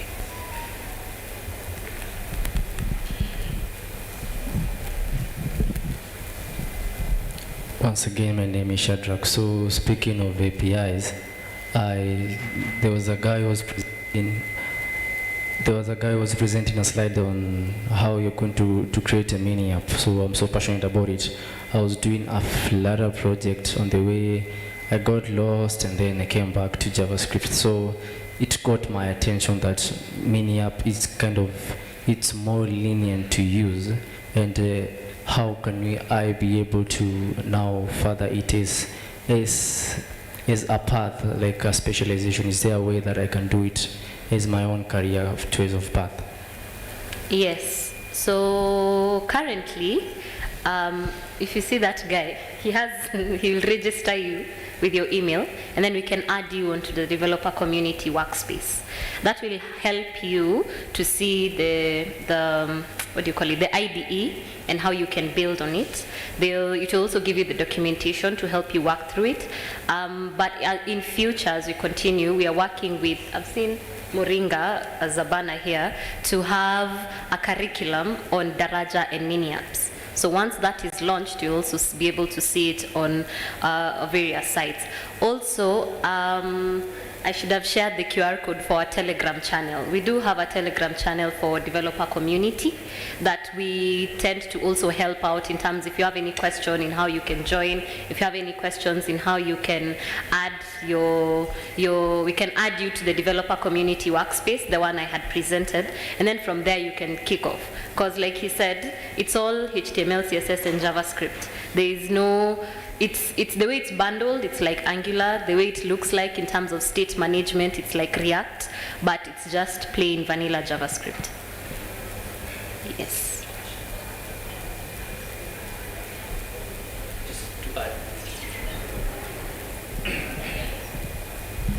So just to add on to what you've asked, we are growing as Safaricom, so that once the curricula is out and you're able to learn and prove that you're a certified Mini App developer, you can join Safaricom as a developer. So let's say KRA comes and they say, hey, I want you guys to develop a Mini App for me. We say, hi, we have someone here who's a certified developer. Let them develop on behalf of Safaricom. So the moment you're on board, you upskill, you get to learn and prove that you actually can deliver, you'll be referred to other external clients to develop for them. Yeah. So you're a student, you're building, you're getting paid, you're making money, doing your thing. Yeah. Yes, whatever he said is true. Any other question?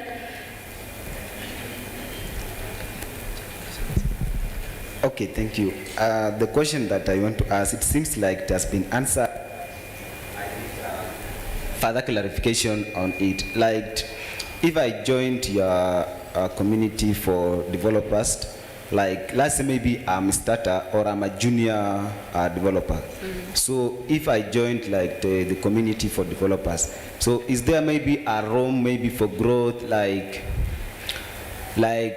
what I mean is just like, is there maybe any training you can offer for like the starters so that I become a pro? So that's what I'm asking. Thank you. Oyaro, do you want to take this up? Mr. Stephen Oyaro, do you want to take this up? But just to answer, yes.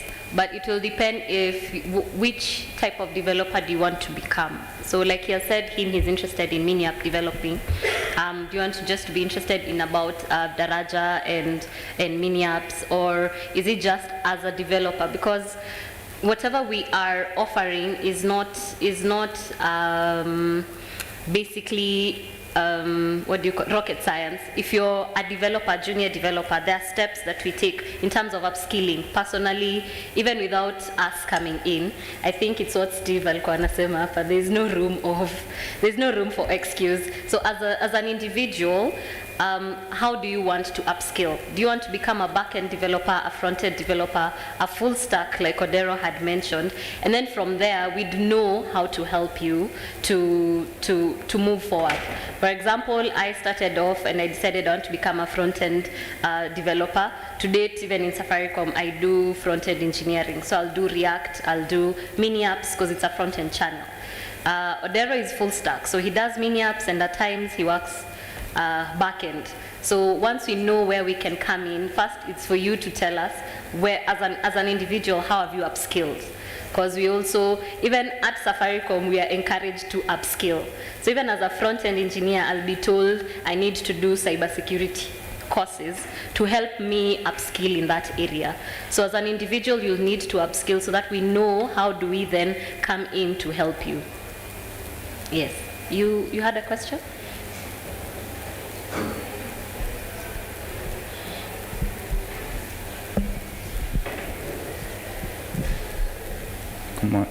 Good afternoon. Good afternoon. My question is about auto verification. Maybe you have a system like blockchain, and then you want to register users, and then the registration go verified. Like you can create an API to communicate with the system and the numbers. Like you want to register numbers and registration go verified, auto verification. Is this verification in terms of M-Pesa, or in terms of the mini app, or it's just a general system? General system. This one will be answered by our API guys. Stephen, there's a question here. If I want to do verification for my APIs, I want to register as a user, and I want, as I register, I do verify the person to the phone numbers. Has I gotten it right?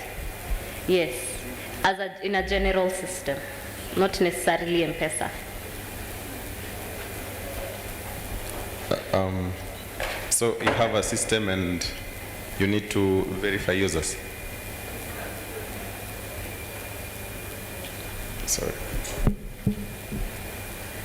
Maybe you can go again. For instance, you have a blockchain system, you want to make registration and go verified, auto verification of the users' numbers, or maybe numbers.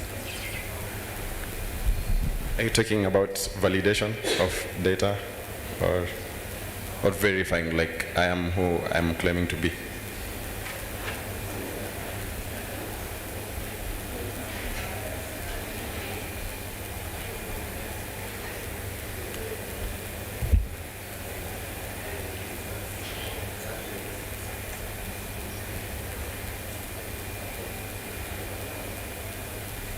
Okay, so the user's data sit somewhere, and then I don't know. Does anyone can anyone simplify it for me? So you have user's data sitting somewhere, and then you need to be able to verify the same information. The registration.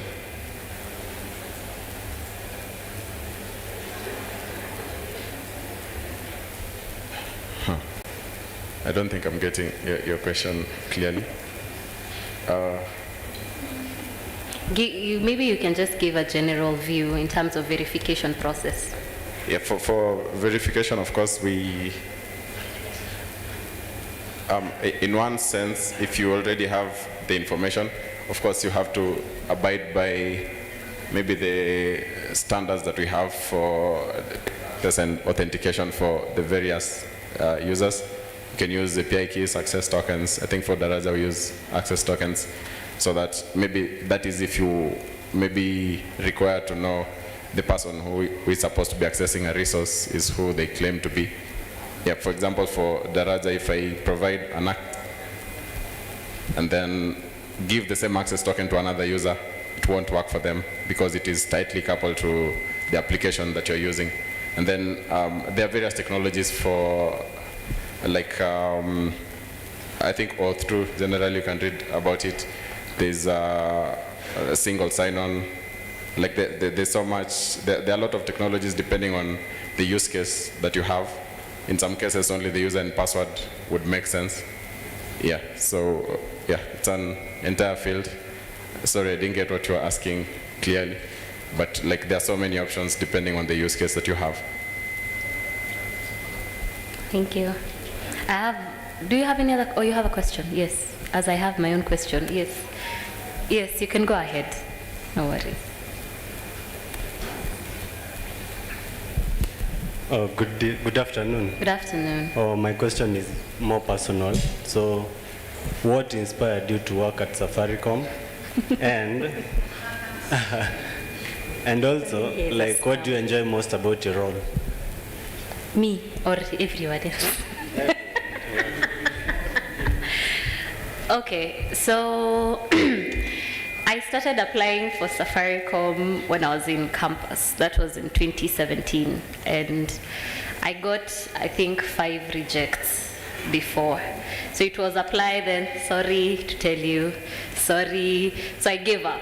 So it wasn't a journey of I really wanted. Okay, I really wanted, but they refused. So you move on with you move on with life regardless. And I went ahead to do other things with other companies, but still front end.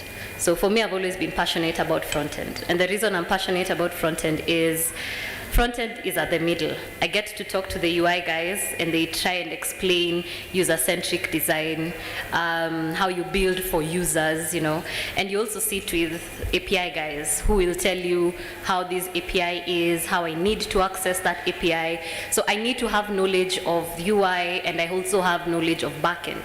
And then I used to find backend repetitive. It's you're creating REST APIs every now and then. So I decided to move on into something else.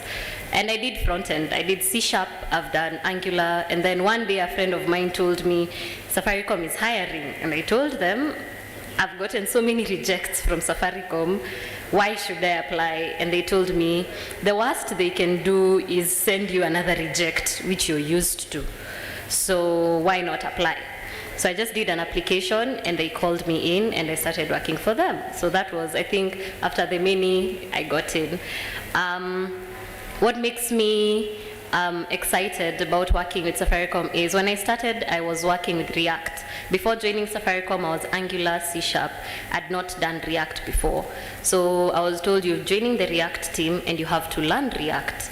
So I learned React.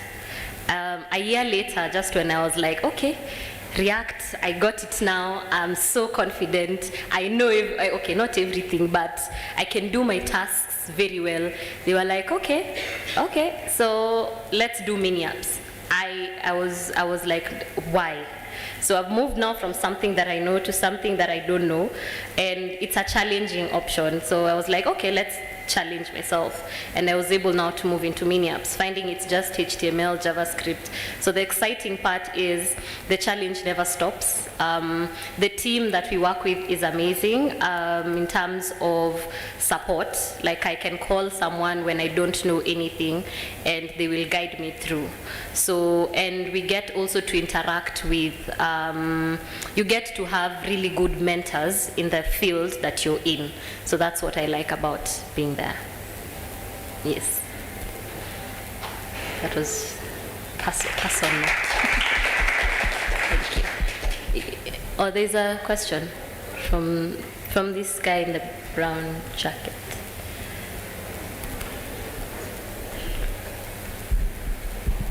Okay, thank you. I'm grateful.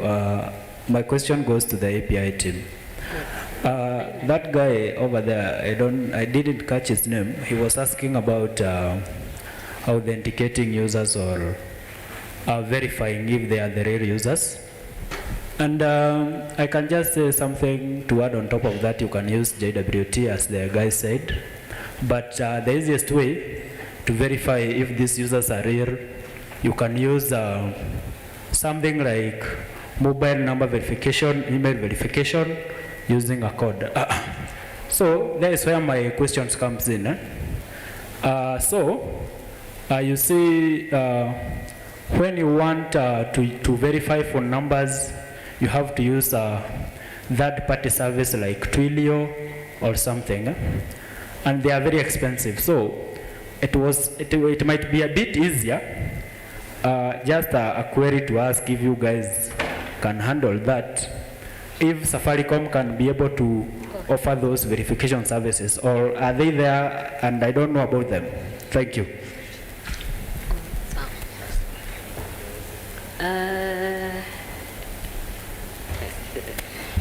The API guy is there behind. Okay. So you're talking about maybe OTP verification?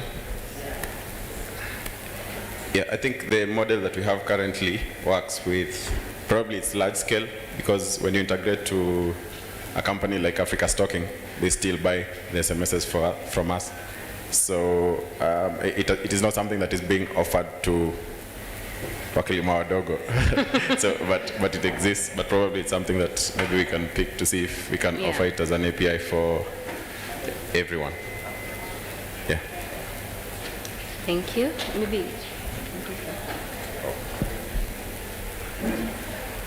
Thank you so much. Maybe I'll ask the last question. I think we still have some. I said we have some developers on Daraja. How many did I put on the screen? Yes. Sorry? Close. Sorry? Umenua hiyo bairo, sema tu. 74. Yes, I presented 74K, but I've been told there are more than 74K. But I'll still give you. You're close. Which Steve? This one. In the summit, he said 74, because those slides use the same slides. We still have them. We still have them. Whatever he presented is what he presented, but you can give him the credit for. So there's a time we did at API Festival, we were at 70K. When we went for Decode, we were at 74. So, yeah. So thank you so much. Hopefully we'll come back again and meet you guys. Maybe at a small scale. Like we'll talk with everyone to see if we can just have a mini app and Daraja workshop with the team. Yes. Thank you. Thank you. You can clap for her again. I think she did. All of them did a good job, right? So from now we're going to break for lunch. Then at 2:15 we should converge back here for the award ceremony, where the VC and all the delegates from KCA will be here, and then we do the closing ceremony for the Innovation Week. So I have one more question. When was Daraja launched?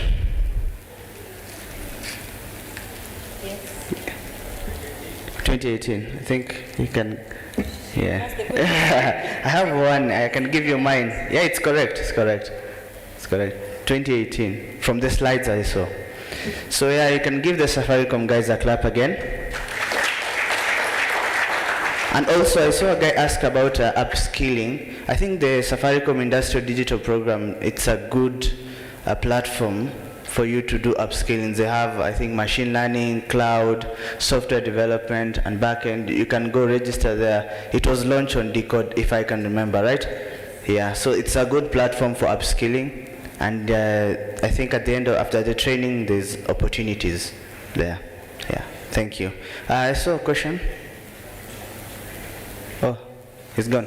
Okay, we can break. 2:15, we'll be back here for the closing ceremony. Thank you very much.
We'll try to make it as sweet and short as possible.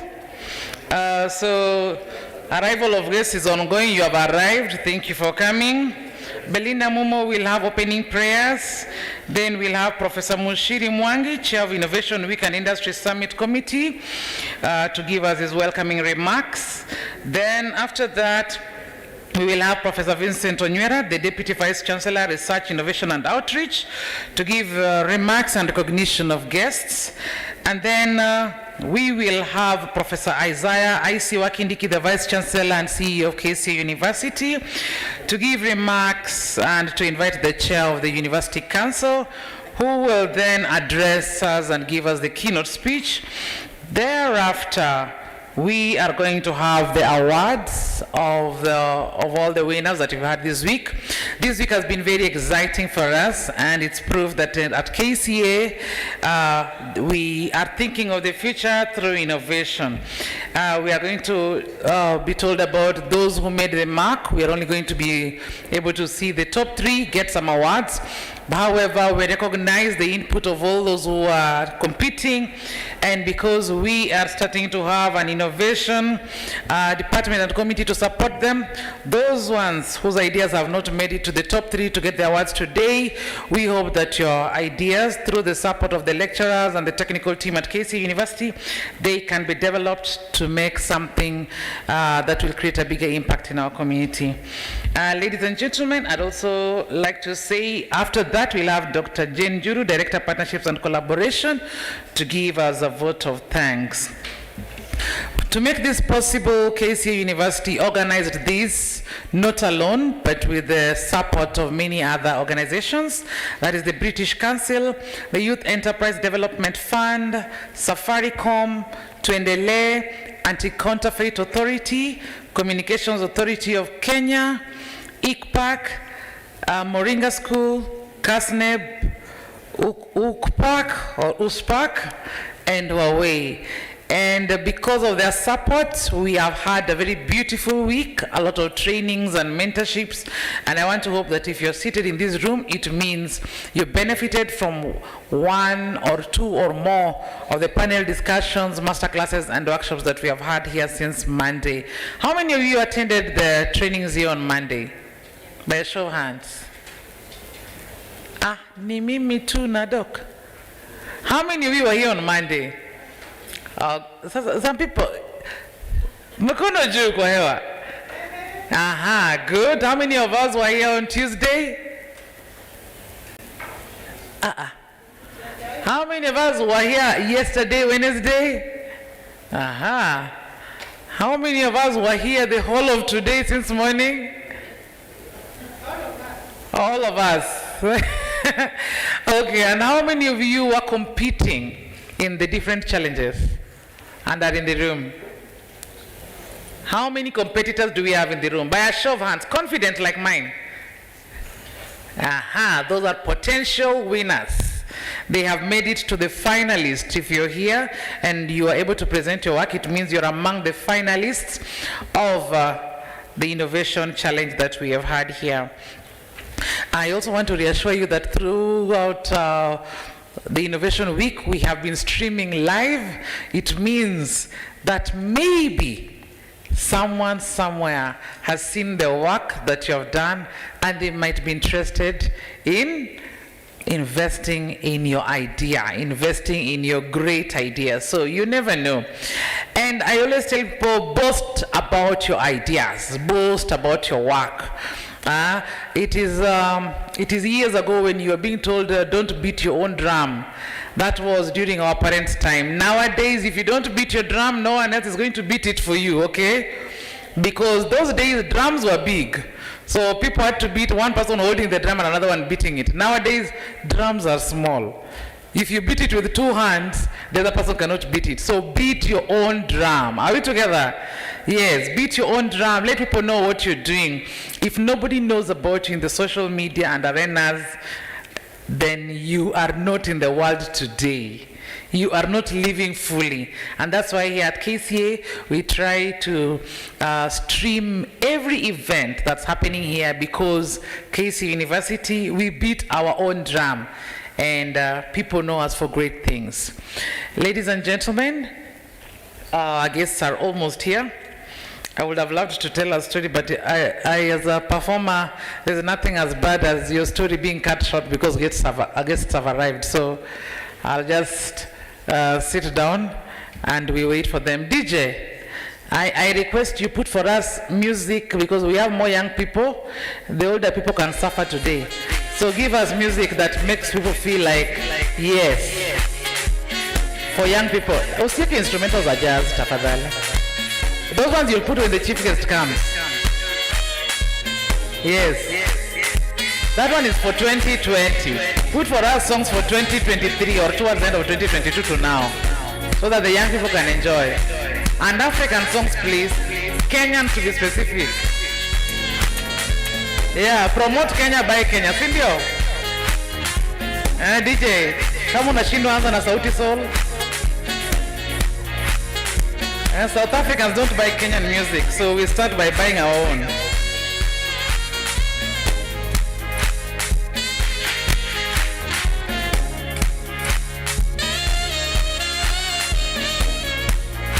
DJ, niende kukuambia uweke ya Kenya, hiyo sio Kenya.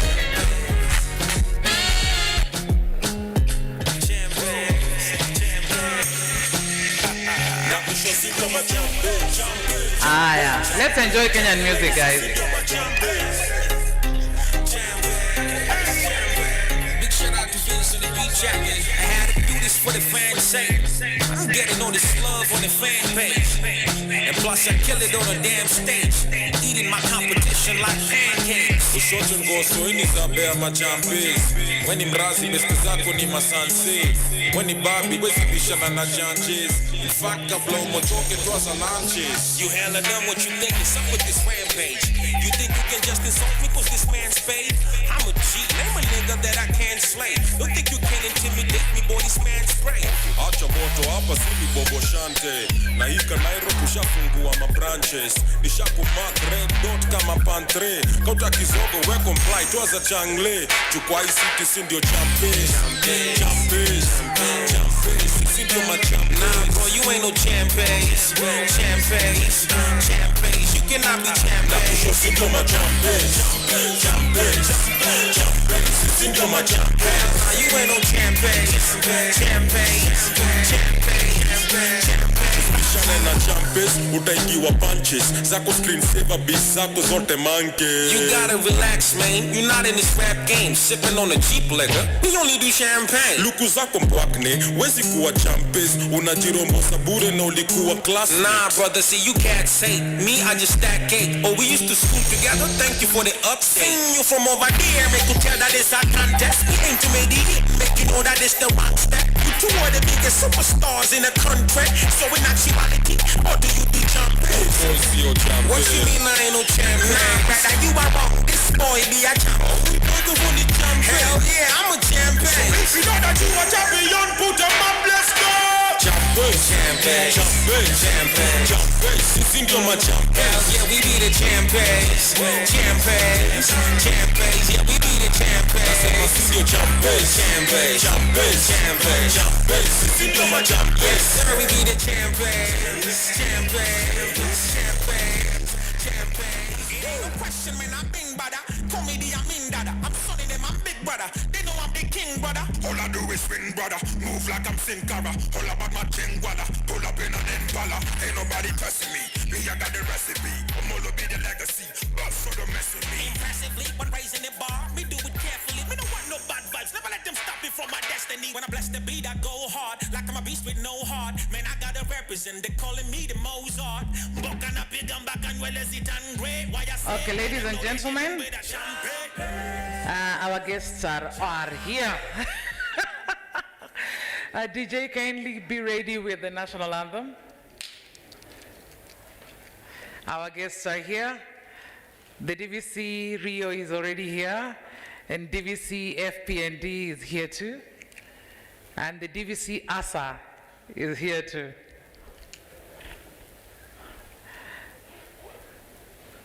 We are now ready to start our event.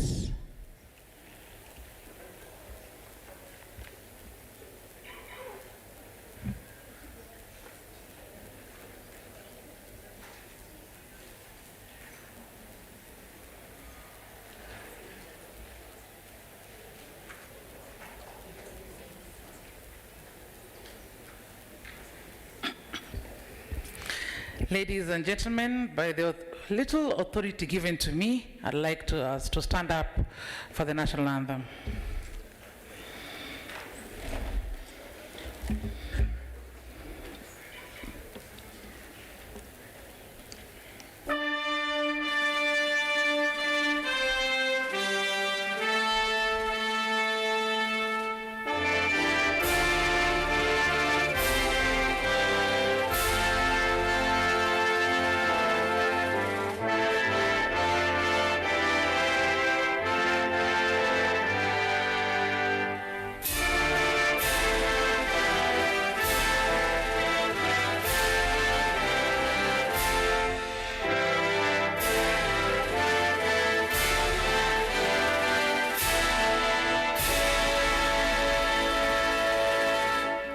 The East African anthem.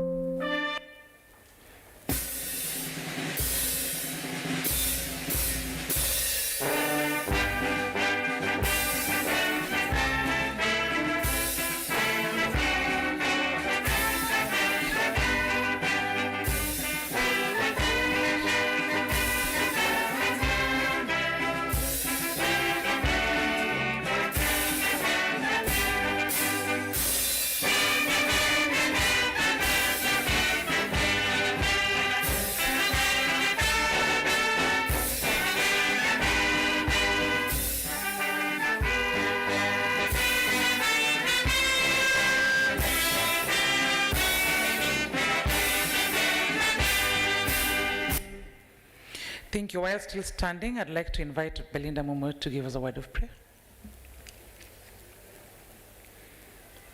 Okay. I'd like to invite Dr. Gashigi to come give us a word of prayer.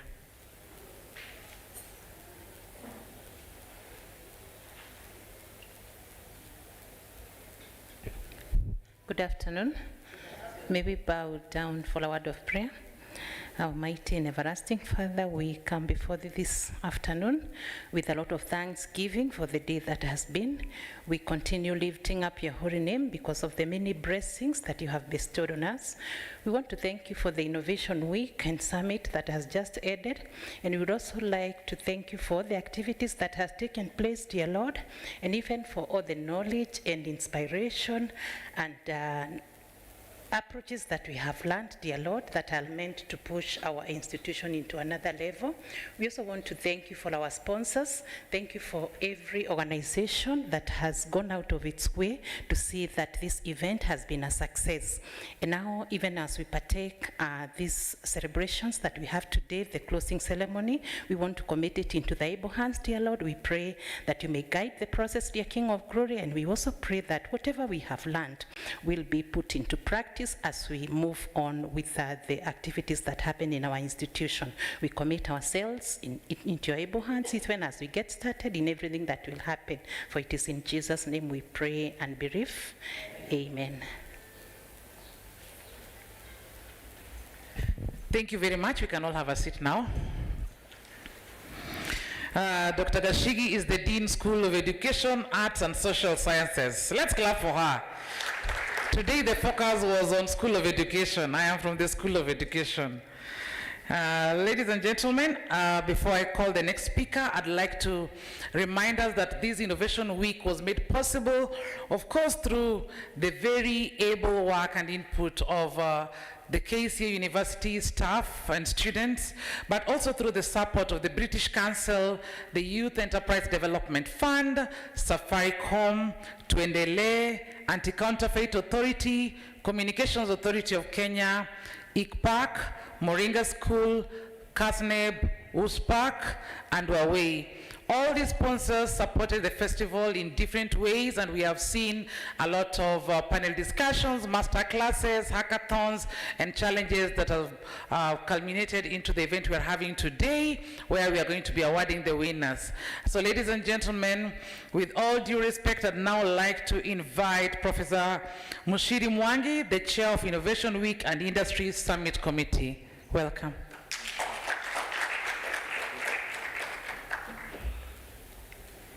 Thank you, Dr. Zippy. Good afternoon, everyone. Yes, it is another afternoon, and we thank God for this day that He has made. And we also thank God that He has seen us through this Innovation Week from Monday. We started on Monday with a very powerful presentation by our Chancellor, Professor Olive Mugenda. And we have had speakers yesterday. We had the day before yesterday, we had our Vice Chair of Council who also talked a lot, and other people talked about various innovations that are taking place, because the world that we are in right now is dynamic, and we have to also be dynamic in our posturing as a university. And one of the emphasis that the industry and the community at large worldwide is asking is the role of the university in development, not just research, but how can universities play part in development, in helping out in the social issues that arise in entrepreneurship, in innovating. And over the course of this week, we have seen young people come up and demonstrate how they can solve problems, young people in the university. If you went behind there, you might have seen a group of young people who are using the flies to convert waste into food for animals, so that you can, which has got more protein. And you did see virtual reality, augmented reality. There is also the hackathon. So we had so many things take place, and we thank all of you, our students, and those who came from outside, especially our sponsors that our MC, Dr. Zippy, has acknowledged. It was quite encouraging for you to come in and to support us. We are really looking forward to make it big. I know my DVC Rio is coming here, and I heard him say that next year is going to be bigger and bigger, so that we have got not just KCA organizing just a small community of KCA, but a bigger community and making impact across the communities, across this republic, across this county, so that we are able to connect with the problems of the community and offer solutions that will be able to solve the problems. We do not want people to do trial and error.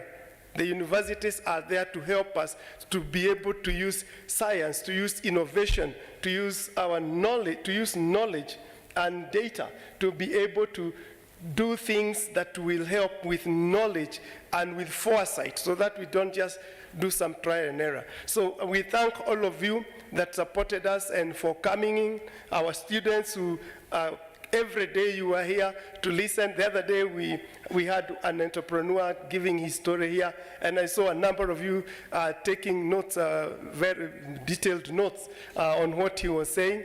And we are looking forward, as Professor Onywera will say, we are looking forward for products that are manufactured in Kenya but produced from here, KCA. And that is what we are working through and we are going through. And also we thank our colleagues in the academia for supporting us. The deans were here every day to be with us, because this happens whatever happens in the classrooms has to go out to the practice. And that is the goal of what we are doing. That what is happening in the classroom, how can it now connect with what is happening in the practice? A couple of years ago, we did some research on some young people who are doing business in Bungoma, in Garissa, in Makueni, up here in Nairobi. And we asked them, the education that you did in school, how was it university? How has it helped you? So they told us a few things. And what are the things that you think that are not working according to with what you learned? And one of the things they were telling us, you know what we learned in class was theory. Here it is practice. Okay? This is not marketing 101 that we learned. So, which made me sit back and reflect and ask myself, why should this be happening? We should be giving our students what knowledge that connects with what they are going to experience.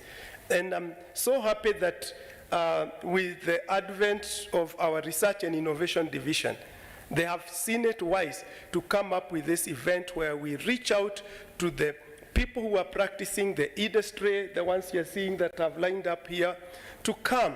And also we get knowledge. I normally say knowledge is not manufactured in the university. Knowledge is outside there. As we go, pick the knowledge and package it. Then we send it back. So that is what our innovation is all about, or Innovation Weekend is all about. We are looking forward to having us collaborating with the industry, coming up with models, with models that will be able to lift up these innovations from incubation to acceleration and to spinning out to the world, so that we have got industries. You know, we got our Facebook coming out from here. We've got our X coming out from here. Why should things be coming out from the US? We have got the brains too.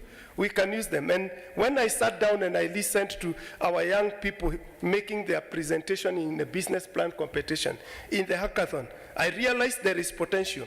We just need support. We need support of the people in the industry. We need support of the faculty, of the university, and also to create an ecosystem that will be able to build this, to move these innovations to the next level. Because we cannot do this working in silos. We can only do it if we are working together in an ecosystem to support each other, so that we can do it together.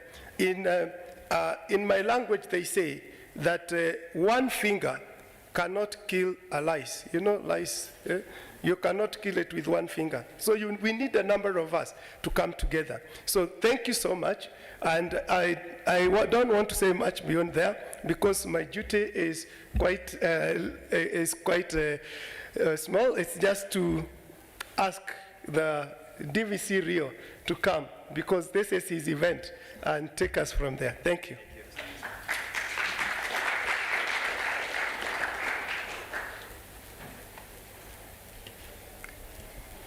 Thank you very much. Let's appreciate Professor Mushiri one more time.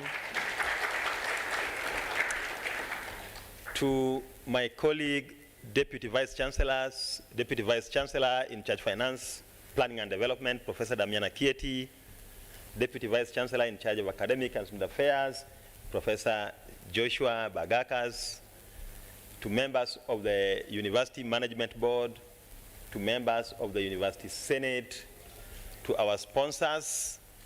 We got more than 20 sponsors and partners, with KCA University being the host and the title sponsor. We got a platinum sponsor, we got gold sponsors, we got silver sponsors, we got bronze sponsors, we got special category sponsors.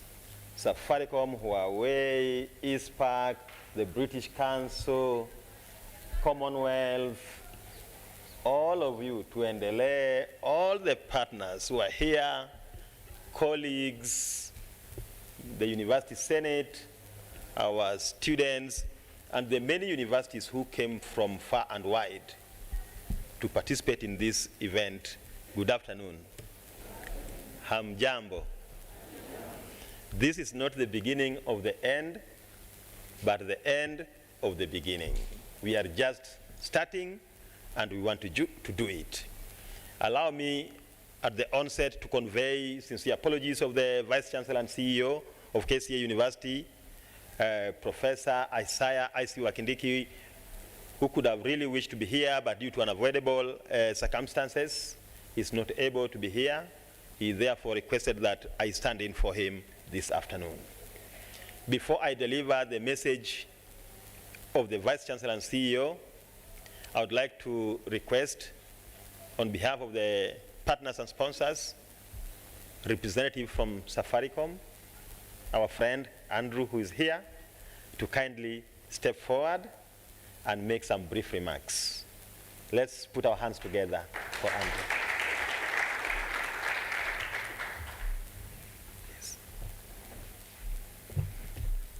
Allow me to adopt previous protocols, but to acknowledge the university leadership, all partners represented, and also participants, especially in the hackathons and in our master classes.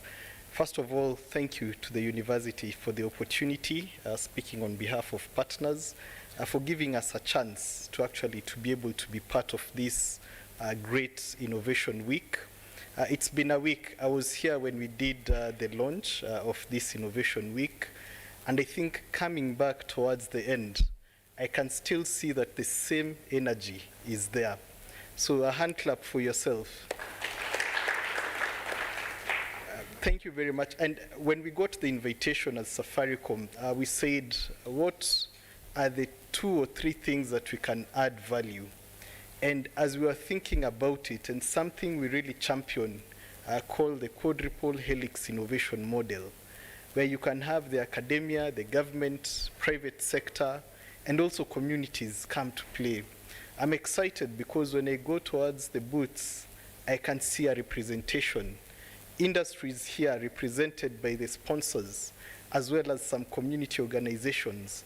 Government as well has been very well represented in this. And I think when we spur such models, then we're able to drive more productivity and also more solutions to the community. Like was said in the opening ceremony, innovation is about solving societal challenges. And KCA being at the nexus of this city, right at Thika Road, our solutions should solve commuter problems for people along Thika Road. I've seen very good solutions, the gentleman who was growing worms to feed animals, and such solutions. And I think the question, even as I want to come to the culmination of my brief remarks, while today is the end of the Innovation Week, it is also the start of great collaborations. Can we continue this? How can we sustain the same? And I know the university has launched a whole division to do with innovation.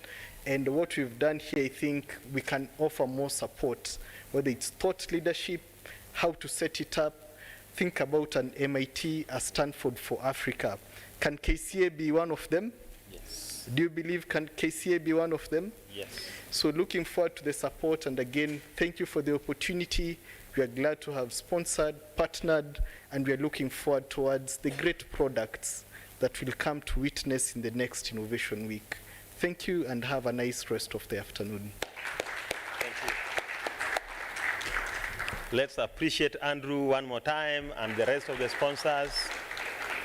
I would now like to invite our Deputy Vice Chancellor in charge of Finance, Planning and Development, a very thoughtful lady, somebody who has been all hands on deck to ensure that the Innovation Week is a success, approvals, ensuring that we have the infrastructure, ensuring that the university is secure, ensuring that we are running. Let's put our hands together for Professor Kieti, our DVC Finance Planning and Development.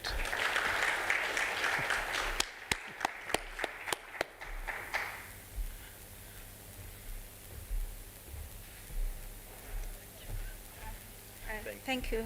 Thank you, DVC in charge of Research, Innovation and Outreach, Professor Vincent Onyuera. DVC in charge of Academic and Student Affairs, Professor Joshua Bagakas. Andrew from Safaricom team present. Huawei team present. All our partners, all protocol observed. Good afternoon. Good afternoon. I know today I've been in this podium severally. In the morning I had an opportunity to talk a lot, and therefore this time I'm not talking a lot, but to say good afternoon. And then after that, I learned something last week, that one hand cannot clap on its own. It needs the other hand to be able to clap. And therefore I am saying this to appreciate the partners who have come through to support us in this particular event, very critical event. But I also learned one thing, that innovations are there, but meaningful innovations are what we are looking for. And I also learned that you need to identify an intervention point for your innovation. What do I mean by this? Innovations are supposed to solve or sort societal challenges. And we have so many challenges. As I was reflecting, I realized there are many challenges. And it made me think of what I saw last week, an innovation by very young undergraduate students from Makerere University. And the reason why they came up with that innovation, which they were trying to demonstrate last week, was that they realized that most of the students who are learning online miss cuts or miss assignments online, and the deadline passes without them knowing. And therefore they developed an app where once an assignment is uploaded, it signals them immediately in one way or another, and they are able to know. And that particular application is able to remind them that you have 1 day, 2 days to submission of your assignment. And therefore, they said they were sorting a challenge because they realized that their colleagues were missing assignments and they had incomplete marks because of not being able to get notification on time. So they realized they need to sort their colleagues' challenges so that they work together. I saw another one from University of, I think, Malawi or Kenya. I can't remember the exactly university which was presenting this. And it thought it's important to also have our own homemade scholar. Instead of using Google Scholar, we can have our own which resonates with what we want as an African nation. So they developed one where now you can be able to be even ranked in terms of your publications, and the system is able, the app is able to give you how you are proceeding in terms of your publications and the quality of your publications. And therefore they thought we needed to have something which we can hone. And I therefore, the reason why I'm giving these examples is because we have our own unique challenges as an African nation. And therefore, our innovation should be able to identify those areas where we can be able to intervene and sort as African nation, and also be able to sell that technology outside Africa. And as been mentioned by Andrew, indeed we can be the Stanford. KCA University can be the Stanford. And therefore can nurture, KCA can be now the Silicon Valley, which was nurtured by the Stanford University. Having said that, I want to believe that the ideas we have gained this week are going to be pushed to the next level, and we'll be seeing many startups and also commercialization of many innovations going forward, and I look forward to that. Otherwise, thank you very much, DVC Rio and your team, for this opportunity, and I'm sorry for talking too much than expected. Let's appreciate Professor Damiana one more time as she takes her seat. At this juncture, I would like to invite our Deputy Vice Chancellor in charge of academic and student affairs, Professor Bagakas, to also come and make some remarks. Let's put our hands together, please.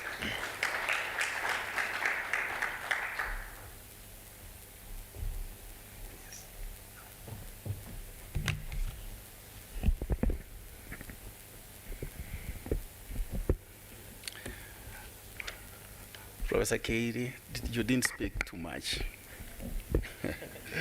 Yeah.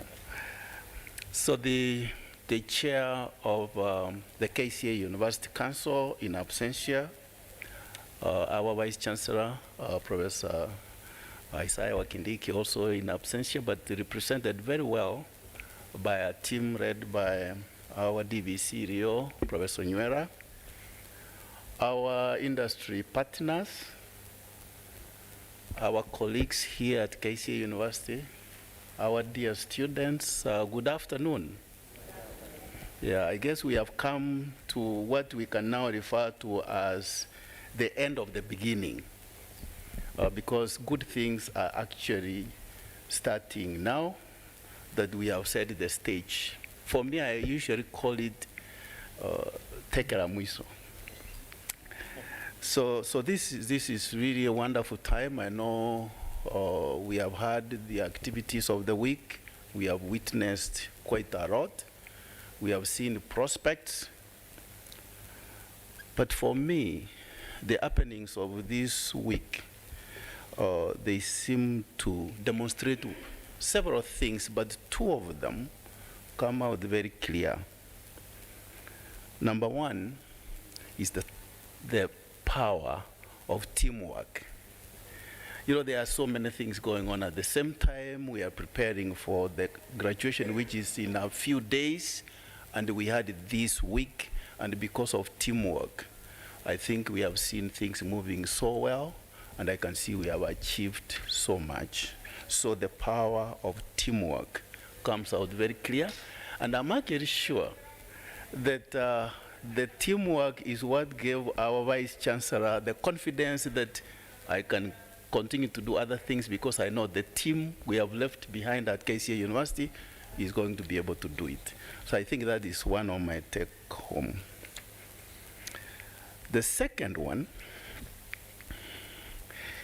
is the significance of our partnerships.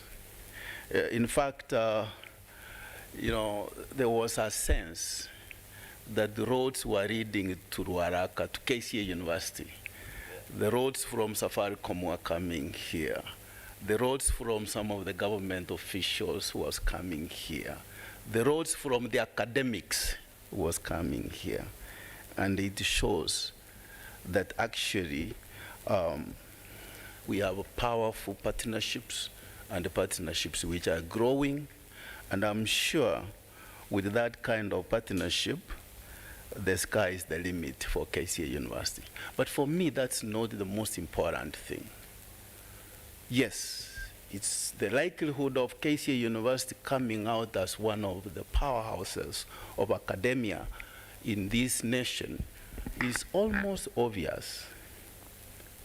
But I actually wanted to appeal to each one of us, be it a student, be it a staff, that I think we need to shift our identity.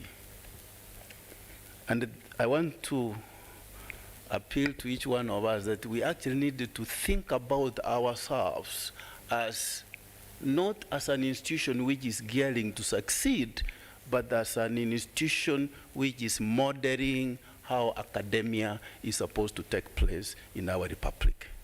In other words, KCA University is going to play the role of a role model. It's going to play the role of a mentor for other institutions going forward. I think this is wonderful, and I really want to commend our Division of Rio for the work they are doing, and I'm sure it will take all of us, and I think good things are yet to come. Thank you very much, and enjoy the rest of the day and the weekend, which is just about to come. Thank you very much. Let's appreciate Professor Bagakas one more time. So I have a written speech here. I think I forgot it. I have a written speech, message from the Vice Chancellor, and I'm going to read it. It's here. Before I verbalize the message of the Vice Chancellor, I would like to really thank all of you. Allow me to request all the sponsors and the facilitators who are in the house here to be upstanding so that we can appreciate them. All the sponsors, please. All the partners who are here in the house, please. Yes, yes, let's be upstanding. Marcy, I can see you at the back. We want to clap for you. Please, let us appreciate all of them.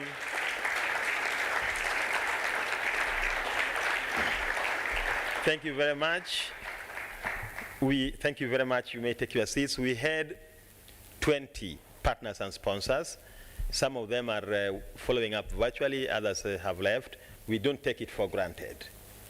Allow me also to just mention about the committee that worked day and night, led by Prof. Mushiri and assisted as a co-chair by the Dean of Rio. So the organizing committee, if you are here, please be upstanding so that we can appreciate you.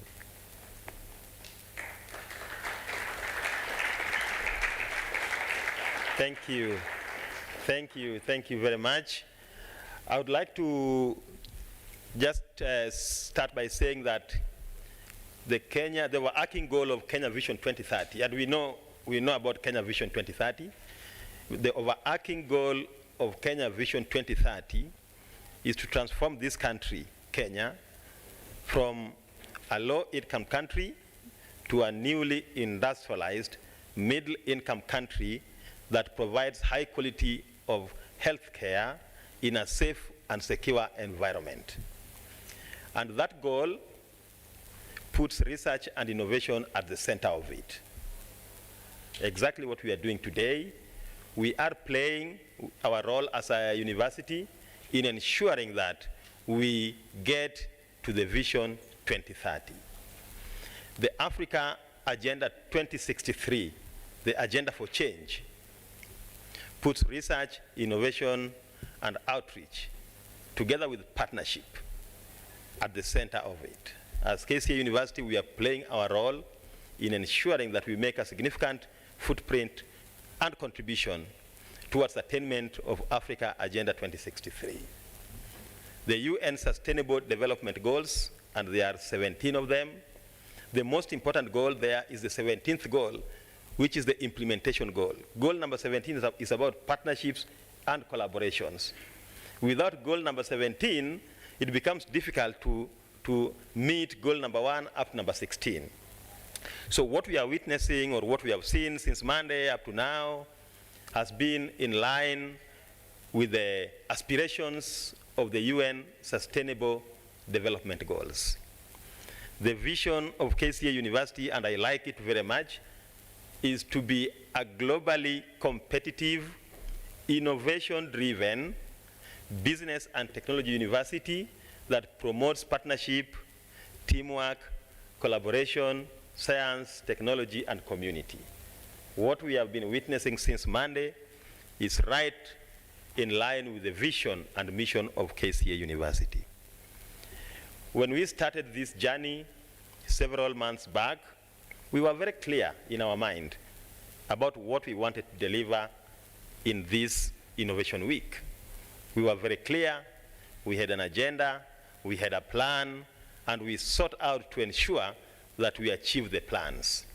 And the objectives that we came up with were smart, they were measurable, they were achievable, they were time-bound, and they made us to be very accountable with the support of the Vice Chancellor and the University Council.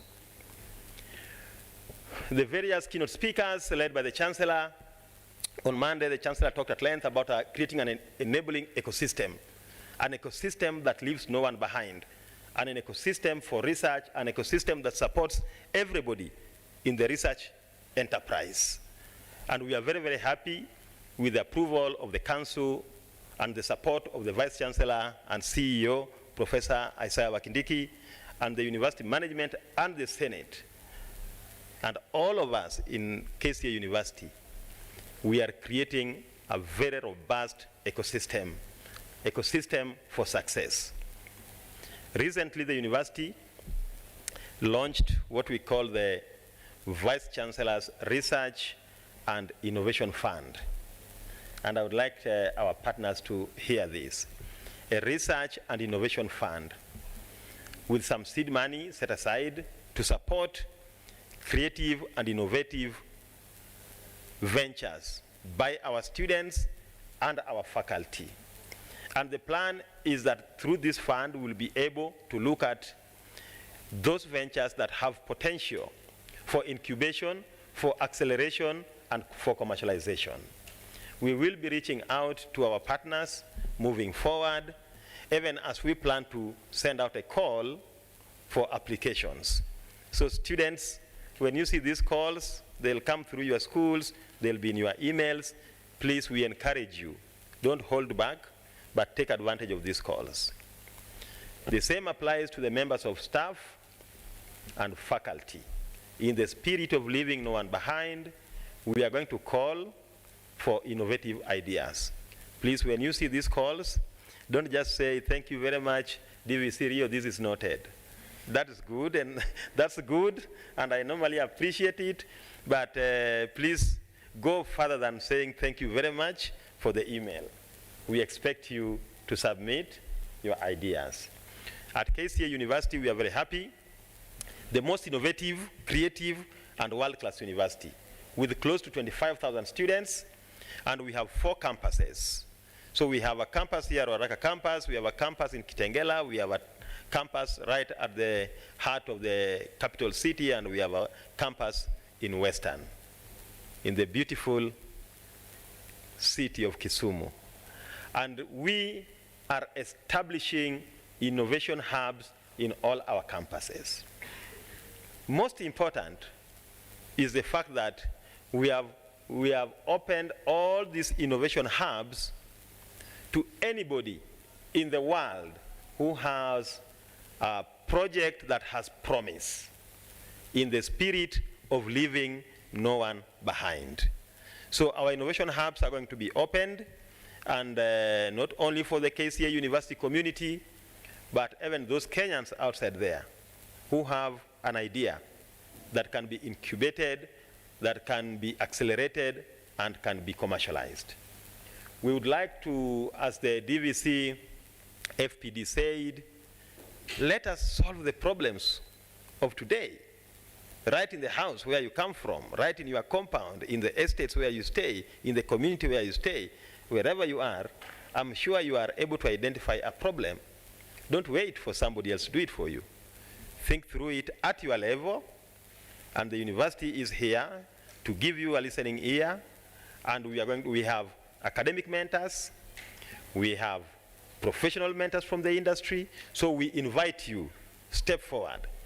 Don't look down, look up, shoulder high, because we can do it.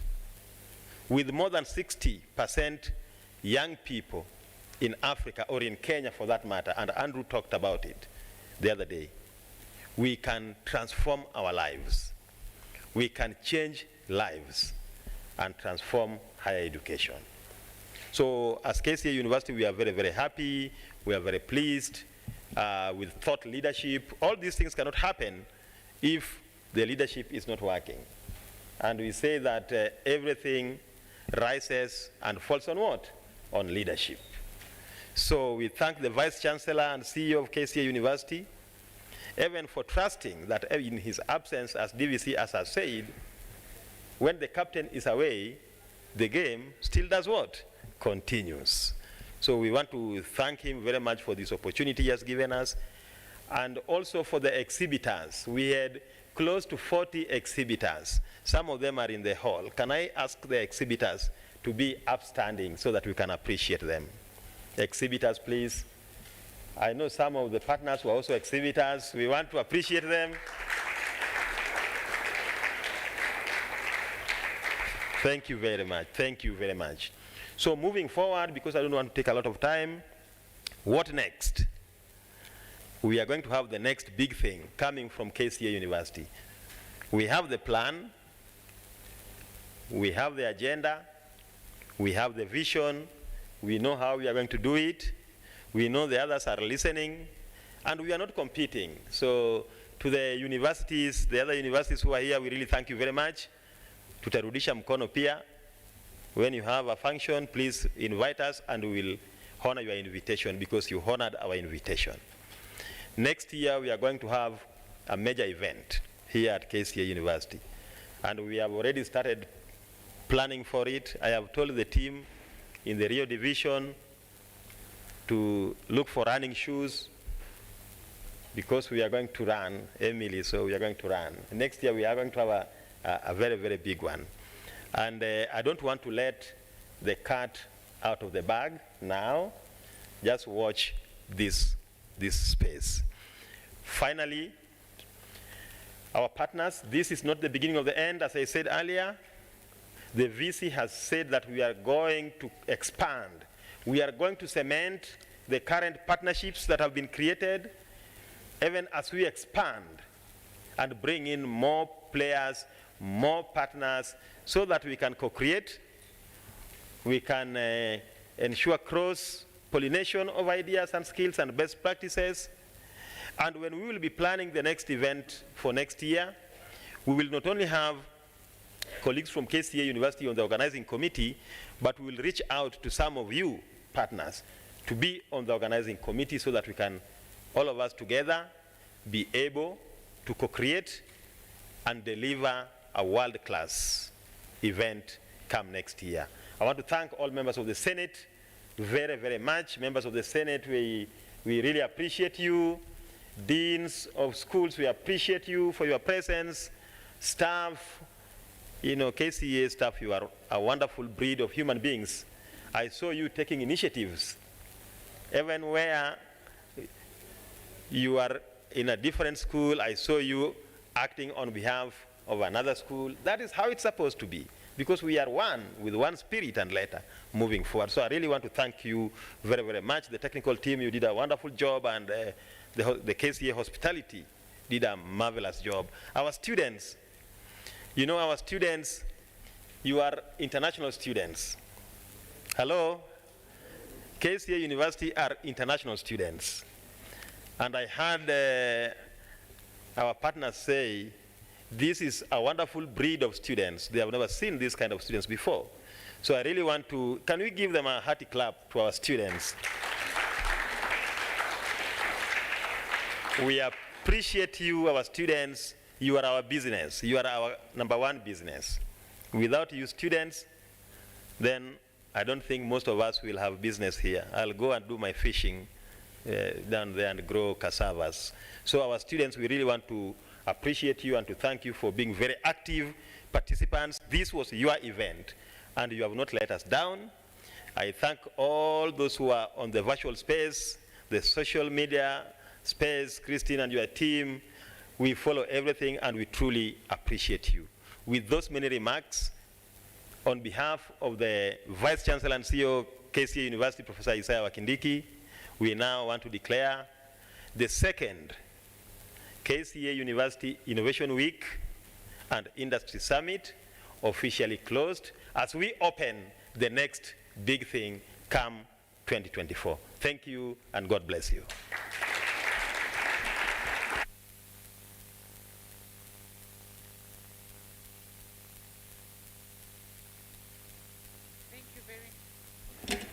Thank you very much, Professor Vincent Onywera. That's the Deputy Vice Chancellor for Research, Innovation, and Outreaches.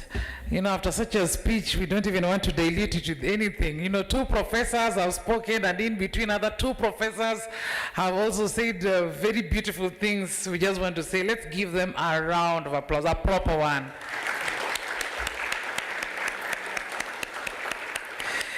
I wanted to say kama ya Moi, but looking at the majority of the audience, they don't even understand who Moi was, perhaps. So, ladies and gentlemen, I'd now like to take us to the moment we have all been waiting for. But because when that moment comes, we want to hear people cheering and all that, I'd like us to stand first so that we get our energy back on track. So, ladies and gentlemen, tusome tu kidogo tu, 30 seconds to be precise. DJ? DJ Ayuko. Okay. If the DJ is not there, it's okay. And we will just do our hands up, up, up. Okay, stretch back kidogo. Kando. Kando. Shika kiuno. Shika kiuno kama demo ocha. Aya. Sasa hebu kimbia kidogo. Kimbia kidogo on that spot. Kama kijana mwenye ametumwa kwenda kununua blue band.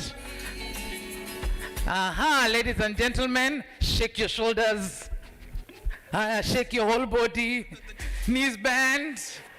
Go down. Up, go down again. Shake your head. Shake your head to the side. Shake your head to the other side. Kama usingizi ilikuwa inakuja, iambie toka. Iambie toka. Ladies, now let's rehearse saying, yay! Can you say yay? So, mtu akiwina unasema, yay! Are we together? Usifanye tu clap it hivi slowly. Tunasema? This side is quiet. When someone wins, we say? Good. So, ladies and gentlemen, you can have a seat. So you have rehearsed, and imagine that one there was no winner. So when there's a winner, more energy, okay? So for this next moment, I'd like to invite the Dean of Research, Innovation and Outreaches, Dr. Christine Nanjala, to take us through the list of winners. And if you don't say yeah, you're going to make me come back to this microphone, and I don't want to come back here. So I request you, anytime she announces the winner, you go what? Louder. Wachini kusema, yay! Semeni, yay! Yes, toini sauti. The ladies and gentlemen sitting on this side are not saying yay. I understand you might be the competitors and your heart is going kidik, kidik, kidik, kidik. But if the name of anyone is called and it's not you, you just say? All right. Dr. Christine, welcome. So thank you very much, Dr. Zippy. So good afternoon, everyone. So I'm Christine Simeyo, I'm the Dean for Rio. So to our chief guests in absentia, the University Councillor, the University Council Chair, our University VC and CEO in absentia, our DVCs, and most importantly, our partners. The moment has come to know who won what. So as Zippy has said, this is a cheerful moment. Let's all take our microphones and cheer for those who actually made it. And if you didn't win anything, it doesn't mean that this is the end. There is an innovation hub. Bring the idea, and we shall still process it to make it better. So we had 2 competitions. So the first one was on business plan competition. This focused on existing entrepreneurs and how they pitch their business plans. And we had 3 winners. So we'll start with the second runners-up. And this competition was in collaboration with Association of Startups and SMEs Enablers of Kenya, ASEC. So the second runners-up has a price of 10,000 Kenya shillings. So this business specialized in women's fashion and handwork products in Kenya. So I will ask the DVC Rio to come up here, and DVC FPD to also take the stage to help us present this award. I will ask Emily to present the certificate. Alex, help.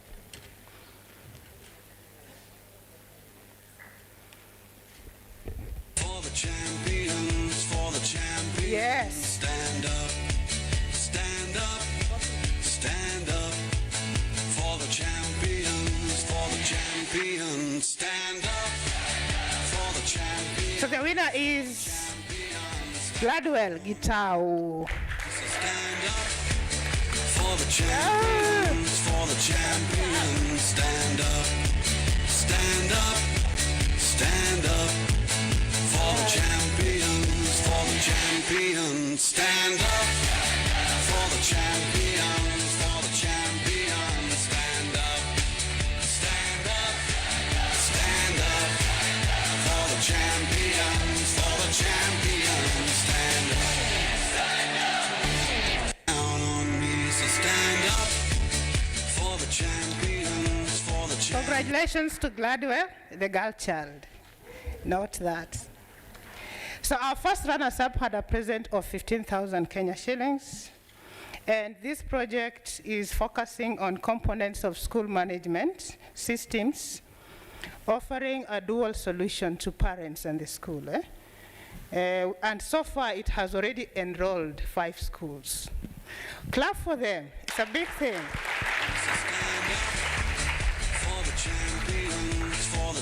Oh, the winner is Michelle Nekesa. Stand up. For the champions, stand up. For the champions, stand up. Stand up, stand up. For the champions, stand up. Stand up, stand up.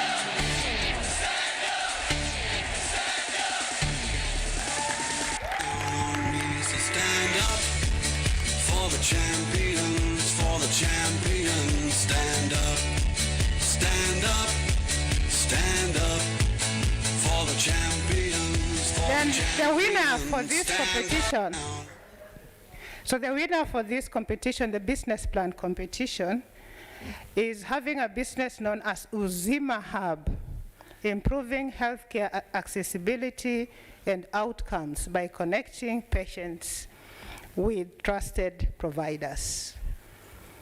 Oh, DVC ASA, join the team to offering the winner the present. For the champions, stand up, stand up. So the winner is Alvin Ekada. So stand up for the champions, stand up, stand up, stand up for the champions, stand up for the champions, stand up, stand up, stand up for the champions, stand on me, so stand up for the champions, stand up, stand up, stand up for the champions, stand up for the champions, stand up, stand up, stand up for the champions, So the winning prize is 20,000 Kenya shillings. That was about business competition. So we had the second competition, which was about the hackathon. And this was in collaboration with Safaricom and Moringa School. So Safaricom kindly come up to help us present these awards. So this competition was about students presenting their innovative ideas to improve tech entrepreneurship. So the second runners-up is about She's Safe. She's Safe. Oh, the winner is already known. So what this app is doing is a web app that enables people to know about their latest security around. Wow, clap for her. The name is Jacinta, the girl child. stand up for the champions, stand up, stand up, stand up for the champions, stand up for the champions, stand up, stand up, stand up for the champions, stand up.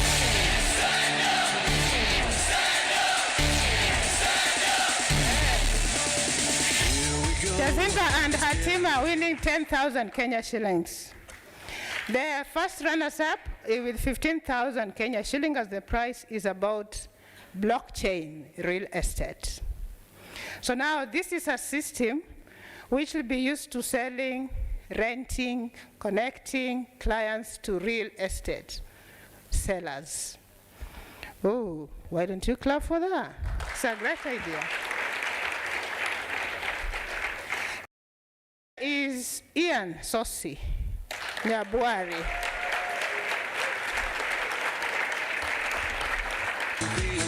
For the champions, stand up, stand up, stand up. For the champions, stand up. For the champions, stand up, stand up, stand up. For the champions, stand up.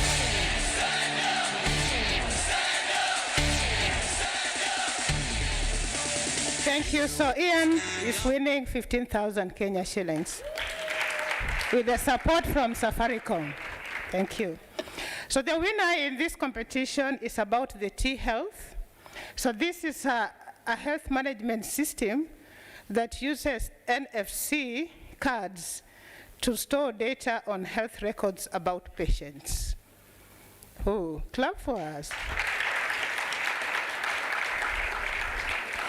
And the winner is Hope Njeri. For the champions, stand up, Stand up, stand up for the champion,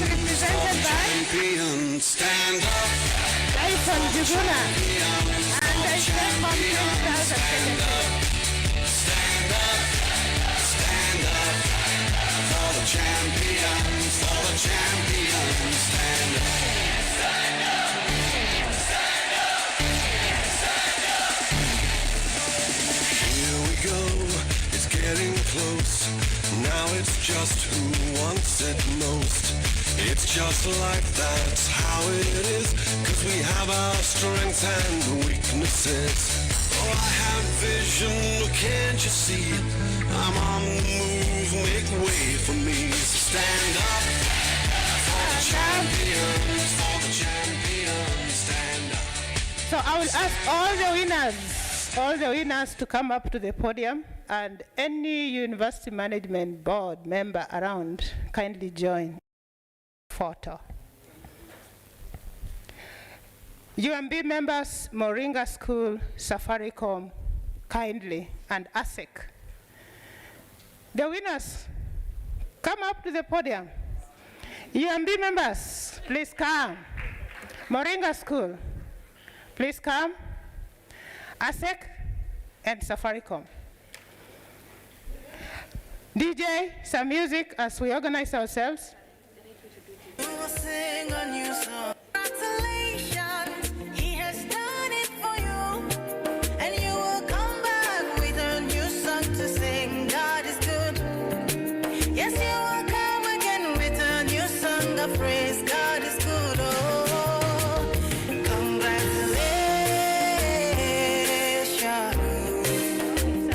Congratulations.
Podium with the winners. Winners don't go yet.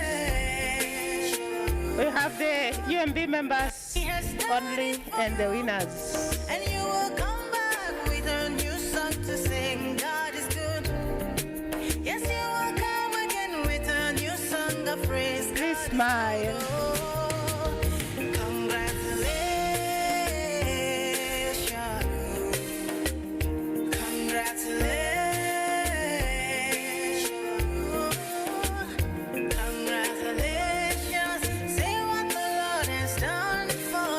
Smile, smile. Then last picture is the DVCs only and the winners. The winners, you are constant. The DVCs only with the winners. Christian, make sure the picture is nice.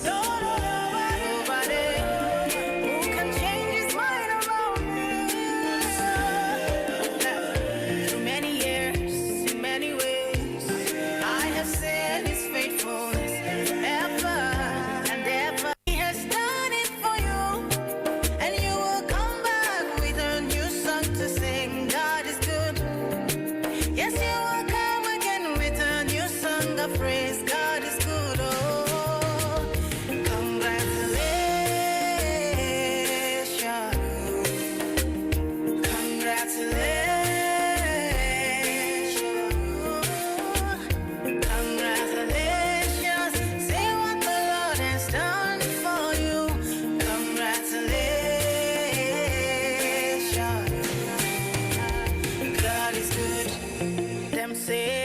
say that I can never be all that I see. I've seen that God is greater than that.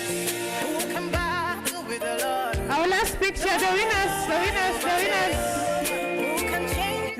only and Safaricom. Winners only and Safaricom. I have seen His faithfulness ever. He has done it for you, and you will come back with a new song to sing. God is good. Yes, you will come again. Those are the sponsors of our competition.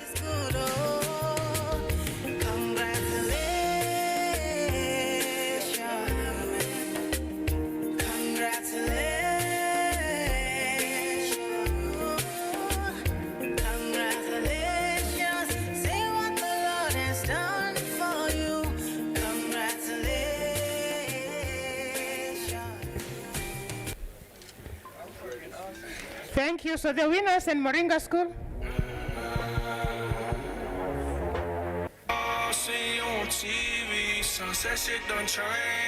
Moringa School. Kindly join in.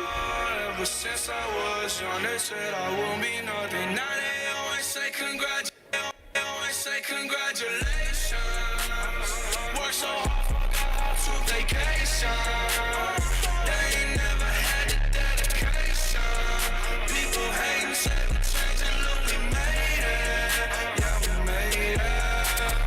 That was never friendly, yeah. Now I'm jumping out of Bentley, yeah. And I know I sound dramatic, yeah.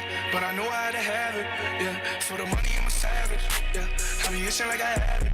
Okay. 20 bad bitch, yeah. But they didn't know me last year, yeah. Everyone wanna act like they important. Okay, I think now we are done. Thank you.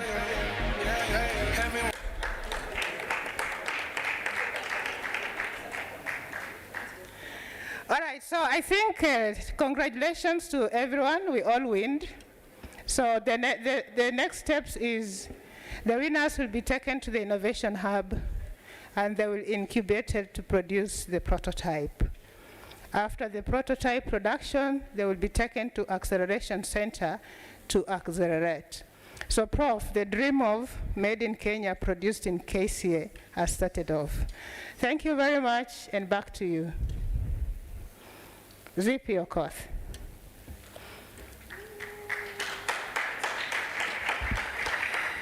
Let's give a nice clap. I don't know how people do it now, but sisi watoto wa Nyayo, we had our style.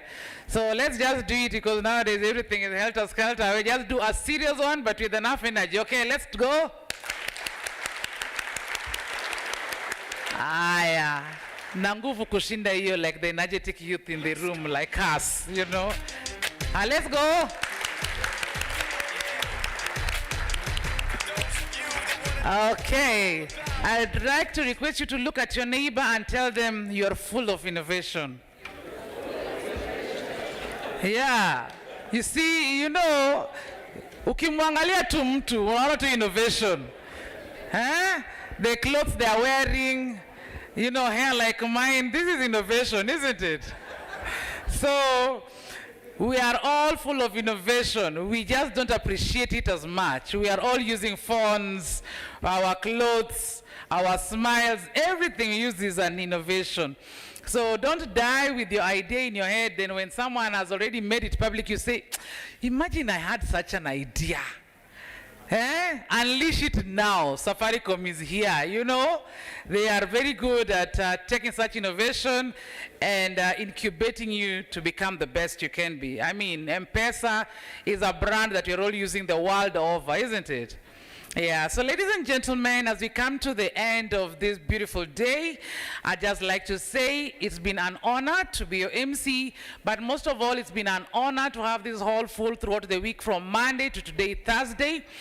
And I'd just like to invite one person to give a proper vote of thanks, because with the excitement that I have, I might forget some name. I'd like to invite Dr. Jane Jiru, Director of Partnerships and Collaboration, to give us a vote of thanks.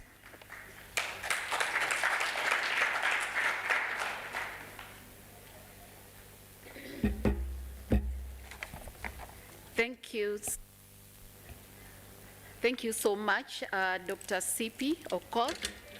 The Vice Chancellor in absentia, and the CEO, Professor Isaiah I.C. Wakidiki, DVC Academic and Student Affairs, Professor Bagakas, DVC Finance, Planning and Development, Professor Damiana Kieti, and DVC Innovation and Outreach, Professor Vincent Onyuela, faculty members, staff, students, sponsors, partners, good afternoon.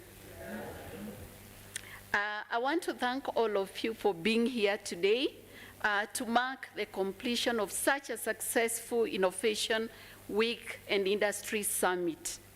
I'll start with a quote from Eckhart Tolle. He's a Germany, the author of the book, The Power of Now. He said, acknowledging the good that you already have in your life is the foundation for all abundance. And we are here to give a vote of thanks and to be grateful for what we have accomplished. So my name is Dr. Jane Wangari Juru, and I'm the Director of Partnerships and Collaborations. So on behalf of the Division of Innovation and Outreach, and it is my honor and privilege to give this vote of thanks to all those who took part in any way or the other to make this a great success. First, we know we started with a very strong word of prayer. We thank our God and asked him to guide us. And so we want to thank him for the synergy, the inspirations to do what we do every day. So we have seen his hand through this Innovation and Industry Summit. And so we are so humbled. We just want to say thank you. Secondly, we would not be here without the great support and hard work from the university management, the chair of council. His hidden hand meant a big deal to us. Thank you. The Vice Chancellor, the DVCs, the organizing committee led by Professor V.O. Your support and inspiration made a huge difference. I would also want to thank all the keynote speakers, starting with Professor Olive Mugenda, Chancellor of KCA University and Chairperson of Kenyatta University Research and Referral Hospital. I think we were all challenged and inspired in equal measures by her speech on the need to support collaborations and partnerships in innovation. So we also thank all the other keynote speakers.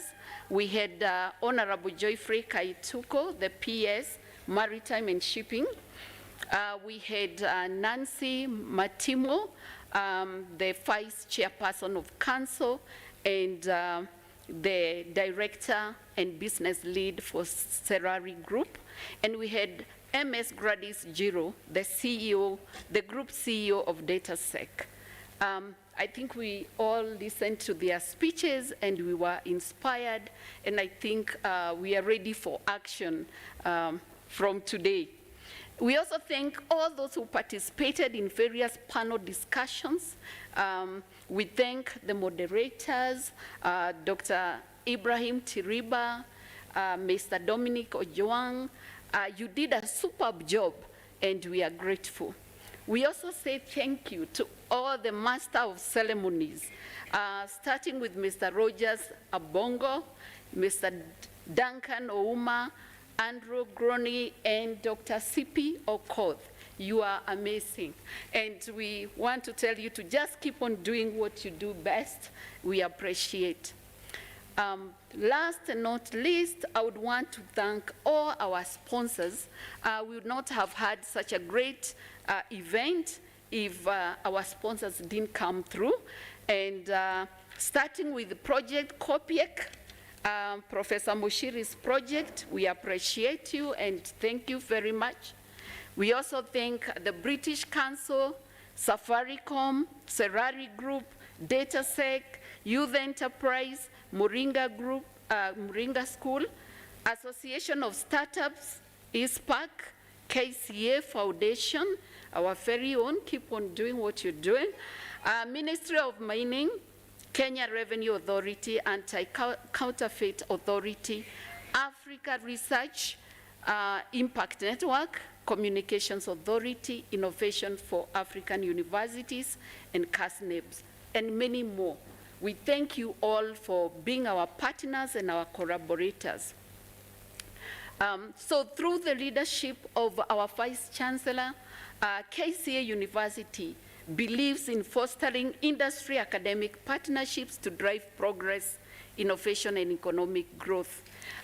So through these partnerships, we will have the potential to address complex challenges and accelerate our research and development. So to all of you, once again, thank you very much, and do enjoy the rest of your evening. Thank you.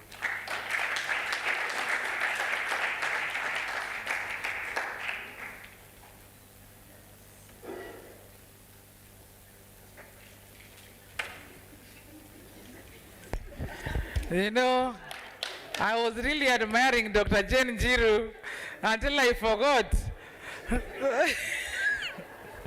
She was looking very nice and walking very sweetly. Yeah, Ama Amjaona. Yes, so I was still admiring her. Yeah, but it's okay. I just want to confirm I have 2 children and I'm very straight anyway. So ladies and gentlemen, it is that moment when we say a word of prayer. Let's stand up and say, may the grace. May the grace of our Lord Jesus Christ and the love of God and the fellowship of the Holy Spirit be with us now and forevermore. Amen. Ladies and gentlemen, and we come to the end of our very beautiful event. Have a lovely Thursday and end the week tomorrow on a high note, okay? Those who have won money, we are coming after you. Bye, guys.